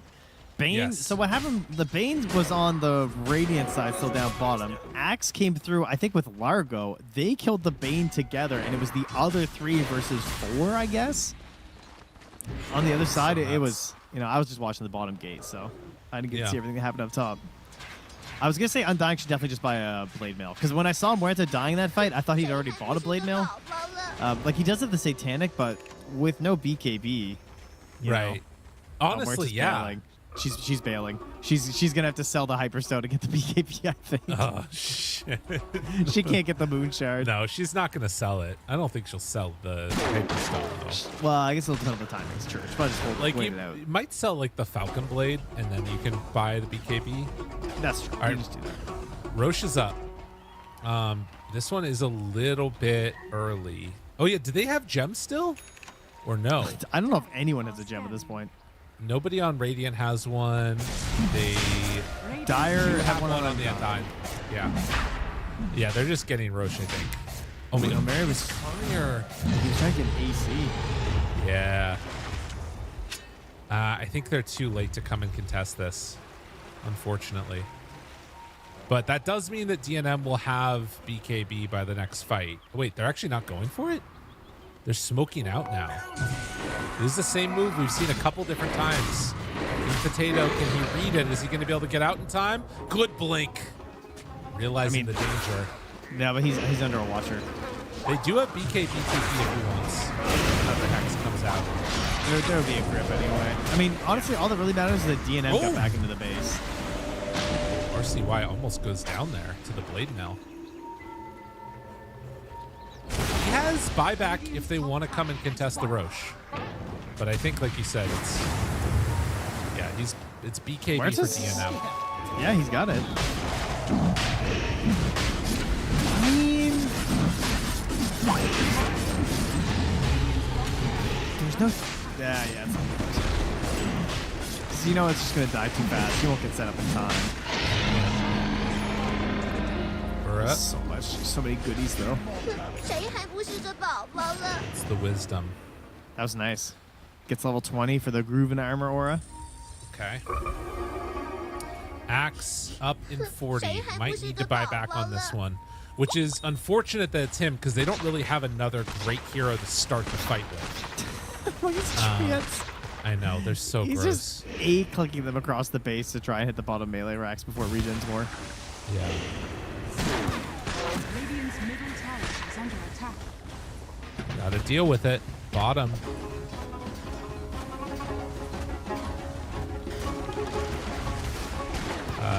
Yep, it's starting to die. They're pressuring and taking these ones out. Axe back up in 4. Kez illusions hitting the bottom racks. Any other thing to rat with, my dears? All right, do they not feel confident walking up high ground? I don't think that they do. I mean, they have 5,000 gold on Nature's Prophet, 3,000 gold on Kez, 3,000 gold on Undying. They should not go high ground right now. They should spend their gold. I think they're going to use this as a farming Aegis. I think we're going to be here another 20 minutes. I mean, it was a little worrisome in the mid game there. I still think that they can lose this game, though, on Dire.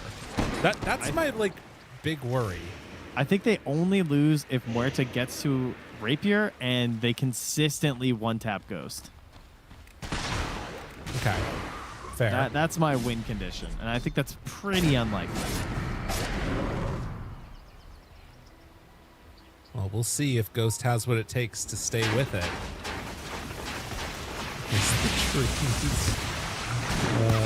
Going to be hit up top, being hit down bottom, just doing their work. It's turning me into a Timbersaw sympathizer just watching this, you know? You know, they're not wrong. He's on to something, that guy. Morta has enough gold now for the Moon Shard. Do you think that Monkey King should be able to jump on Dream Protector? People have asked for it, and I think you should be able to. I think it would be cool. So are you asking balance-wise or cool-wise? It's kind of balance-wise. Yeah. I see. I think balance, it's not too bad.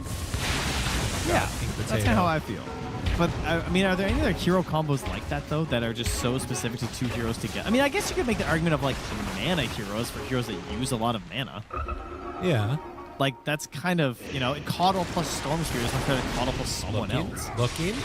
jumping, calling, but the tombstone nice save. Ooh, yeah, that one hurts. Okay, but they pull it out. Yep. That's a good trade. Yeah. Tombstone down. To use anything else? Not really, just a call and blade mail. And also flesh ball. He's going in again.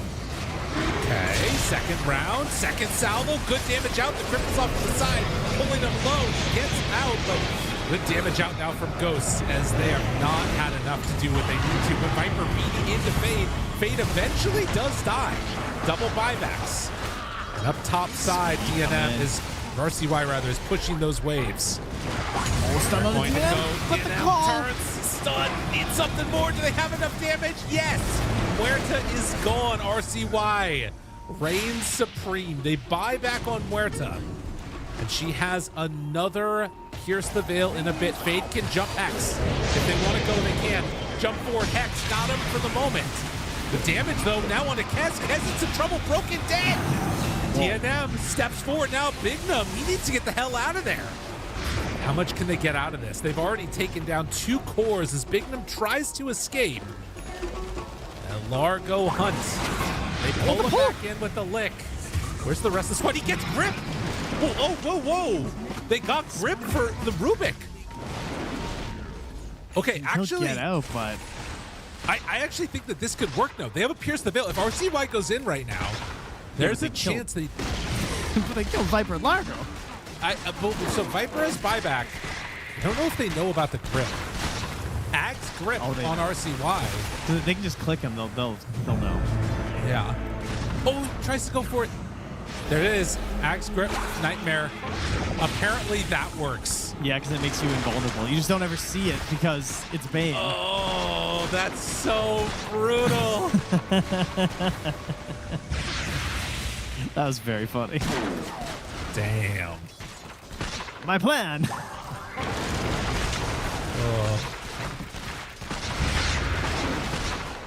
GamerLegion. Looking damn solid right now. DNM walks out, gets gripped. And he's found. They try and pull him away. Can they salvage it? He's got grip in 3 seconds. Oh, DNM is gone. And the grip will come out. He has to grip the Bane. Ilmeria does not have the damage. Oh, wait, no. RCY is low, but it won't matter. The He's no man of the Fable to... He finally gets out of there, but they buy back now in the NP. And with everybody gone, can they do anything else at all here? Stolen teleportation. I mean, he's got, you know, blade mail, BKB, but game feels out of hand at this point. Kez, crazy man Kez, jump forward call, pulls him in, and the entomb keeps him alive. So with that, GamerLegion are going to take game number 1. GG is called. They made it work for it. There were a couple of moments there that were sketch, but in the end, GamerLegion looking good. They did it. I mean, they took an incredibly commanding lead. I think it was 17-3 at some point in the early game here. And, you know, there's some relief and some happiness, but Fade's like, what went wrong that game? What was that, guys? Should that have been easier? He doesn't look as pleased as some of the other teammates. Well, you know, the offlaners are everything. What else is new? Offlaner, by the way, in case you're wondering. Exactly. Okay, so overall, I think GamerLegion just looking really solid, clear understanding of what they needed to do to win. A couple of overextensions, which is what we saw from them the other day as well. Yeah, last time it was RCY. Of course, he was also playing Kez. This time it was Ghost playing Kez. So clearly it's a hero problem, not a player problem. Yeah. The hero just makes you feel crazy. I think he's just too much fun. Right. Some little plays right here. That catch onto the Muerta. Yeah, he was so close to getting out. I think one of the things to me, this fight was crazy. I still can't believe this happened this way. Like, there's a fight going on. Snap was the at the bottom side. tier 2 at the same time this is happening. That there was just confusion abounding. Like, they were trying to like link up with the Snap to do something, and then it's just like suddenly everyone's there. Yeah. Also, Chris the Old Growth goes crazy in a moment like that, by the way. Also, how much base damage do you think he was getting in that fight there, standing in that corner of the map as Nature's Prophet? It was probably disgusting. I think if Bignum did not manage to get back, that would have been like everything right there. And these moments too, like it just became so chaotic in the late game because of how maneuverable everybody was. I think you gotta ban this NP, man. The NP was tough. The Kez is tough to draft against because it creates so many questions and problems. I don't think you can ban it really, but I do want to say that I think Speed played phenomenally on the Bane this game. His Nightmares to help set up the early game to synergize with this Nature's Prophet were incredibly powerful, and then he hit every clutch grip later on. Yeah, he gave it away a couple times, but he only gave it away when he was actively championing. What can you do as Bane, right? Like, he did quickly brain sap in all the other engagements. Shout out our boy Speed. Last year, I believe, losing the qualifier because he kept giving away Song. Oh, yeah. As Naga Siren. My boy has grown. So playing much better around the Rubik 1 year, 2 years later. I don't even remember. I think it's 1 year later. So yeah, that's a growth for our boy Speed. There you go. That's what you want to see. Absolutely. Making sure that the proper plays are continually done. I am sort of curious if like, to me at least, I think that if GamerLegion had lost this one, I would still be taking them to win the series, but it would be like they need to make some comebacks happen. I definitely feel like now I'm feeling very good about GamerLegion. What about you? Yeah, the comeback helps. Yeah. It kind of shows like, oh, we can do this, you know? Right. Like, even if we fall behind, we're not just like one and done in terms of one strategy. And Bignum, you know, we're talking about past TIs, past accomplishments. The old man himself played so much Dota before he made it to his first TI, and he would like to go to another one. I love that idea. Absolutely. Nice game one. I think I was looking back at it, and I'm pretty sure that it was the TI before that, because he was on wild card last time, and they did make it. So, regardless, an impressive showing for game number 1. Don't die, Trent. We're going to come back with still so much more Dota. So we're going to have a quick break, and when we get back here, it's going to be game number 2. See y'all then.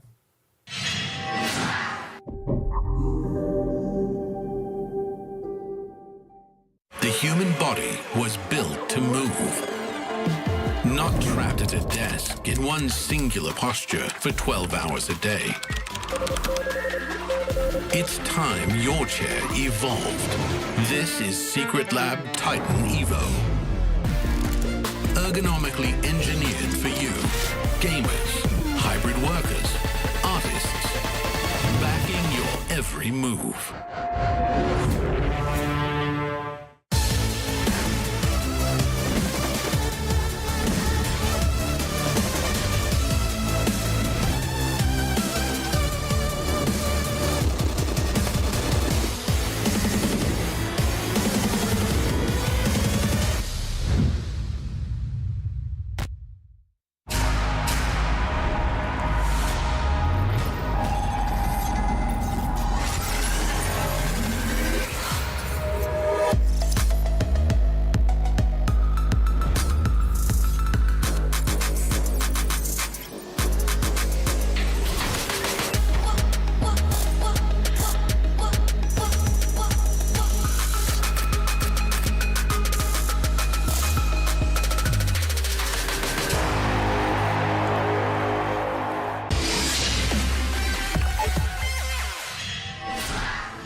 Hello and welcome back, everybody. We're getting ready for our second game in this best of 5.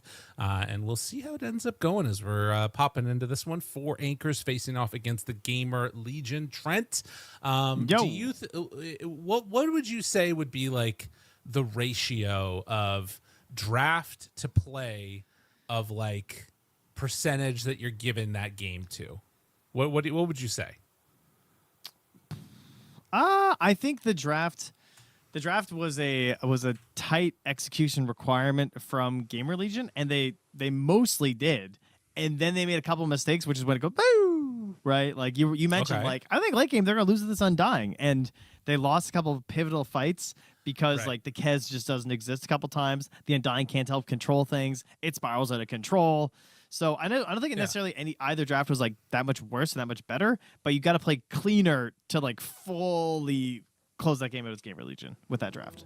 So you think then that it was more down to the play than the draft that determined the outcome of that game? You don't think that there's an inherent draft advantage? Radiant team. I think not necessarily, because I do think that GamerLegion's draft is harder to execute, but they played up to the level for the most part. Okay. 10 seconds You know what I mean? remaining. No, I don't. Like but you I'll gotta trust kind you. of crush the early game, and they did. 5 seconds All right. remaining. Makes sense. Okay. Well, let's see. Is there any changes team yet? This ban. would be a drow or Radiant a tree. team ban. It is going to be the tree. Axe band this time. That's a little bit of a change up. Okay, so Clockwork, Shadow Fiend, Axe, 10 leaving seconds in the remaining. Dawnbreaker. Also, Puck is still in the pool. So Dawnbreaker, Puck. Can we ban Kez though? 10 seconds see. remaining. I mean, in a way, the Kez is what gave them the opportunities because they 5 were able to seconds punish it a remaining. few times. Right. But it just makes your draft so much harder. Dire team pick. They don't care. the puck. And GamerLegion are going to pick it. Radiant team pick. Okay. Let's go, let's go. So the heroes that are still there are Dawnbreaker. That's pretty much it. Look at Fade back there. He's got the last game scoreboard open. He's like he's looking through it. I tell you, he was angry at the end of that 10 game. seconds remaining. He's Yeah. still going through like, it should have been better. Why didn't we Yeah. win this 5 harder? seconds What? remaining. How rich was I? He's Yeah. he was a rich Undying dude. He was Dire top team 3 back. for the first time. He was top Team 1. back. That's what he's saying right now. He's like, guys, I was top 1 at 4 minutes. I was crushing. Wyvern. Wyvern is the next one that gets taken now. They did ban that previously, right? As we got a little bit later into the draft with when they had the Kez. So Yes. 10 seconds for anchors, remaining. upping the priority to make sure they get it. I don't 5 want to see the Grim seconds combo remaining. unless they're doing some crazy Grim combo with it. Yeah. The Viper also gets banned out, so GamerLegion respecting what was thrown at them last time and wanting to make them more uncomfortable. Also making it much easier to put this Kez mid. Yeah. Agreed. I don't know what else shuts this down. Like maybe Queen? For the mid lane, you mean? Yeah, to like really just say like pick this hero, they won't come mid. Or like, Huskar or something, but obviously you can't do that too early or whatever. Radiant team ban. They take the Dawnbreaker out. Cool. Maybe you just leave it as a mystery though, and that way they can't. I don't know at this point.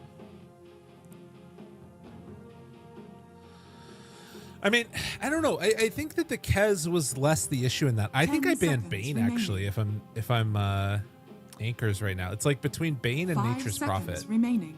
Like Also, Nature's weren't- Prophet makes ban better, but Weren't they Radiant first pick last game too? yes. Because they first picked Kez, right? No, they were Dire Radiant first team pick. Oh yes, right, of course. Yeah, sorry. So So they were Dire first pick. Now they're Radiant first pick. Which, because Radiant first pick is like the mega broken one. right. I didn't see how they chose the priority. If I had to guess, they chose the priority of having 10 seconds remaining. first pick for GamerLegion, and now 5 wait, sorry. seconds remaining. So it's the exact same thing. No, because the last game GamerLegion Dire were Dire. team pick. Yeah, and they were first pick. Yes. Okay, so it's the same thing. Okay, sorry, I'm twisting myself in the knots here, guys. Sorry, my bad. All good. They So, go techies. all right, mixing it up. So the Rubik ban is interesting because that made me think that they're going to be going Enigma 10 later. seconds remaining. And I think 5 that leaving the seconds Bane remaining. in is a little surprising. It's a Dire great team way to pick. cancel the grip later on, but they're going to have to, have that be the answer. Radiant team. I mean, it just pick. makes the Naked Problem potential really strong later on as well here too. Once more, Damn. because the Bane setup for the grip. I don't know. I think that they wanted the Enigma. Now I think playing into Doom, it's really hard to take Enigma. Yeah, I'm not seeing that. Because you're right, they did 10 play it before, right? seconds Kim had some remaining. crazy black holes. Like he looked Yeah. really good on it. That was 5 nice. seconds remaining. Might have been something to consider. But I think into Radiant Kez, into team Bane, into Doom, there's no way. We go for the dead hero himself, the god of war. Holy Yeah. man, That's Mars, crazy. if there's a hero that fake fans have revealed themselves on, it is Mars. When's the last time you guys saw Mars? I'm going to pick a Mars for like a year. Oh, playing it all the 10 time. Oh, I love seconds Mars. remaining. Second, he's a little bit shit. Not a Mars player in sight. Fake 5 fans, but seconds not King remaining. Potato.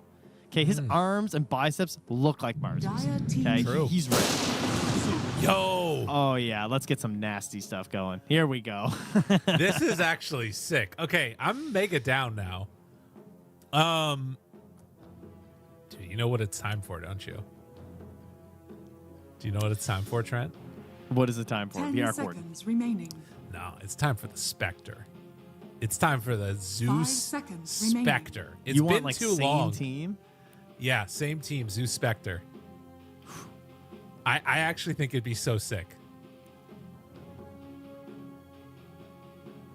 Dire team back. That's a little risky these days. I don't think you need to go that crazy. I think that Zeus is crazy enough.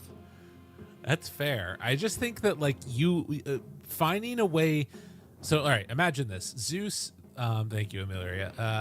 Like Zeus, ulti, Nimbus down, 10 seconds Spectre remaining. haunt, all in on Kez. Like it 5 just it seconds feels like it's remaining. exactly what you need to like when he's isolated, blow up this hero. And they have Doom, so like they're probably not going to be getting like big aura-y group together and try and push items. I mean, I guess they can, but I don't know. I think that there's something there. Like they don't have sustain on Dire. I feel like they make themselves very vulnerable though. If they go Spectre, I feel like they have nothing outside of like the ultis.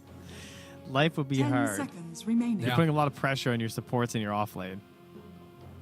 You 5 could also go seconds Faceless Void, I remaining. guess. Now you have like damage to throw into the Chrono. That's the like less crazy way Dire to go. team back. It's kind of interesting.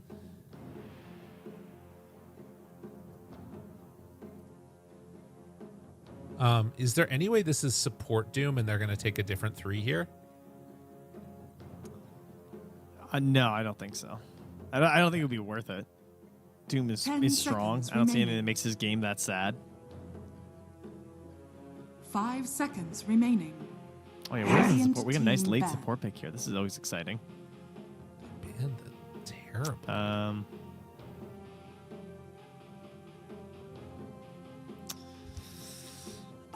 This is interesting. Because you can do whatever you want kind of for the lane with a Doom. So you can go like melee or 10 seconds remaining. ranged hero here. How bad is the Hoodwink 5 into the seconds Zeus? remaining. How much does that suck? Totally fine. I mean, you know, as much as any other support hero Dire sucks, I team think. pick. You know? Radiant They banned the team Grimstrokes pick. themselves. There's the sustain. Okay. Yeah. Keep us moving. It's classic combo with the Ember, of course. Yeah. It's a solid pick. Lacking of control, but they don't really need that much when they already have an Ember, a Bane, a Doom, and a Kez. Dude, I'm telling you. Give me that 10 freaking seconds Spectre. remaining. Make Speed's life hell feel like on they're this gonna- bottle. I think they're 5 going to seconds Necrophos. remaining. I mean, that seems so bad to Doom, though. What else can they do? Probably, yeah, it can't be Necrophos. The Faceless Void is annoying versus Bane, but it is still pretty good other than that. You may now select your Oh, the heroes. classic Doom counter. Okay. Wow. Okay. Pretty good Where's versus this hero Kez, been? too, God. right? Because Kez is also max percent base damage. So not that great versus Medusa. Low HP pool. Did they relatively. just Medusa? Is it? Let's see. Fiend's Grip drains mana. So that's something. That is true. That's not good. And it gets better with the Aghanims, right? Which you're buying anyway. Like I think it increases the mana drain too, I believe, still. I'm going to look real quickly and see if there have been any Medusas. No, it does not increase it. Never mind. I think it used to increase the mana drain or something, but Okay. I'm just gonna do that's not, oh, sorry, no, it's a talent. It's a level 15 talent. That's what I'm thinking of. okay. Plus 5% Fiend's Grip max mana drain. What a hateful talent to have versus Medusa. So there's been 4 Medusas in Europe, 25% win rate. That is more than I would have guessed. Yeah. I would have guessed maybe one Medusa game. I hadn't seen it. Oh, no, I did see one. It is a little Was it cheesy. Navi who played it? I have no idea. Yes, One I definitely saw Medusa one of game them. in C. Let's see if there are any more. I'm not seeing that many Medusas. But I think it's kind of cool here. Like they don't have great ways to deal with it. 2 Medusas in South America? Yeah. Yeah, if you guys, back when Medusa was more popular and Doom was also more popular, we used to see this counterpick a lot because Doom just doesn't really do anything to you because, you're obviously still just being Medusa. He doesn't really impact your ability to just continuously right-click on everyone. You're not concerned about HP regen as a Medusa either, so the healing factor being gone doesn't really matter. You don't rely on heals at all. You don't rely on lifesteal. Right. So all of those things factor out to being a pretty good counter to the Doom. Oh, interesting. Let's see. I'm going to look real quickly who the players were that took the Medusa. So Team Bald played it. Enjoy played it. Shaddusa? Modus played it. And Forkabani played it. Hikbaboni. Hello, how are you, Ghost? Nice to see you, sir. Bam! Big hit. RCY? RCY? RC dead? RC Gonzo? RC out of here? Damn. Real cooked youngling. That's what they call him when they kill him. What? He's a real cooked youngling when you kill him. Oh, I see. Yeah.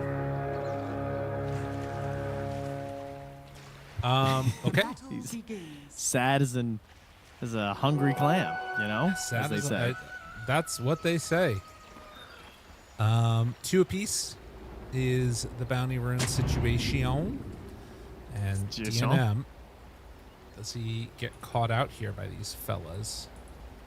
He's taking the long way around. Gonna get him a couple punches as he heads out. Oh my god, Bignum?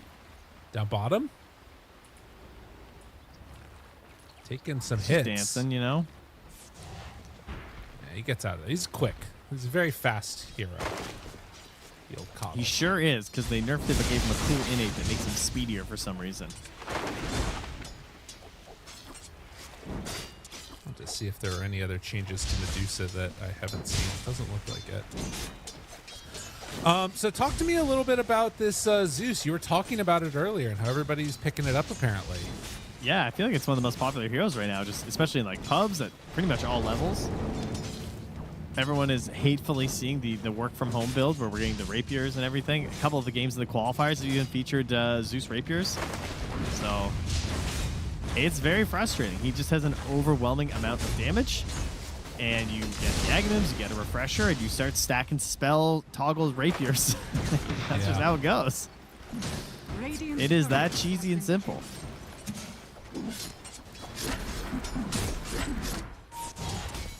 Bignum somewhat low down bottom. And a couple of heroes that can be somewhat susceptible to that, right? Like Bignum is going to be a guy that likes to stay pretty far in the back lines. Top missed a spear, unfortunately, from Ghost, or onto Ghost, rather. King Potato takes a couple hits for his troubles. You can see the power of this Bane, what he can do to you. You still got it, man. Yeah. Nightmare. Moves back in. Reactive taser, but dead. actually. Echo Slash gets the finish. I guess just... yeah, I don't know. I totally forgot about Icarov Nick Tasha. I've not been keeping an eye on that at all. Oh, yeah. Yeah. Kind of annoying to deal with. So in that case, it doesn't affect the Techies at all, right? Because you didn't get the actual kill, and he wasn't being debuffed at the time of death. Okay, heard. Feppy. Ghost took some damage there. Off that last off. Didn't get anything else off of it. It's been a while since I've done my rant, but despite some of the nerfs, I do think that Techies Blast Off, or sorry, Techies Reactive Taser is one of the absolute best spells in the entire game. It is a crazy ability that does a bunch of damage. It does an AoE disarm and dispel, which is nuts. Yeah. It's very, very strong. So far, things going quite well for DNM here. He is 19-4. Kez is also having a pretty dang good game from Ghost. But I'll be honest, I feel like this laning stage, considering what happened the other day when we watched these two teams play, it's looking much better from the Anchor squad. I feel like they're playing better than they were yesterday. Yeah, I would agree for sure. Bottom tower is under attack.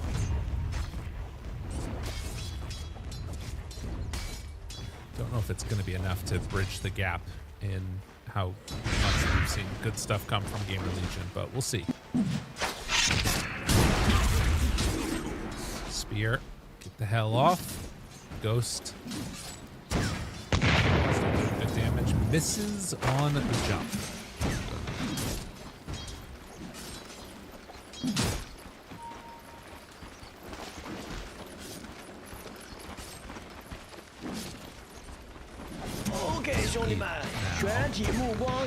I think that at this point too, you're in a little bit of a weird spot. Big Fat B trying to get up close to him.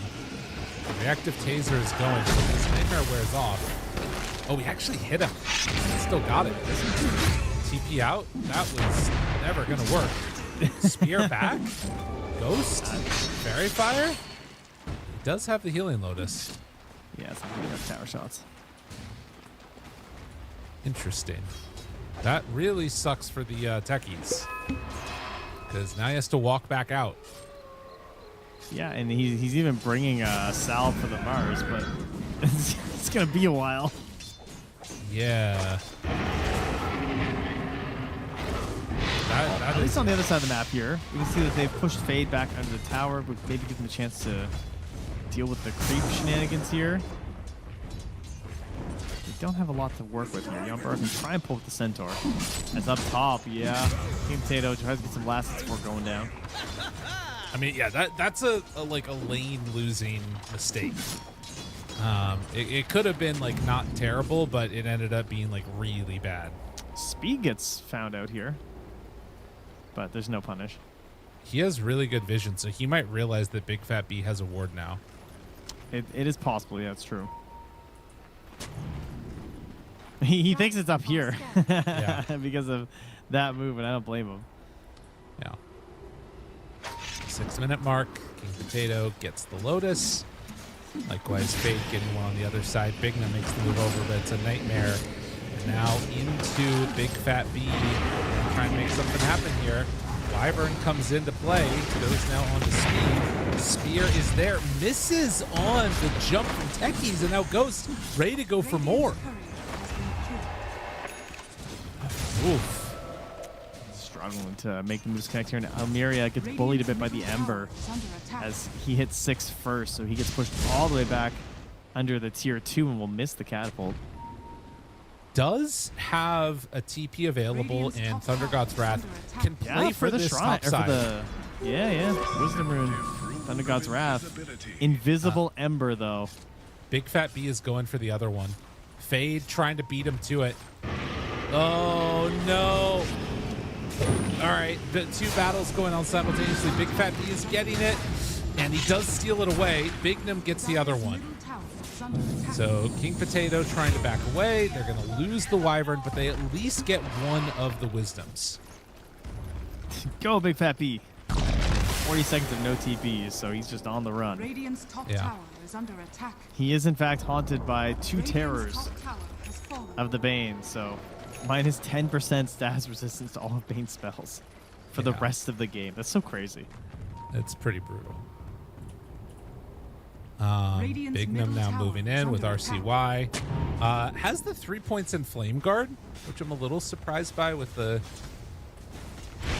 auto play. I wasn't sure if he was going to try and play aggro fighting early. Ilmeria backs was out. Nightmare. Good damage.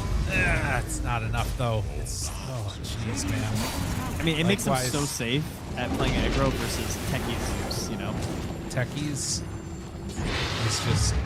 They The can't Goblet. do anything to fade. The speed aura, he's too fast. Yeah.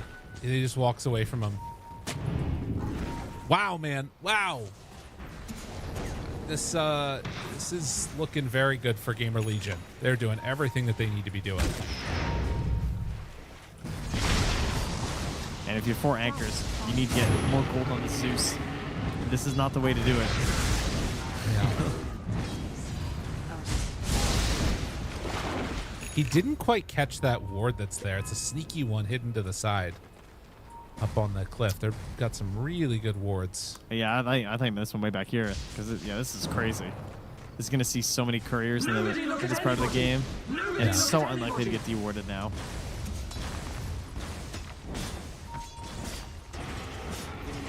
Well, 9 minutes in.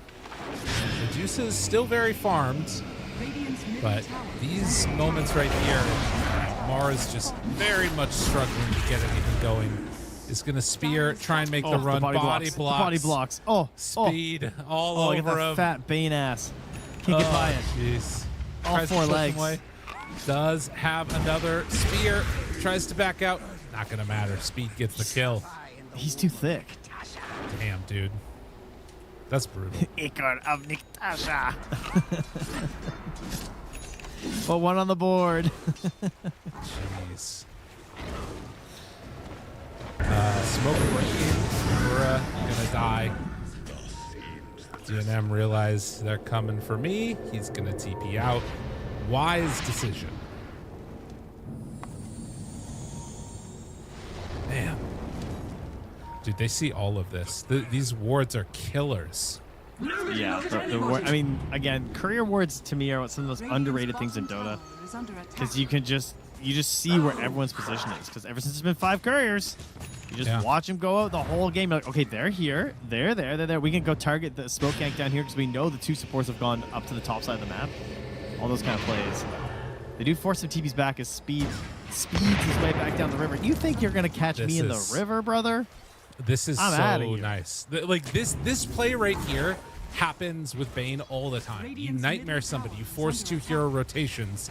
Now they're stuck down here bottom with DNM. And there's a just farming. catapult hitting mid. Yeah. Like Radiant's bottom tower it's just very, very good. Radiant's bottom tower has fallen. And they lost bottom. Oh my lord. Yeah. That's crazy. What a play by Speed. And RCY, no mercy here. The end of the shield rune activates an arcane rune to go with it. He can play so far ahead, and he doesn't have to worry about almost anything now. They're on to DNM. Ilmeria tries to make something happen, but they just do not have the lockdown that they need. I mean, you've got Mars, but it's not going to end up mattering. Pop everything, can't get the kill, and Big Fat B. dude, Now, brutal. they're called How Chad would the Diffusal Blade be? Is For who? that for the Ember? Is that Yeah. too? I think that's a Two little base? too much.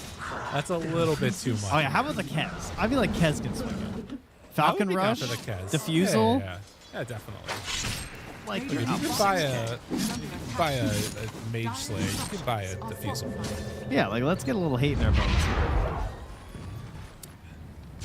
But it is obviously a ridiculous Mage Slayer game versus Zeus, so I don't blame them for going 1 on the Ember, 1 on the Kez as well. As they smoke up, they are wrapping around. No one's. It's like they're wrapping a present. Okay, this is express, expensive gift wrapping exchange program. Here, please kill the Kez. He's running into your heroes. Oh, he's a slippery bird. Oh no. He's gone, man. He's gone. No. Well, unfortunately, he's coming back. You better run. The spear doesn't connect. It dropped Arena. I mean, I don't. Oh, jeez, I don't even know. You know what time it is? They killed Ilmeria. They're beating ass, man. Now they're looking for more, trying to kill off DNM. DNM doesn't have anywhere left to go. They dodge, slight dodge, this jump in stun. DNM still has a healing Lotus. Dies to defusal. Catch Yambura. He's going to die. King Potato. TP's out, bro. Really? He's not happening. Oh, jeez. The spear doesn't connect. And King Potato slowly dies to Ghost. Look at Fade. He wants in on the action. He's down. Bobby's like, will someone please come down here? This is just like his Brewmaster game when they were stomping yesterday. And he just like bought a Meteor Hammer and then just he was 0-0-0 in a similar situation. Yeah.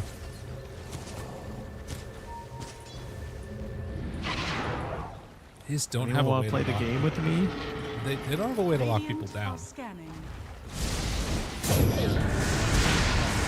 He showed for a moment, man. What was he thinking? I think he left the base. He heavenly jumped to try and get to the wave quicker, which I can relate to. You know. Yep.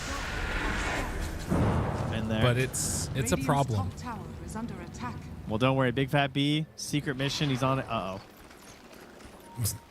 Yeah, he's gone. he's not. Nope. Nope. Ember finding the Ember level 5 Wyvern. He's so damn sad. Fade on him. Drops the doom. That's crazy. You didn't have to do that. It's just they're killing DNM's entire team in front of him, and there's nothing he can do about it. Oh, wait a minute. Fade? Okay, not gonna matter. Yep. Now they're going for King Potato. Yeah, his entire team is dying. Well, he just has to sort of look at it. I'm pretty sure last game was 3-17, so I think that they've improved as GamerLegion now, actually. They've made it even more oppressive than the previous match. Brutal. Radiant's bottom tower is under attack. I mean, ignoring Medusa always feels like a winning game plan. It does. Oh, no! Not again. Oh, he needs a little more. Yikes. Put another one on the board. RCY has a regen. Alright. 5-4 staff. He's buying the Meteor Hammer. Alright, RCY. They get the spear. Try and kill Shirley. Oh, they got him. That's it. Beyond godlike streak given over. I didn't realize he didn't have a remnant when he went in and did that. That's psychotic. RCY's done that a couple times now. Yeah. Okay. Very interesting. He just doesn't want the streak to get too large. He's like, you know what, 10 is enough. Makes sense. Yeah. Well, if there's that was too clowny, man. If there's any salvation in this game, it is going to be through the Medusa getting farmed eventually. What do you think about the old school Mask of Madness Rapier build? Should we just go that route instead of this Manta? Like, was that the play? I think she's got to go Butterfly as much as it sucks. Like, I think. Okay, what if it still gave True Strike? Then what? Then you're down? Now I'm down. Now okay. I'm down. Yeah, you got to get True Strike back. Oh, Ghost just found 4 bounty runes that were marinating up top. Unfortunately, they no longer marinate. They just stay the same value, as you can see. Yeah. But that tells you a lot about the state of the game when those are all just sitting up there still. Now he's just going to solo kill the Mars.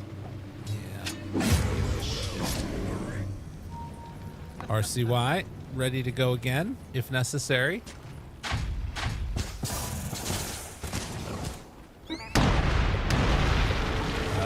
Oh, hey, there's Techies Mines now.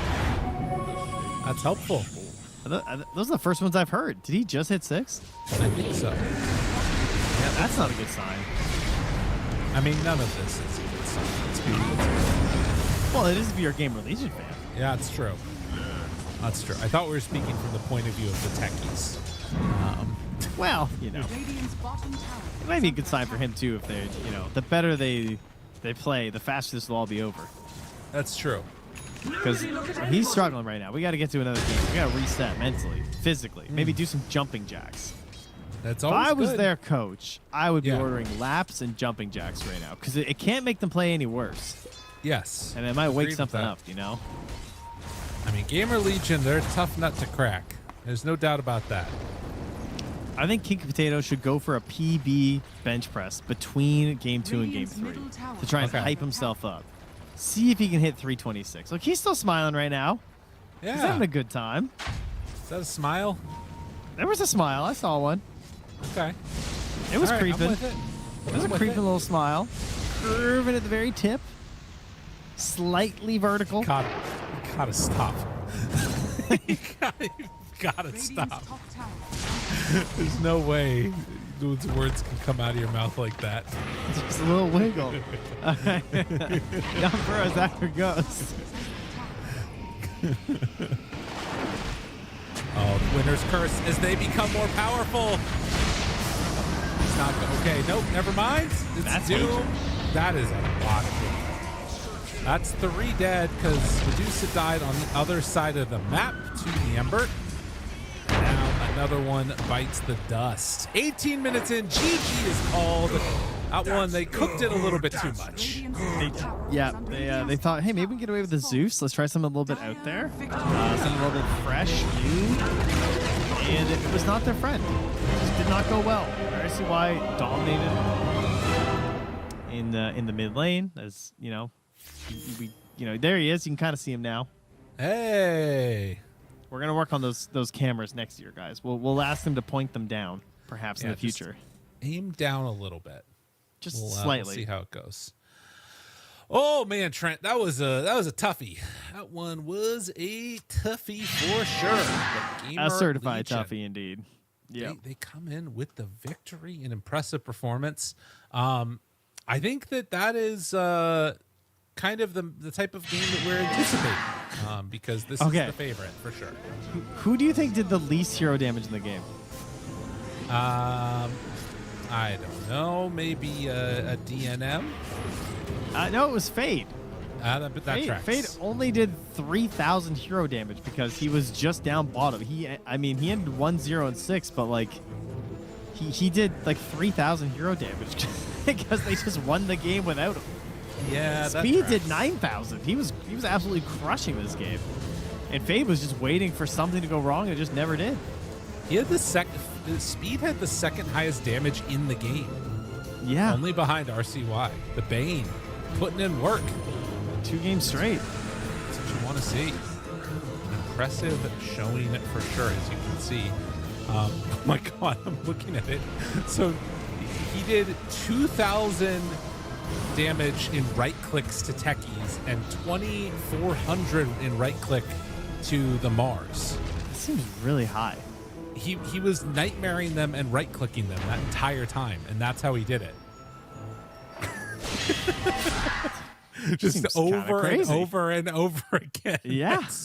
That's so He was just nuts. padding his stats, huh? Oh man. All right. 3-26 is the victory in the end. It only takes 2 Fiend's Grips, it turns out, to win this game because that's Yeah. all he had to cast.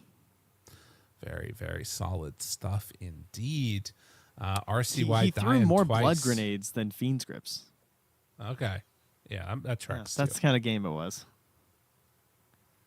Trent. All right, well, back to the drawing board once more Yep. here for the side of 4 anchors. I think we all know that this draft just did not work. The mid lane did not work, and we need a winning mid matchup or a hero that is just a little bit more available for plays in the early part of this game, much like RCY's Ember was. So we again Yeah. will hand him an MVP here, deservedly so. As long as he doesn't make a mistake, this game's free, and he did not make many mistakes at the start of this game. Yeah. He made one mistake, I should say, where he dove and died, and the first blood, I won't even count that as a real death. So really, his only actual game death was just walking into the well by choice, pretty much. not being able to get back out of the base. Fair. It happens to the best of us. Well, an impressive showing from GamerLegion. We're going to go a quick break. When we come back, we're going to have potentially the final game of the evening in the North American qualifiers. See you in a few.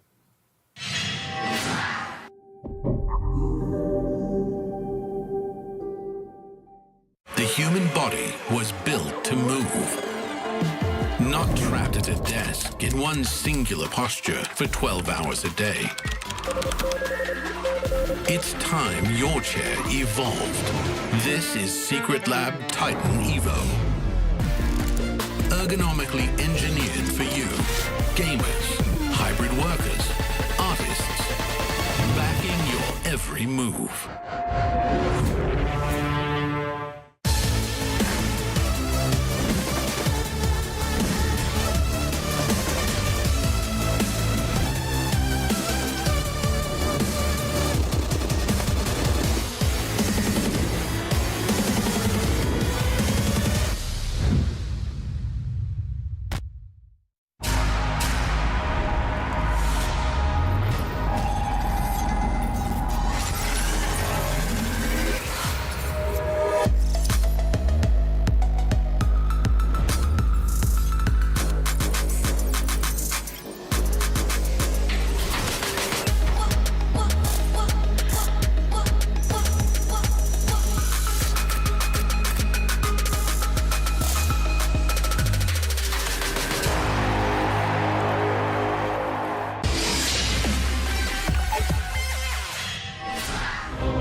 Oh, hi. Didn't see you there. Hope y'all are having a great one as we get ready for our third game in this best of 5. So far, GamerLegion have looked like the very strong team in these qualifiers and are killing it.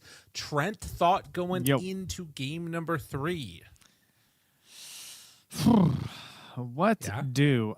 Let's go the classic, back to the basics. Let's win our lanes. That's, I mean, easier said than done, obviously. You're playing against a very strong team in GamerLegion, and that's the ultimate building block, though. You cannot easily win a game or have a very good shot if you don't manage to win your lanes, and they had some setups here that just didn't seem conducive to that. Yeah, there were a lot of I mean, it's weird, right? Because like I was thinking about the Spectre as like a last pick, and that would have solved the problem of like Medusa not being able to be involved in the fights at all, but it wouldn't have solved the laning problem. And it felt like the laning problem was not like horrible, but it was really bad when there was nothing that you could do after the lanes went poorly, right?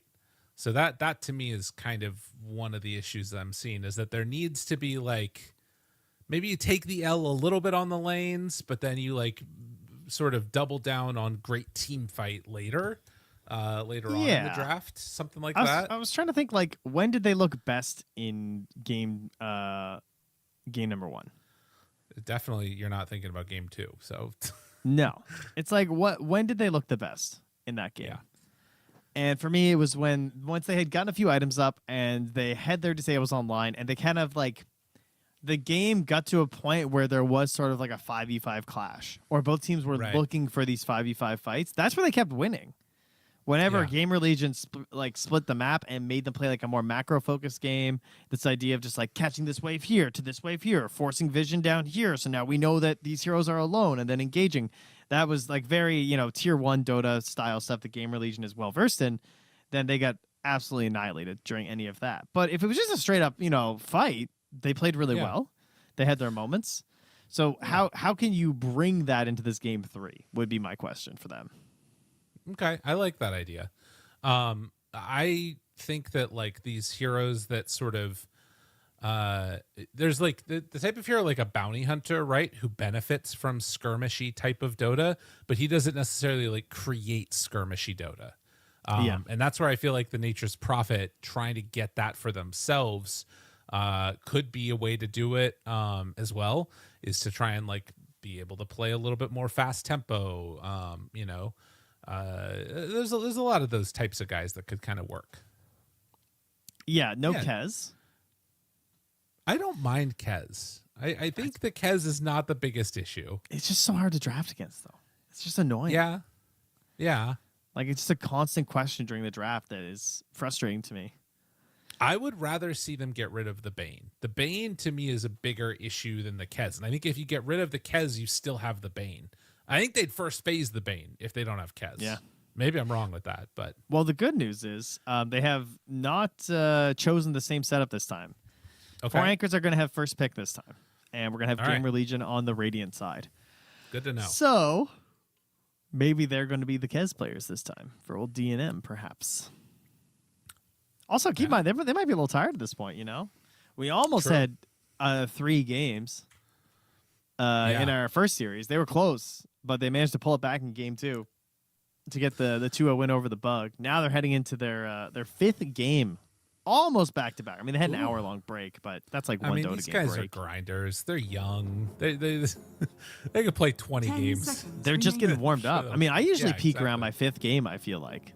I definitely don't. In a gaming session, I need time to warm up. That's understandable. I need a couple years to warm up for myself personally. Exactly. Yeah. So we've got the draft underway. They do decide to ban out the Kez. So they say it is too much, or I guess more likely they don't want to first phase it themselves. And then they're gonna like. This is the thing. If they end up first phasing Axe, I'm gonna be like so disappointed. What if they ban Bane first, then do it? 10 seconds Sure, remaining. I guess. I don't know. Radiant team Like, ban. You don't even know what you want. Oh, look, they won't let them. All right, that's good. I would have been feeling very bad if I saw Axe there. Just because I feel like 10 Axe is seconds remaining. sure a good hero, but like, I don't know. 5 It's not for me. seconds Not for me remaining. right now. I'm out on Axe. What's Axe's win rate been? I don't know. I wonder what their first pick idea is, though. Radiant team ban. Hoodwink. Radiant team ban. Dire Seems team like a slightly underwhelming first pick. They do take care of that Dude. King Potato Enigma.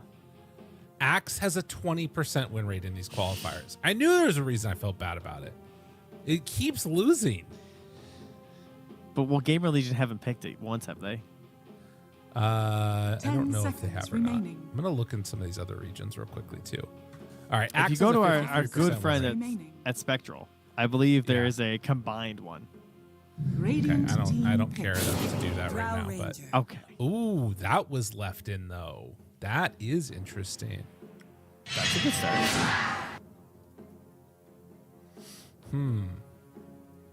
Okay. Dire team ban. Yeah, that sounds good.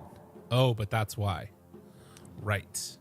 According to my my collection here provided by Spectral GG of the current TI qualifiers, would you like to know what hero is the highest win rate? Like if you go like with more 10 than let's say seconds 15 picks, Sure. the highest win rate is actually Darkseer. Team stop ban. Yo, we're back. Darkseer has won 17, or sorry, in his 17 games, he's won 76% of them. Now, obviously, he is like kind of a counter pick hero. That's still kind of crazy. Similar crazy win rates at 30 games. Line is now at a 70% win rate. 10 That is pretty seconds wild. remaining. Doom is at a 65% win rate and is the like 5 fifth most seconds picked hero. remaining. Or sorry, What's Lone Druid? seventh. Team ban. I think it's only been like 2. Wow. They constantly get banned. Yeah, I know. I think it lost when Na'Vi picked it versus Nigma, I believe, and then we saw it win, right? Radiant team pick. Yes, we did. What else has it had? Yeah, those are the only 2 games. I What about Drow? think it's been banned in every other one. Dire team No, definitely has been banned a lot. I know that. The bans are not showing up for some reason properly in this summary. I don't know why. So I Okay. don't know the total bans. But the hero itself is like a 43% win rate, it looks like. 'Cause I think the picks are working and the bans aren't for some reason. Interesting. I was messing Okay. with this these stats earlier. 10 seconds remaining. So GamerLegion go for techies. As so their that's why you next asked about 5 Lone Druid. seconds remaining. I Why? hadn't seen yet. I didn't know it was Dire there. team pick. So Lone Druid, and then they're going to take Undying for themselves to pair with the Drow. Makes sense. Gives you a little bit of flex. Could be 5, could be 3. Yeah. Probably going to be 10 3 versus a seconds Lone remaining. Druid, I would guess. 5 seconds. Radiant team Snaps pick. banned. So they go Rubik. Okay. I don't like Rubik versus Lone Druid very much, but it's good versus techies. It's really good versus techies. Get the taser versus the bear. I think they should go Underlord with the 4 anchors line up. Put the Undying as a 5 and pick an Underlord. Yeah. I think right here the Undying should definitely be 5 with the Drow. I think if just- 10 seconds they remaining. could have gotten Wyvern, maybe I would have liked the Undying 3. 5 seconds remaining. But yeah, I kind of see what you're saying now. Oh, the Underlord's banned. Well, that hurts. Oh, okay. That makes it Never tough. mind. Yeah, it's a good ban. God, I don't know, man. They could Pugna 4 anchors. That'd be kind of interesting versus Wyvern and Lone Druid. Am I cooking? Did you remember that hero existed? Because I didn't till right now. Pugna for GamerLegion? Now for 4 anchors, like do position 5 Pugna with the Drow Ranger, and then you have like Decrep versus Bear. Yeah, I'm cooking, guys. I like it. The other, the one I wouldn't actually hate too much would be something like a ogre actually, if they Phoenix wanted to run the Undying 3. Phoenix looks really good as well. Lone Druid Wyvern. For GamerLegion, though, this will probably be a Fade hero. He could Brewmaster. He's gonna like it. The classic anti-drow. I mean, this is half the reason I'm Bro. liking this back right now. Why? You don't like this, huh? Darkseer one of his worst matchups is Lone Druid. It's a Yeah, I little bit believe it. better now because you have you can wall the bear. 10 seconds. Radiant but- team ban. I don't know. Not worth it. I guess it's more good for the Lone Druid than it is bad for the Darkseer is the big problem, because there's very little that you can do to actually like try and kill the Lone Druid.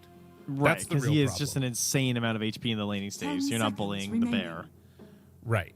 And then you get rooted. 5 Trying to seconds search. remaining. Especially now that he Yes. can like kind of control the root more than he Yeah. used to be able to. Yes, that is one of the big issues. And like this should be a puck ban and Ember maybe. Okay. Like 4 anchors probably just wants puck, right?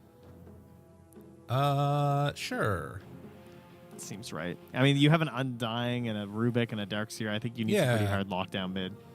Yeah, I would ban the puck, and then you're giving them one of like Ember or Void Spirit maybe is the way that they go, or they actually Storm. Void Spirit probably. Oh, Pango. Pango versus the Lycan is pretty nice. Radiant team ban. They ban the They puck ban- themselves, so they're going to take Team Storm, but then they ban the Storms. Now they're going to take Ember. Radiant team pick. They take Kunkka because they don't want to get Huskard, but they could still get Huskard in theory. Just, I mean, I guess it's kind of questionable versus Drow, but you are up 2-0. The Kunkka actually, I think now they have a way to deal with the Lone Druid, and I actually think this could end up working out well for them. Yeah, 10 the X is seconds remaining. The Darkseer, there's I 5 want to see how they seconds decide to remaining. play this, and how they try and lane this out, because I think that like right now the Lone Druid can maybe kind of mess with him a little bit, but he should be able to get his You may now farm. select your heroes. They're going to be the ones to take that Earth Spirit with that big right-click damage to head mid versus the Kunkka. Ilmeria Kunkka versus the RCY Earth Spirit. Best draft yet for 4 anchors, maybe? I think so. I think so. But I guess I need to see Ilmeria make some solid moves down and try and shut down Ghost. And My if that problem. happens, that's solid. I'm Then worried. I feel really good. I'm worried that they're going to lose their lanes again, though. Because if I look at the actual lane matchups, I don't feel super confident. We have the Darkseer versus Lone Druid. That doesn't seem that great. We got Kunkka versus Earth Spirit, whereas I'm sure maybe Ilmeria is a crazy Kunkka or something, but I'm sure RCY is going to be a crazy Earth Spirit, and this hero has nutty damage right now, and his lasting and denying has been very solid this qualifier. I'm worried he's going to be racking up like multiple denies in the face of Ilmeria, and it's going to get very annoying. And I don't really trust Undying 5 at the moment. Okay. I think Undying 5 is probably pretty good against Lycan, at least. And the one thing about it is that if they play it right on 4 anchors, wave pulling with the Rubik Darkseer, that's a way to like break even in that lane. And then Kunkka is hard to shut down even with extra damage because of how much bonus damage you get on Tidebringer. So there's some elements in this that I can see the pathway to success, and it's like if they try and play the lanes on easy mode, basically, if they put in the cheat codes to try and like dodge away, if they can get out of the lanes even, I feel really good about their draft. Okay. But like you said, that's the issue: is can that actually Counterpoint. happen? Yeah. What is Ghost's best hero professionally? And is it Lone Druid? I think it is. I mean, at least in the games I can remember watching Ghost. Like, whenever he really needs a win, even when Lone Druid, before he was a good hero, this was a guy who was willing to bust out the Lone Druid. And now we're in a Psycho Lone Druid patch, and he's playing Lone Druid. Yeah, you're not wrong. I think, the matchups are not terrible. I really like the Kunkka pick. I think the Kunkka pick solves a lot of problems. There's only one way to But see it's only if they can behind the get to eyes. that sort of mid to late game window that it'll actually go well. We'll see. The Lycan's a weird one. 30 seconds Like the to Undying. battle. Yeah, it's become this, like, he's just back because Drow's in. Yeah. And Drow just, cannot handle Lycan. What can you do? You gust him. He's immediately back on top of you. He's silenced. He says, I don't care. I've already cast all my spells, and you're dying. Yeah. Wraparound happening. DNM spots the wolf. They have been successful on a lot of these early ganks for the Dire. DNM, he gets it. He's going to die for it, though. As the chase happens, eventually they move in for the kill. Big Fat B trying to chase down Speed. Not easy to do. Meow. See, this is where they would be riding the kayaks that we talked about. That's right. I forgot. Or, as I said, surfboards. I think surfboards would be good. Surprise! Hey. How come we couldn't see that high five? Oh, my God. I heard it. Is he going to go back for the... Okay. Big Fat B decided to chase him.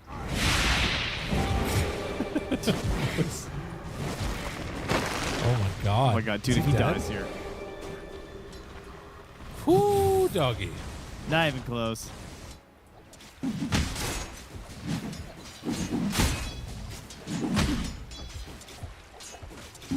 Alright, well, low HP for Speed, but he's got 3 tangos. He already popped a salve. He's fine. Yeah. And now the laning stage. Yes, exactly.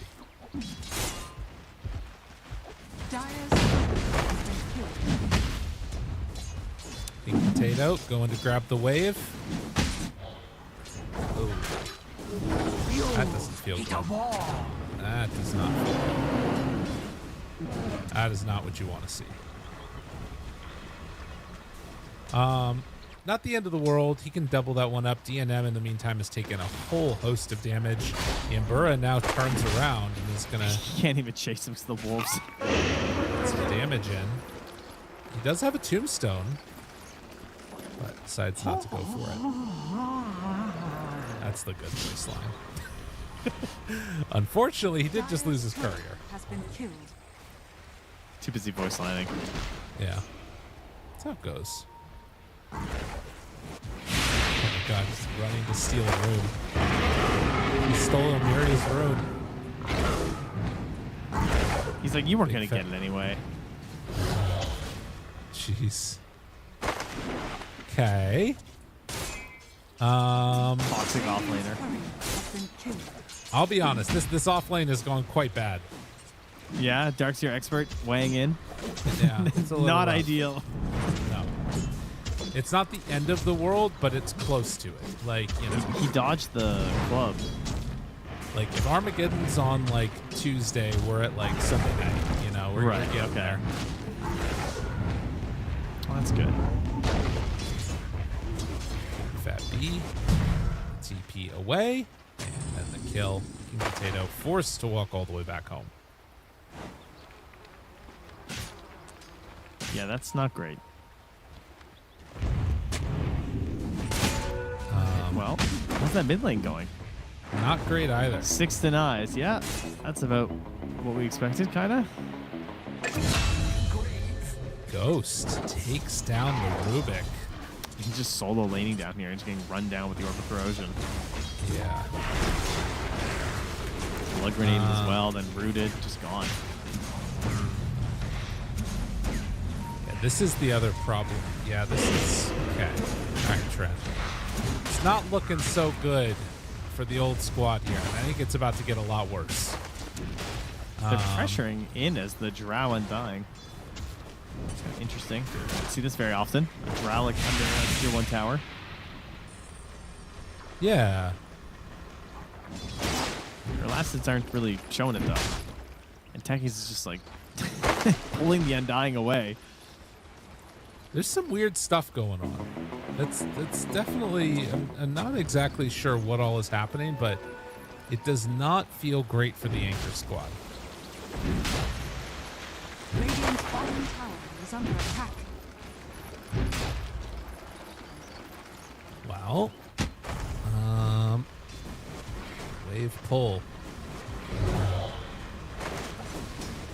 getting the double ion shell early is nice, but the bear can kind of just tank all of this. Yeah. His health's not even moving. Yeah. It's level 2 ion shell. It's pretty rough. So I'm struggling to figure out where things are going to go right. And right now, it's not feeling like it's going right in many places for the anchor lineup. I mean, Kunkka 6, I guess, is the answer, right? Yeah. You know, Earth Spirit has no role. You bring Rubik's Drow. You can kill him. Yeah. Yeah, that's worth it, right?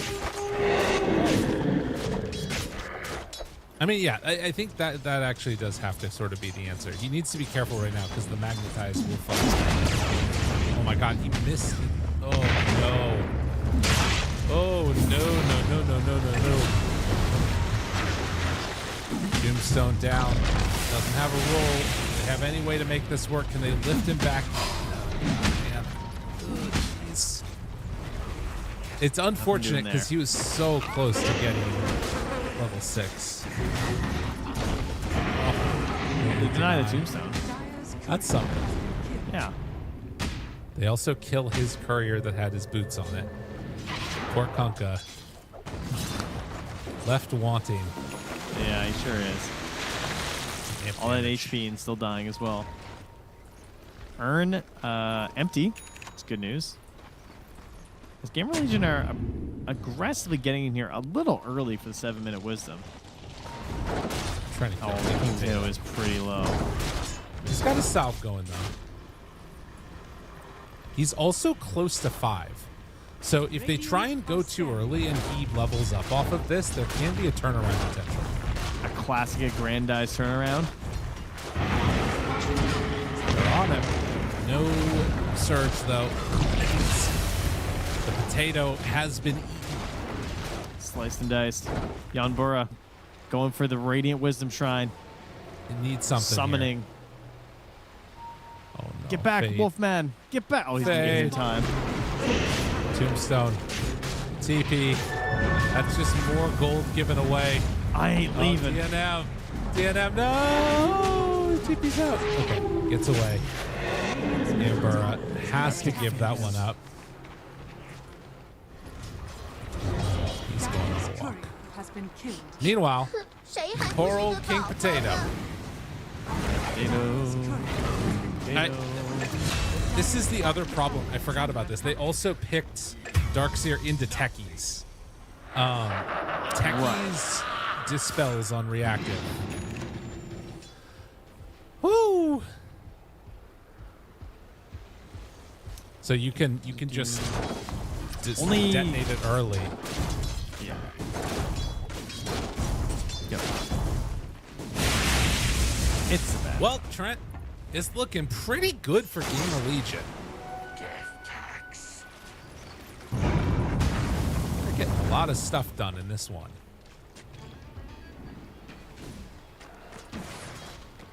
Look at them They've go. really gotten into their groove in Game 3 of this. Yeah. They're getting better and better kill lines. Oh, here we go, DNM. Summon the skellies. Forcing the rotations. Axe boat, the turnaround. Oh, fully encapsulated. Fine fade. Fade's ready. Whoa, barely. Oh, Wolves man. need no wand. There it is. That is what you want to see right there, Trent. That is like the only way they can kill a hero this game is a Kunkka TP into X. And it happens. Level 1 X, they managed to make it happen. They find a couple. Double slaps down it. Magnetize. Looks like that's going to be the extent of that one. So 6-1. It's only 1,000 gold separating the two squads. With that kill onto the Lycan, DNM got a nice little boost in gold. It's very nice.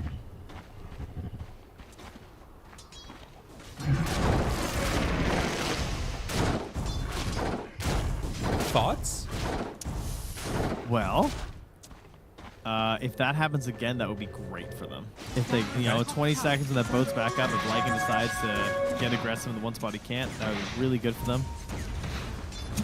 Ghost does already have the Diffusal Blade up, so he's going to be a little bit more aggressive.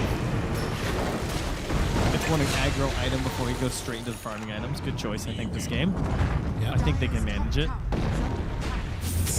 I look forward to seeing Fade's AC after this, I'm not sure. Yep. And just run this down. Luckily, he's not a hero where AC is more effective than Meteor Hammer, so he won't be getting that this time. Oh, DNM getting body blocked by the wolves. He dies. No! He didn't have it. That was actually just nasty.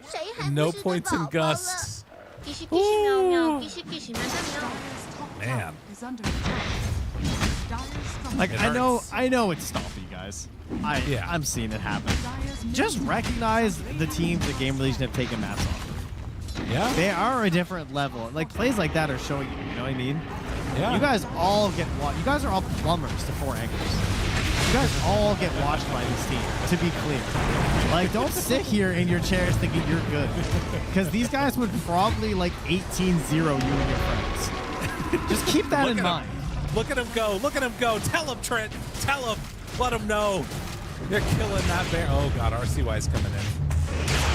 No, they got that. Man, this is going to be a lot of damage. This is a lot of damage.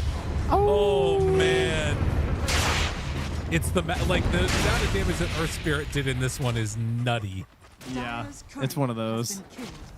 I can't wait to see the fight recap on this. Oh, holy crap. Keep in mind the highest HP on the Dire is 1500 of Kunga. Yeah, and he was not someone dying there, so that's a lot of damage relative to the time of the game we're in. Dude, when Undying has to buy back at 11 minutes, that's when you know. Yeah, you know it's a bad time. But that one did help a lot, right? Like you're getting into some things. You're getting to some things? Getting some things. You know, it's the Vanguard, King Potato trying to get towards the Crimson. Where was this motivational talk in our game when we were losing like this? Well, you know, I have more faith in Anchors than I did in us. I'll say that for sure. That's a good point.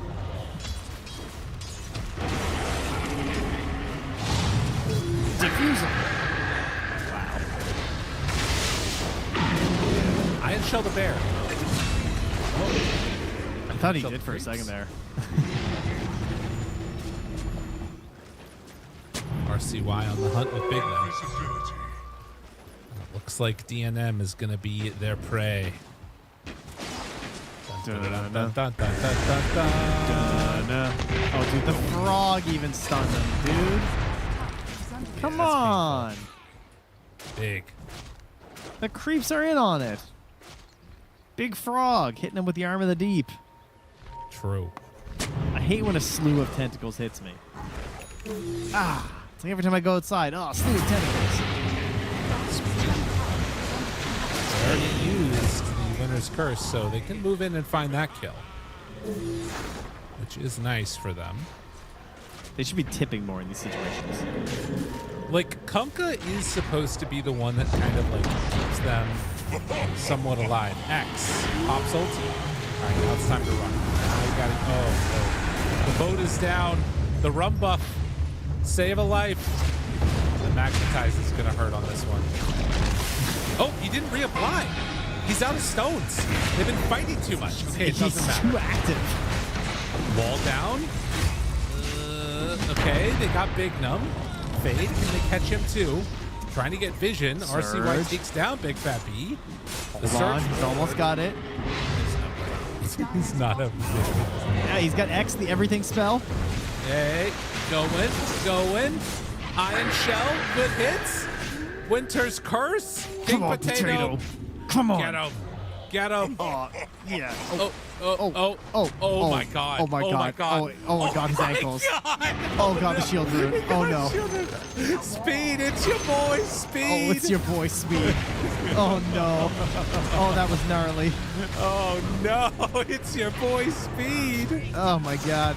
He just suicides to stop the TP. He didn't even see. Ilmeria stopped it for his own self. I know, that's what I mean. And now he dies to RCY because of it. You think so? Yeah, it does look like it. All right. To the bottom with you. I think that's still worth. That was a sick juke. Call that the okey doke. Sure do. I mean, he even dropped the ward down. Like, he had the right idea. He's like, this guy's somewhere. Ooh. Dire's middle tower is under attack. Okay. All right, where the meteor hammers at? Surely soon. Oh, he's got a blink. I didn't even realize. My God. Jeez. 10K. It's a lot, Lyrical. It's more than a bit. We're almost at Crimson Guard. Only 600 gold away.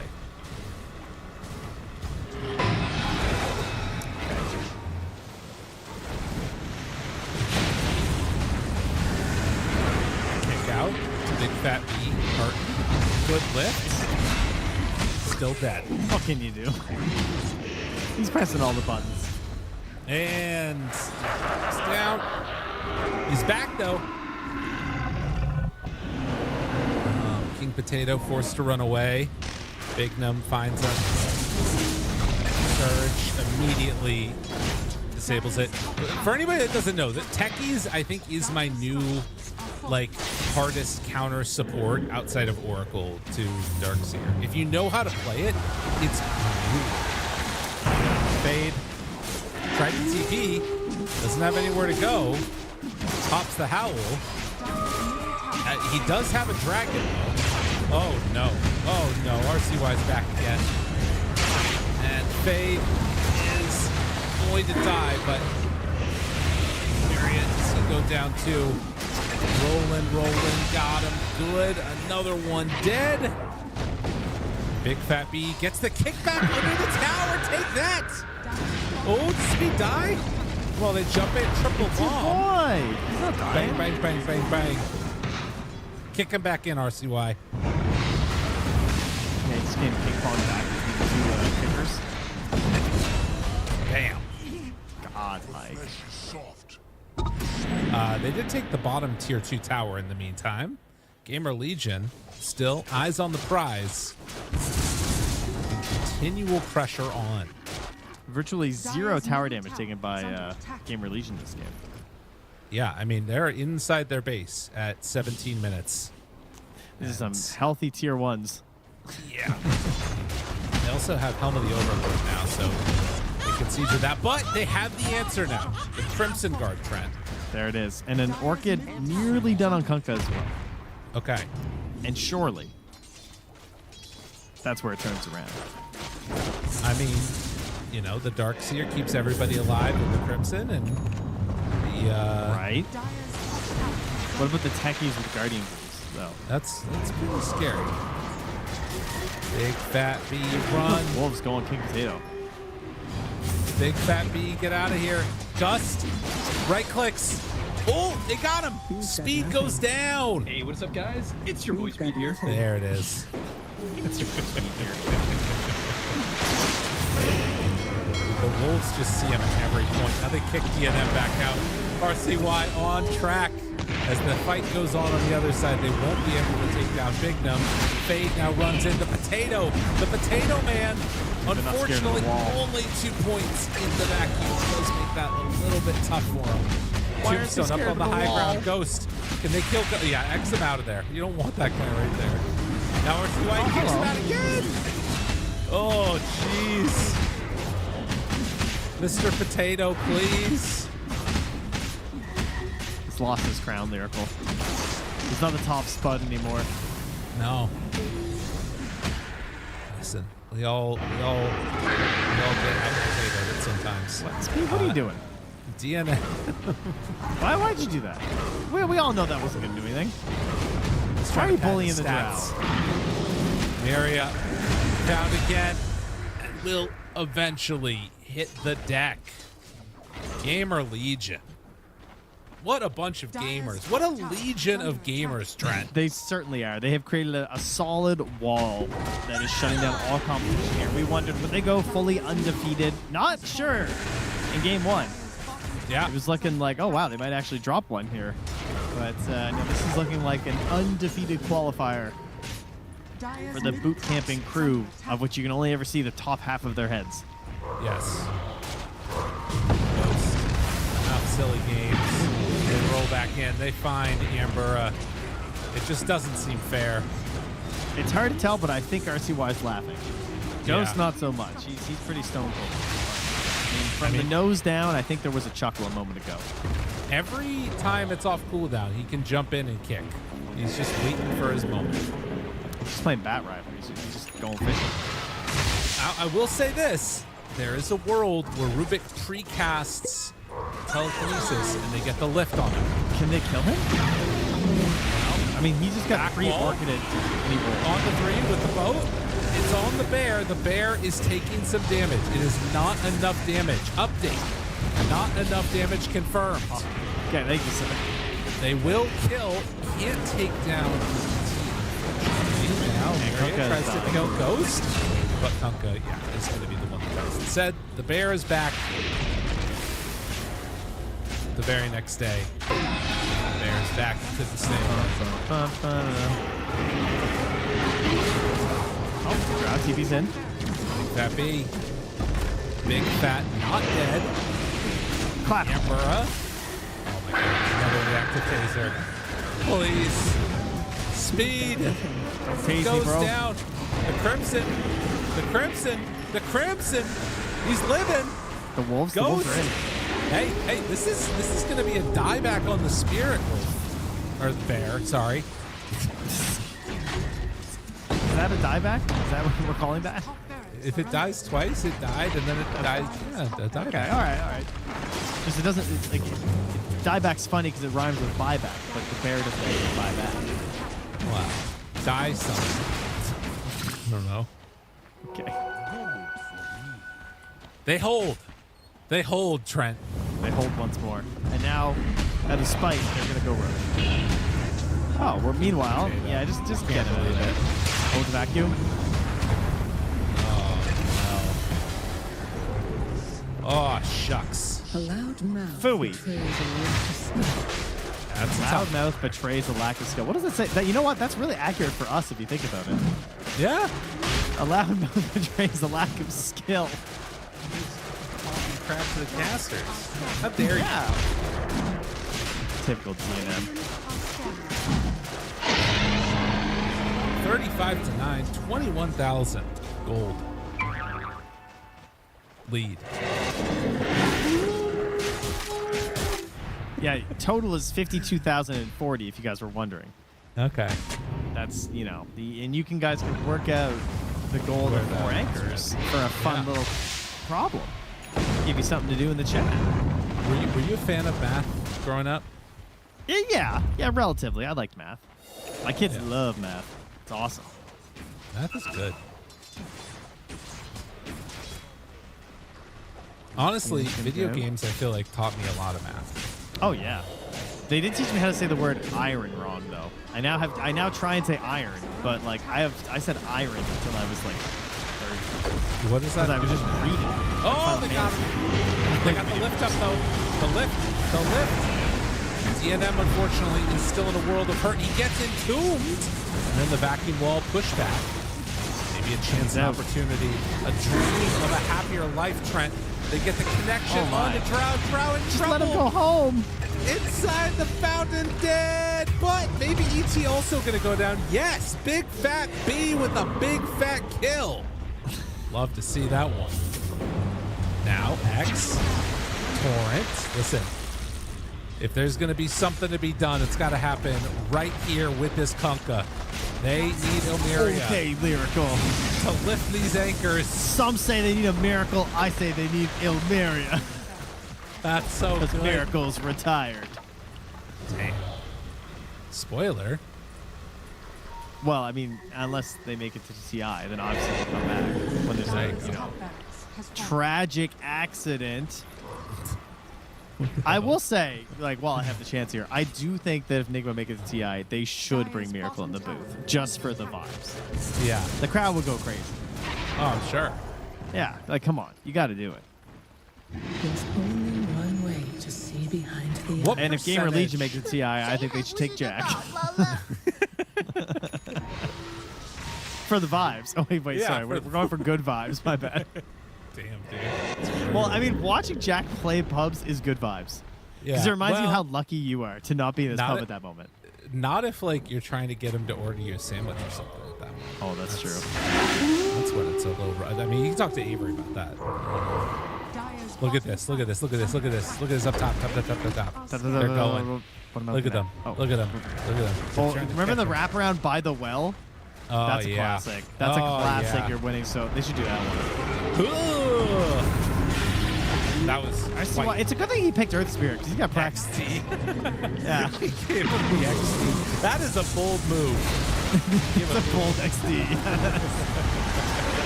the boat. The boat. The bear.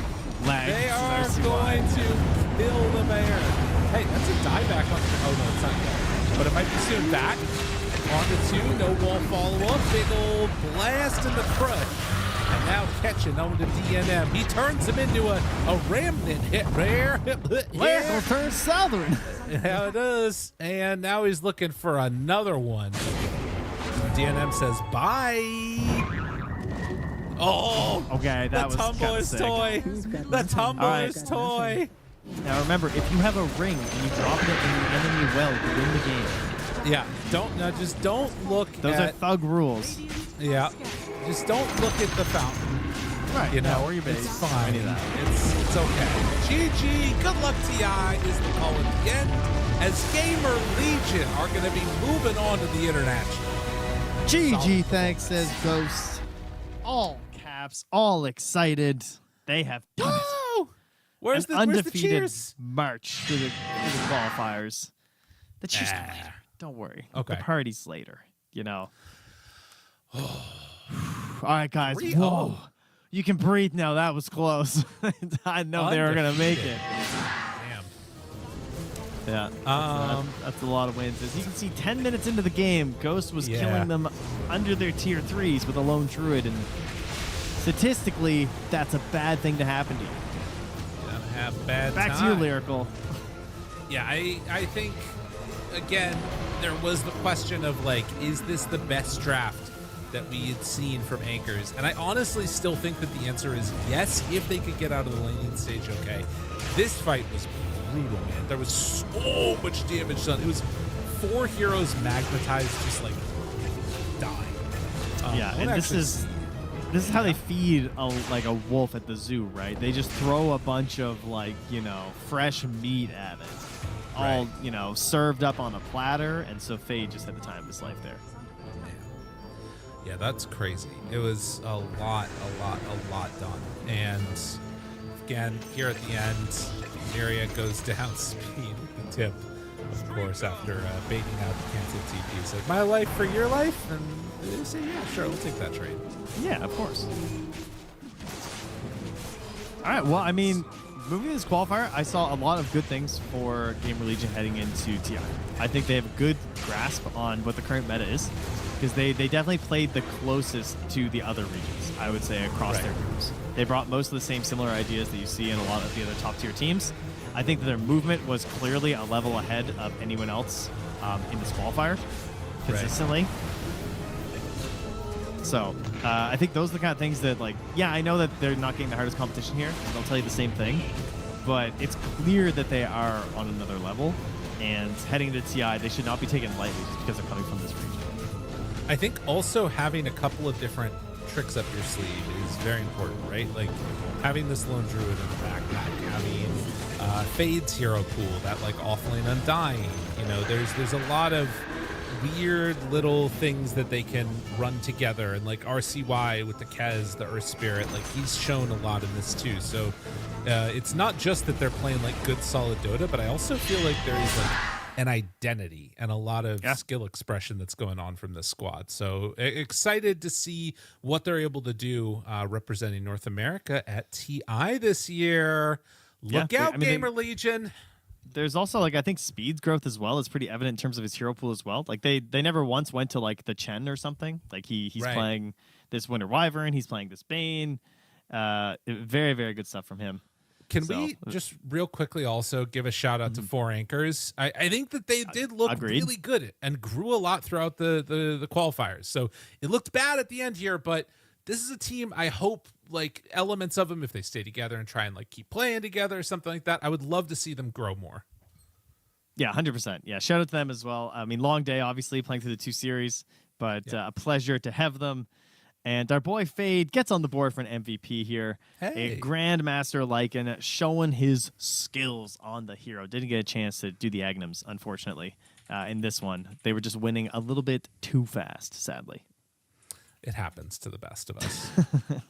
Or sometimes it doesn't happen to us, depending upon, what's sort of the haps. But excited to see what's going to go on with this team. And again, one of these rosters that for the most part has stayed together. And, obviously there is the swap out Yamsun for Ghost now that we have seen, but a team last year that ended up getting in that 10th spot and has a lot of potential to go far in this tournament. I'm stoked for them. I think that, there's a high ceiling. And we'll see, as we do have, I believe, an interview with guess who? Dun, dun, dun, dun, Who dun, is dun, it, Lyrical? Dun, dun, dun. It's your boy, Speed. Let's see. How you doing today, sir? Congratulations. You're going to TI up, again. guys? How you feel? Great. Obviously, those games, it is what it is. But going to Shanghai, I'm like super, super excited. Super excited. So yeah. Have you ever been to China before? First of all, first question. No, I have not. So yeah, I can't wait. Like genuinely can't wait. That's awesome. Awesome. We've got a couple questions. Trent, I'll let you go first. Sorry, my bad. I'm talking. All right. Well, as you said, the games, we were kind of just talking about it. Like, obviously, this is not the same level of competition you guys have played against lately. You guys have played against extremely good teams in Dota. You've proven yourselves against those teams. And I think it was nice to see you playing against teams maybe of a lower level in terms of, like, obviously overall Dota skill, but, like, you could clearly see the ideas you guys have. Your drafting is really hard to deal with, and I think the teams very quickly realized that. Even just watching, it's like we knew what heroes were often coming, but you have just like so many annoying tricks with where you can pivot these heroes that it's really hard to deal with you guys. So I guess what I wanted to ask was, in terms of your scrims, have you guys been very busy scrimming like other regions a lot, or what has the practice for this qualifier looked like for you? Yeah, I mean, we've been going super hard. We've been together for a bit now. I think like week and a half. And yeah, we've been, I mean, what you said about the drafts is definitely true. We're flexing like a ton of stuff, like a lot of different heroes from carry to mid, some different sub stuff. We're picking like very strong lanes. So yeah, and our scrims have been going super well. Like we've, for the first time in a while, we've been like doing very, very well in scrims, I'd say, which is really nice. That's good. And then we had this game 1 of this qualifier. I was like, oh my God, I heard this final. I was, what the fuck? Whatever. Yeah, whatever. That's all right. We were trolling. It's maybe good to get challenged just a little bit. Yeah, you get challenged a little bit, hitting the mouth, and you come back strong the next two. It's still, it's nice for us to see that there are other teams that are capable of doing some stuff, even if that means that it's more ways that y'all can grow going forward. I have a bit of a question about the way that you guys are gonna prep now. So we've still got a little while before TI. What's y'all's plan? What's the next couple of weeks look like? How are you guys thinking about this and other tournaments going forward? Yeah, so we're still going to be boot camping. EWC is pretty soon. I think it's like a week and a half, something like that. So we're just going to keep grinding for that. I think we have a day off tomorrow, which is nice. Going to chill. I don't know what I'm going to do. Chill. Hopefully not play Dota. And Then yeah, we're just grinding for EWC. We're really looking forward to it. As I said, like our scrims have been going well, which is exciting. So like I really want to make it to playoffs, and this would be a great time to peak, right? Like EWC TI, if we can peak now and have some good results, make it to playoffs. I mean, that would be, these are goals of my life. I mean, making it to TI last year was like my main goal of like maybe my life, and then now might as well push further, right? What else to do, right? And so yeah, hopefully we can do playoffs, make playoffs. We're trying hard, like super hard. All right. But another important question: you got your voice line in last year. How do you top that this year? What the hell are you going to do? Do you even have any ideas yet? Have you thought about this at all? It's a conundrum. Good question. Yeah, do I just do it again? Just like same thing? I don't know. Voice changer, maybe? Who knows? Yeah, you want to do it for me? It's your boy Speed. Just do like that. That sounds great. Trent, anything else that you got? I mean, obviously you guys made it pretty simple. I will say one thing I noticed, especially with your guys' drafts compared to the other teams in the region, is it felt like you guys were a lot more in tune with what's happening in terms of like the tier 1 teams across really every other region. Like how much time do you spend outside of scrims watching some of these other regions right now? Are you taking a lot of notes in terms of like who's playing what and what heroes look successful, or more so like scrim stuff? Of course. No, I mean, I personally, I'm watching almost every qualifier game. I think I've watched nearly every European qualifier game that's been played. And we're scrimming these teams as well. So I also think we're pushing the meta ed. Like in our games, I mean, a lot of the things that happen in the European qualifiers, I'm pretty sure is because of us. Oh, yeah. Unironically, which is cool. Yeah. Like, nice. Yeah. So, yeah, I mean, mix of. I mean, your Bane looks nasty. I'll say that. Your Bane's disgusting. I mean, that hero's a problem right now. How good did it feel when you're under that tier 2? You get the nightmare, then they all run into TP, and then you just run down the river. Is that just the best yeah. That was on the Dusa, right? At like minute 10. Yeah. I'm like, I'm like, RCY, come here. We're gonna kill this Dusa. He's like, I'm not coming. I'm like, okay, I'm forcing TPs. I'm like, all right, I'm forcing TPs, bro. I sleep him. They're like, Mars is TPing. I'm like, oh, this game is fucking cooked. I mean, it was already cooked, but like, bro, Mars TPing, Wyvern TPing, Decky's TPing. But you can't panic like that. Like, it's insta GG. Like, your map's cooked. Damn.